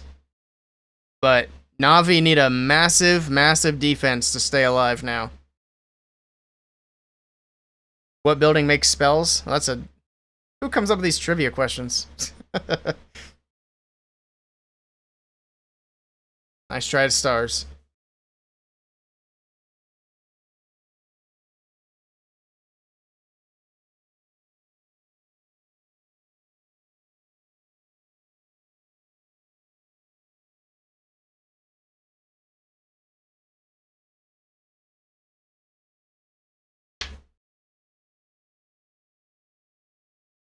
Alright, alright.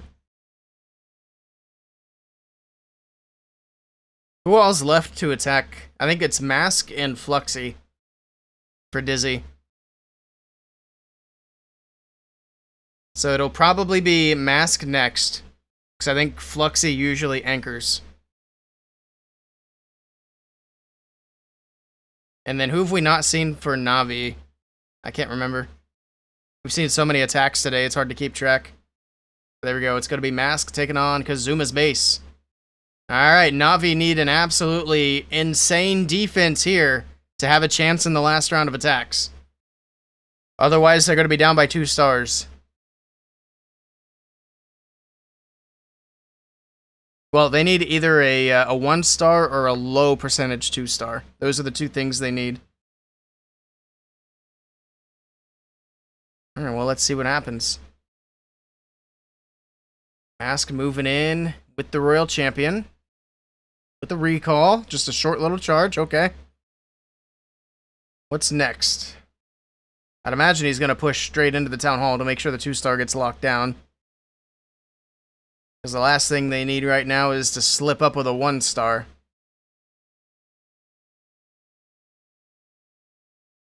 Alright.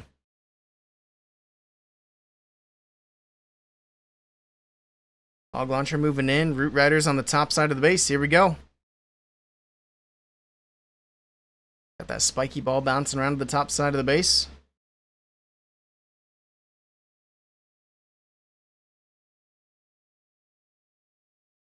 Root Riders moving through. The Yetis out of the Log Launcher will lock down the Town Hall, so he doesn't have to worry about that. Alright, there we go. Town Hall secured. Got Ice Golems on defense making their way through. Poison Tower getting thrown to the Yetis.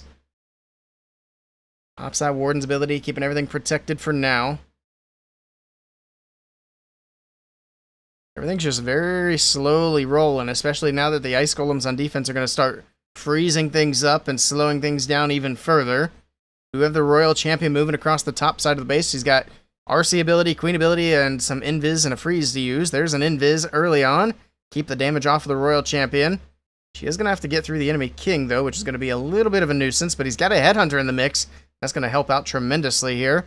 So the Headhunter helps get through the enemy king, and that's going to help out quite a bit. Alright, RC moving through. It's not looking too bad.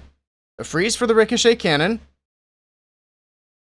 Royal Champion going to go down on the right side of the base. Invis in the core. Alright. Giant getting through these core walls to help give the Queen more access to the back end of the base. It's not looking bad. Queen's moving through. We got the Expo locking on to the Warden. So the Warden's probably going to go down, but that'll just switch the Queens back to the, or switch the healers back to the Queen, rather. Actually, that Warden's just hanging in there. Now he goes down. The Queen, oh, she's going to go down too. It was looking like it might actually be a triple there for a moment. But it looks like it's going to fall just a bit short. But it's going to be a high percentage 2-star, which is exactly what Dizzy needed here. Nice try, but it looks like Dizzy are going to be the first golden ticket winners of the year. Time fail? Yeah, time fail. Yep, because the Queen wasn't going to die to anything else. But yeah, being down by 2 stars, that's pretty much game over now for Na'Vi. Not just 2 stars, but big percentage as well.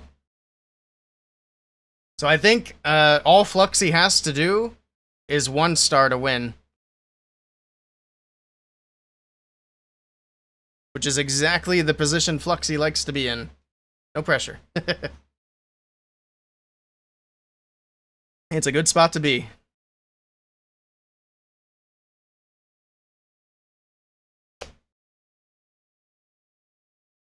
All right.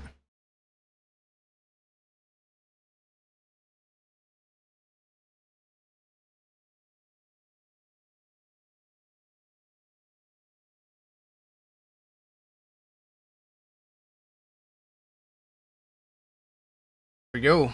We got Klaus with the last attack for Na'Vi. See what he can do here in the last attack, even though it's probably not going to do a whole lot for them. I think the match has pretty much been decided at this point.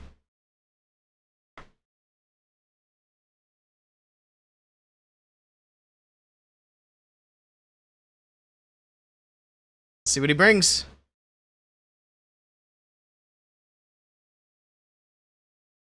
I wonder if they're going to change the times at all for these qualifiers, or if it's going to be at the same time every month. Because this is such a rough time for the Asian teams. Because at this point, I mean, they've been playing for hours, and it is 6 a.m. for Na'Vi. That's brutal.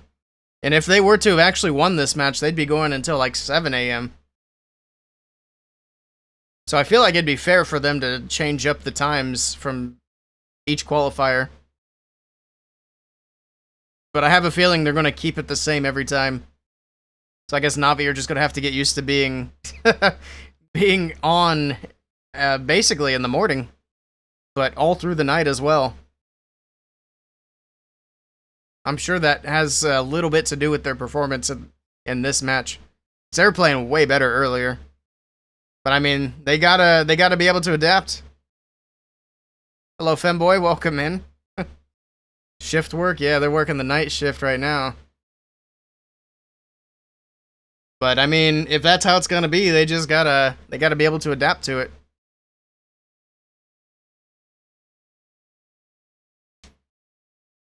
See if Klaus can get this one done. He's got the town hall, which I mean, it's good.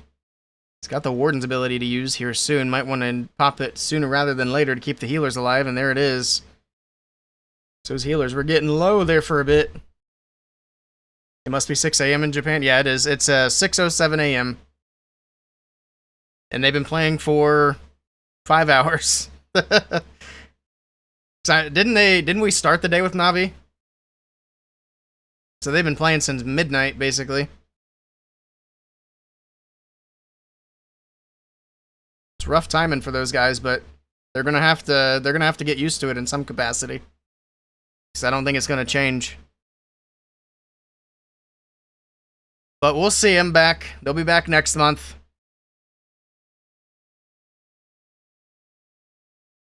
This one's looking good too, which is unfortunate. It's gonna be a 3-star for Na'Vi. Too little, too late though. Klaus gets it done.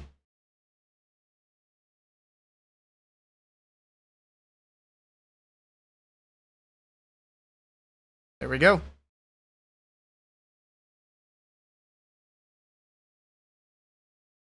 Yep, no celebration because they're not getting the golden ticket this time.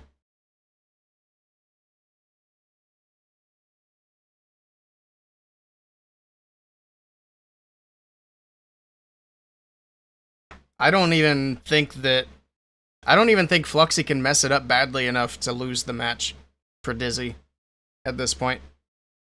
I don't think there's any win in it for Na'Vi now.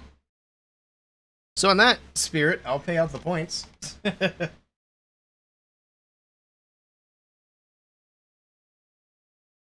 we go. Dizzy's taking home that golden ticket. It's Fluxy, it can happen. I mean...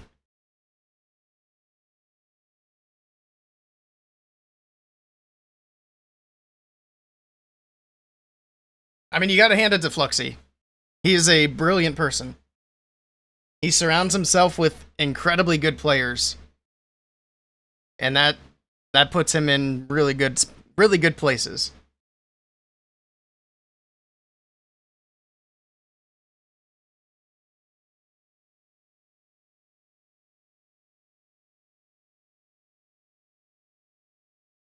Seeing Carbon doing commentary is irritating? Why?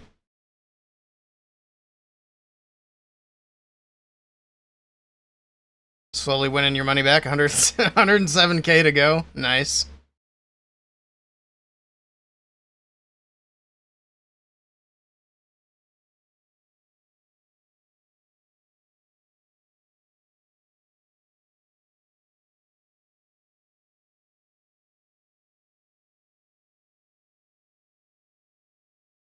Alright, well, Fluxy's doing what he needs to do. He's got to get that 2-star here.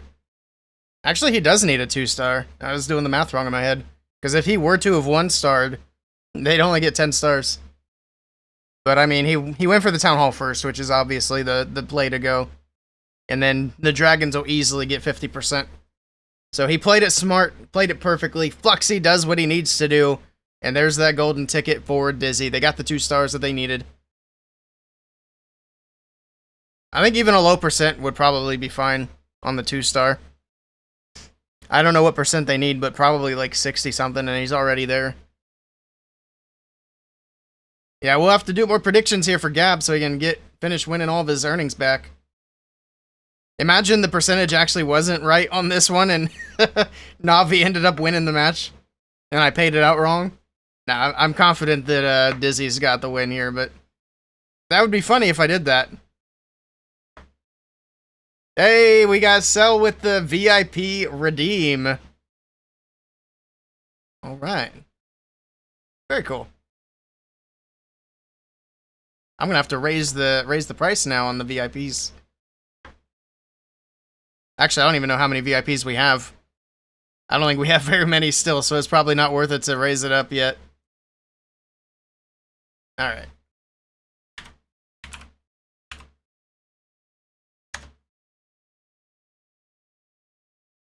Oops. I'm pushing the wrong button.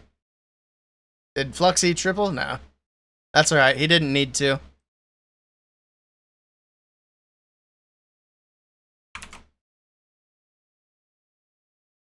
There we go.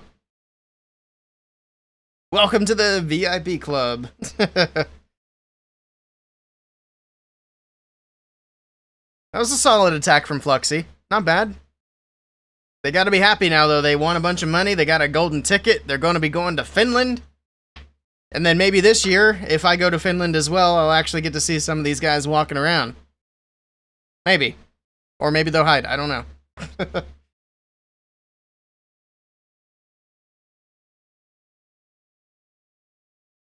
You're 10 years away from getting VIP. You had enough points earlier. You just spent them all. It's only 69k. You spent 100k on the prediction. Oh, man. Well, congratulations again, Dizzy and Drew. Hopefully Drew gets to go this year if I get to go. Because like I said, I missed him last year. He had to work at the last minute. Alright. Well, I think that's plenty of streaming for me today. Is there anybody I can raid? Or is everybody streaming this? Coco is streaming this. Michael is streaming this. Henrik is streaming this. Everybody is streaming this, so I think I'm just going to dip out without a raid. 5 hours? Yeah, not too bad. A little 5-hour stream. We'll be back tomorrow. I don't know exactly what time, but I know that I'll be off work early tomorrow, so we can hop on for a nice little stream. Probably back to our typical shenanigans, do a little farming, try to finish up the event, all that good stuff, and then maybe do some Elden Ring or something, but no promises. But thank you guys so much for hanging out with me. I appreciate it, and we will be back, like I said, tomorrow. Hope you guys have a great rest of your day, and I'll see y'all next time. Until then, take care. See ya. Thanks, Tim. Take care. See ya. See you later, Selena. Goodbye, Rhonda.